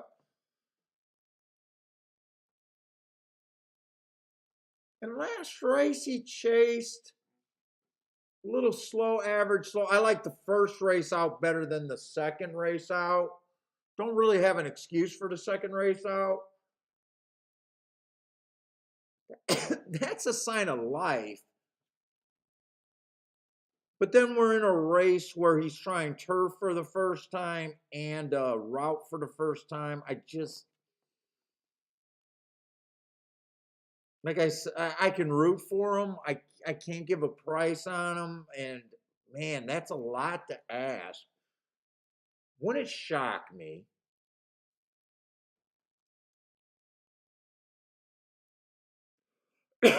Eight only ran one race. Pretty ugly running line. Just first time out. All right, 4 races ago on this 9. Bad rail stalking closing day going too fast to win. That's a huge sign of life. The running style was fine, but he did have the 3-hole. So I do like the asterisk, and going too fast to win is always an excuse in my book. He comes back stalking closing day 3 races ago. Technically a stalker, but was still pretty close to the fast pace. He matched strides with the fastest winner, average. Not enough to give him an asterisk, but still enough to say I'm still interested.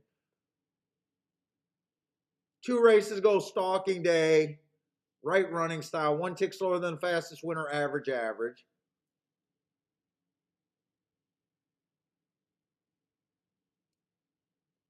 He's the horse that excites me the most. And he's a decent price here in a race that it'd be really hard for me to get excited about.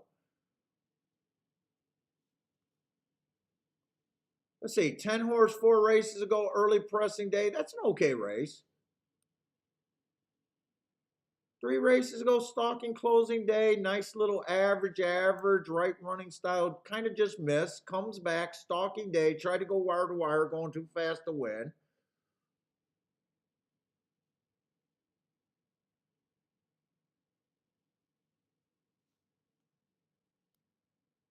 Nine and 10 are coming out of the same 2 last races, and those are the 2 horses that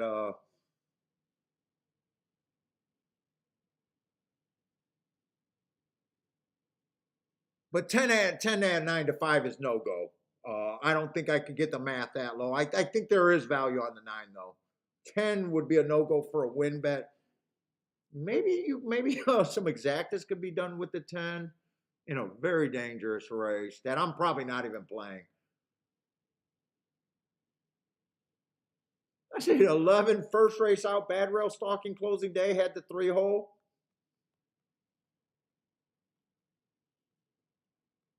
So I like the asterisk. He did improve next time out.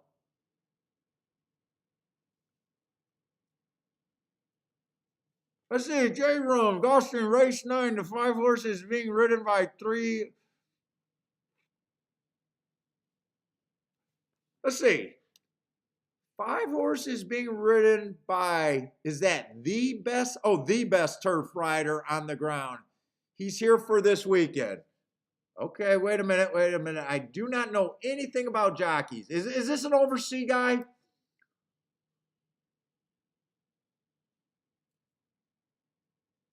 Do I even know that name? I don't even know that name.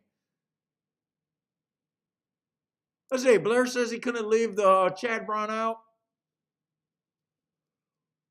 Five's a nice price. Let's see. Who was a five? It's been so long. You know, five on his own merit actually wouldn't shock me. He got a few signs of life there. Let's see if none of the first time starters run.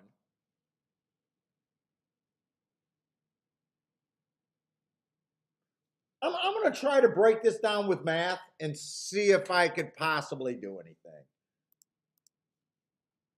I doubt it. See, there's 11 horses. They all start at 11%. Let's see, first-time starters being first-time starters. I do have to be brutally brutal on someone. I'm just going to say I'm brutally brutal on the first-time starters. I just can't get to them.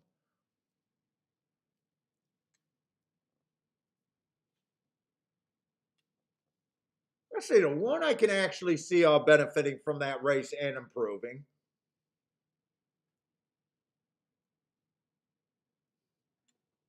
Even though the 6-horse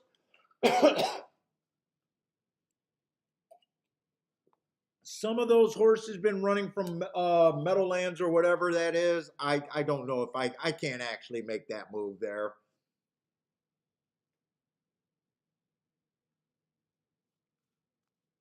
I'm going to say I couldn't get to the 8 anyhow.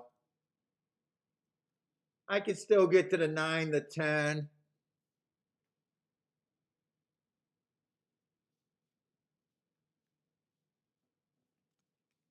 I'm just going to use some math.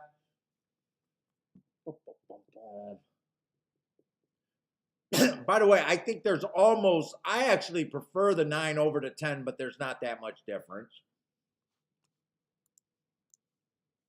I still think 11 should be a shot, but I think he offers some value at 20 to 1.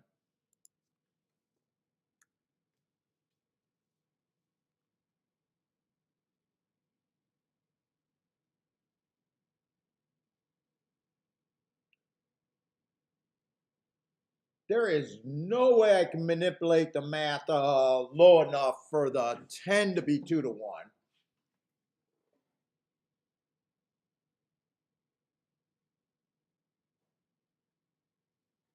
I probably think that that's where my favorites would be. And when I say favorites, those are the horses that I kind of like the best as a handicapper. Doesn't mean that's where I'm playing if you're new.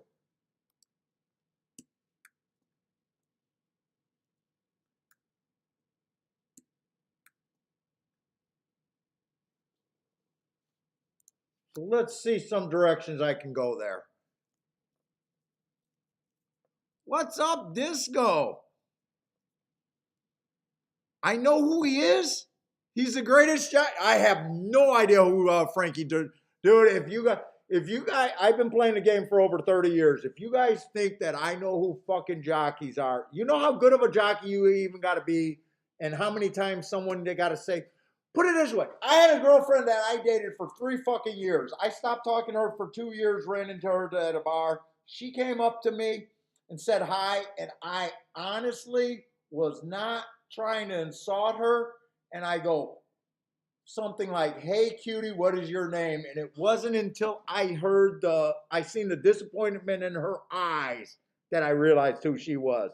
So if you expect that I know who fucking jockeys are, you are out of your fucking mind. I dated a chick for 3 years, and after not talking to her for 2 years, I had no idea who she was until after I made that boo-boo. Let's see, 10 I could not play. He could be used underneath, but not a key horse.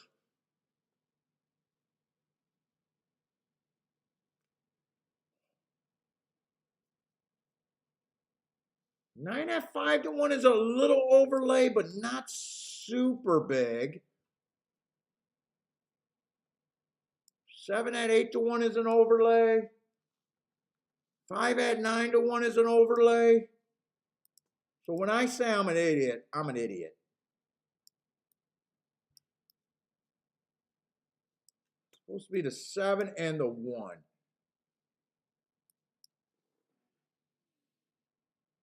And this is not the 2. That's supposed to be the 10 that I'd use. The best thing I can get to is the 11. I could definitely go that direction.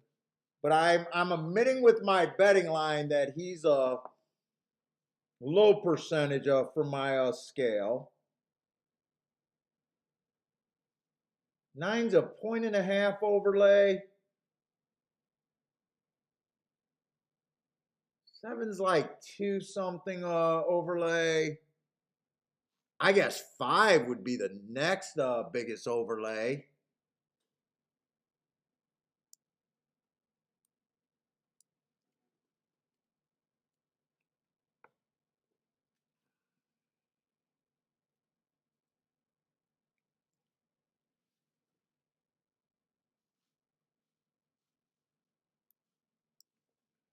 Well, I'm looking at this right now, and this looks like an expensive punch, especially if I would want to key this up first and second.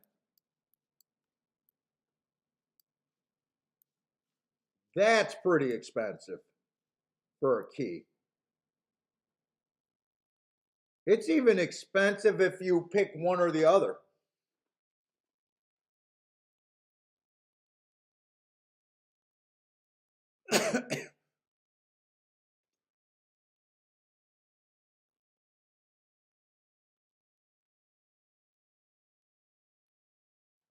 I could also do this. I can do multiple win tickets. I think the 9 horse has a, I don't think I'm going to bet. 22% chance, 10% chance, and 15% chance.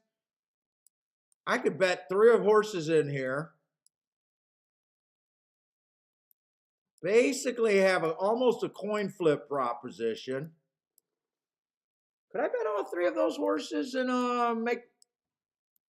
So you're trying to beat better than even money, better than 6 to 5, say. For every $6, if the 9 wins, that would be the worst outcome. You'd be getting 12. So you turn it into a 50% proposition. If you replace the 9 with the 7 or the 1, it gets better. I'm sitting out. I'm having a great day. Don't need to do anything else. Dangerous race for me. That is how I see the race. There's just too many directions with which overlay I can go to.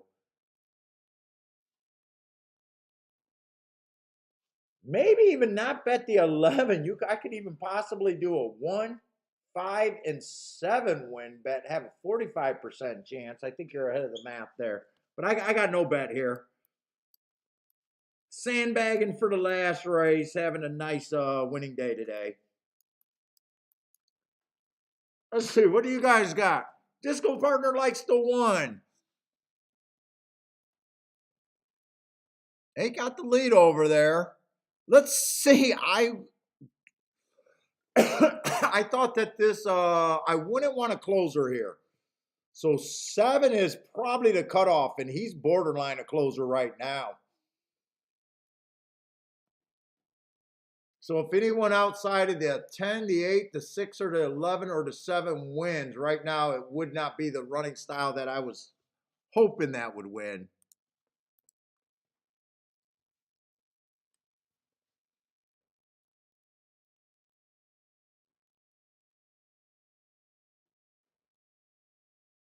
There's the 11 at 25 to 1. Come on, 11. Let math be your guide. Let math be your guide. I don't know. I think he's flattening out, though. Who was the 8? 8 I did not like. If 8 wins, I couldn't come there. Come on, 11. Let's go. Get the lead out, you fat boy. Get that lead out, 11. No, 8 is running nice. Here comes the 6 late. 6 was the Meadowlands horse. I think the favorite one, the 10 horse. Who the hell is the 8? 8 was a sprinter stretching out. No reason to be hard on him. And no, yeah, at the same time, he was a horse that I couldn't have got to.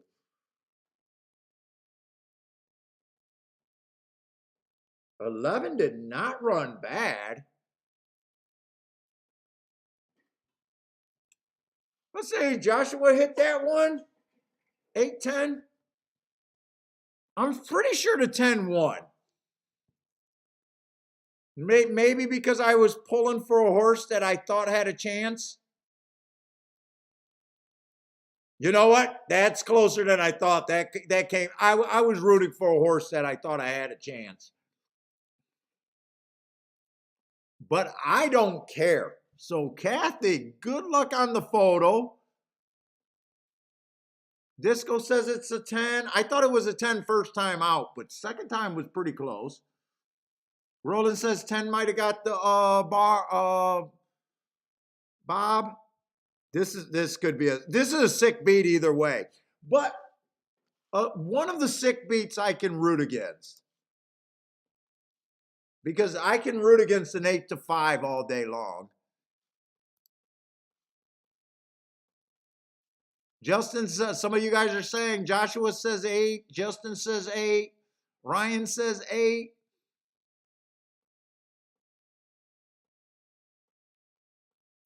Nathan got the famous, you shitting me. Who does Gas need for a photo? Or Gas, Gas says he cannot remember the last time he won a photo.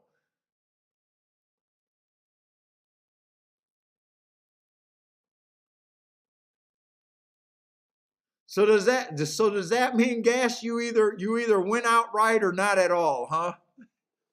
Dude, I can think of some really sick photos that I've been.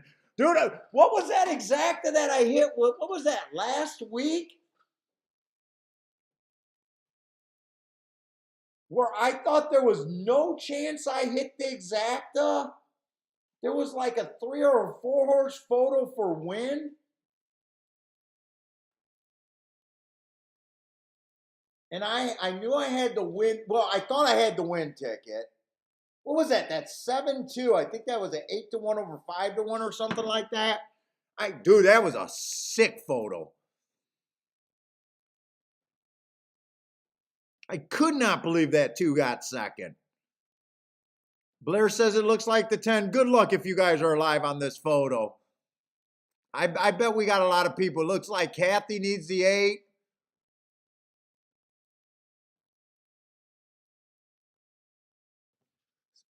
Charles already called out the boom. I'm hoping Charles is not affected either way. So did Blair. Blair called out a yes, sir.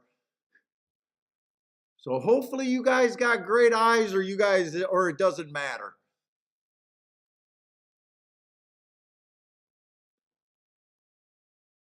Oh, Roland called Kathy called the stretch out. Nice job, Kathy.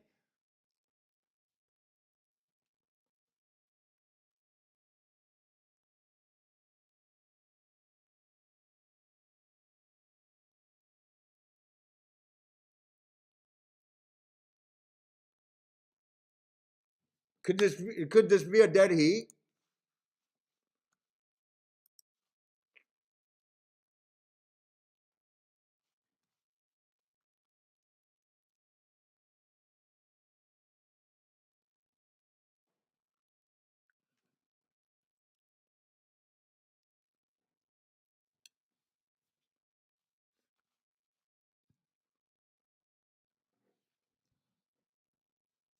Nah, this might be a dead heat. This is Marco Lou, good luck on the win wager over there at the Duck today.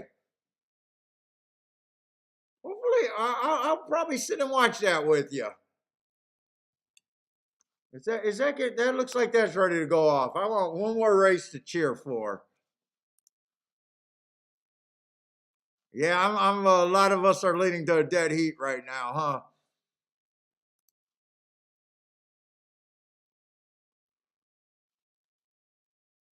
That just kills everything. Unless you had it in a box or you had it both ways hammered. But if you only got one of the two ways, it just kills everything.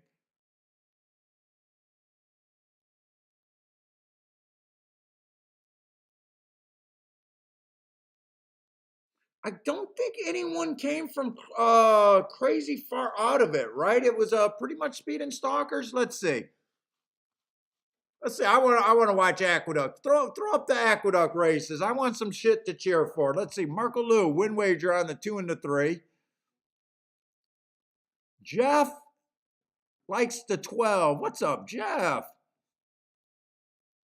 Roland likes the 4, 6. You guys are all over the place.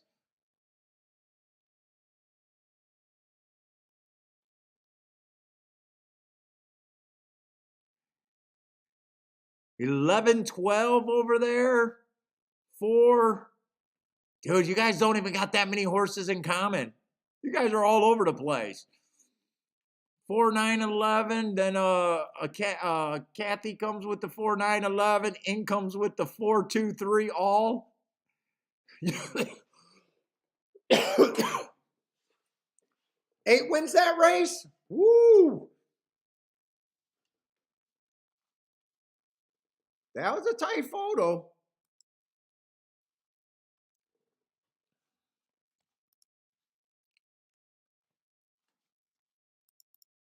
Lloyd caught it first. Lloyd got the good vision. Let's see. I know someone liked the 12 over here. 12 got the lead over here at Aqueduct.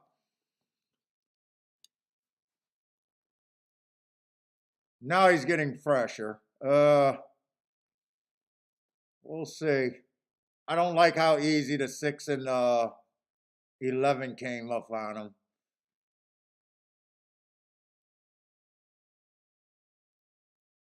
Oh, this looks like a decent sized field at the very least at Aqueduct today.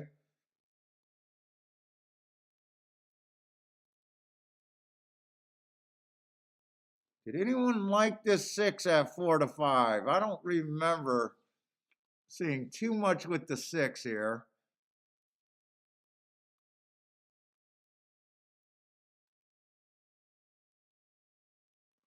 Roland got the 6, but he needs the 4. Come on, 4. I think, who is this on the outside? I can't even make out these damn saddle claws.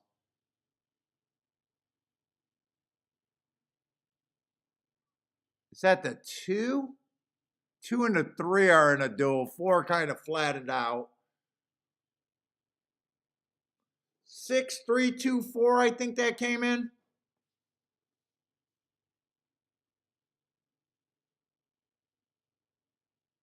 Yeah, I thought the 4 was making a move and he just flattened out. Oh, on break. Was that the dude? That try with that the 11 got third, right? Let's see. With the 8 winning, the 10 getting second, that try got to be pretty nice, huh? Oh yeah, that try should be fat. Well done on break. Yeah, 245. 245 for 50 cents. Kathy with the win play show ticket on the 8 horse.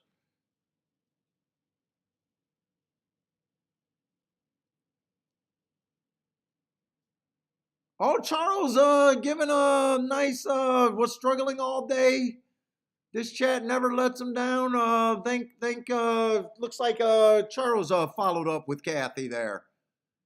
Dude, we do appreciate it. Not only myself, but when someone else in the chat room helps you out, guys, I know everyone appreciates that. Gas is with a nice job, Kathy.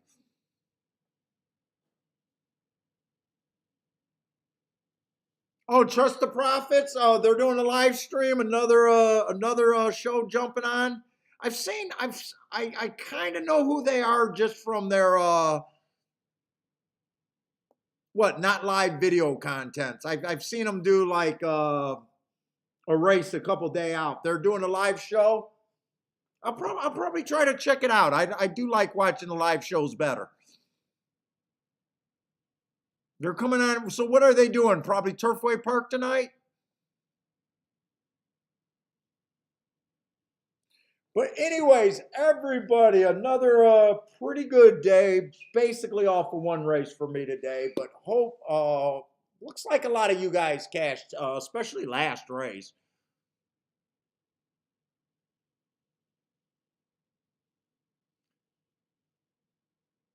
But thanks for hanging out with me. Good luck if you guys are playing tonight. Tomorrow, gonna be Gulfstream and Tampa Bay. And tomorrow's Friday, right? Not Saturday. Yeah, tomorrow's Friday. But oh, you guys are they're doing Chucky Town. Oh God, Charlestown is so hard to watch. I'll check them out though.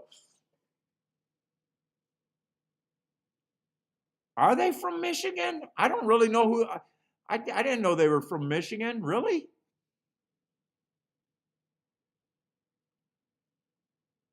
Where are they out of? Now I got to check them out.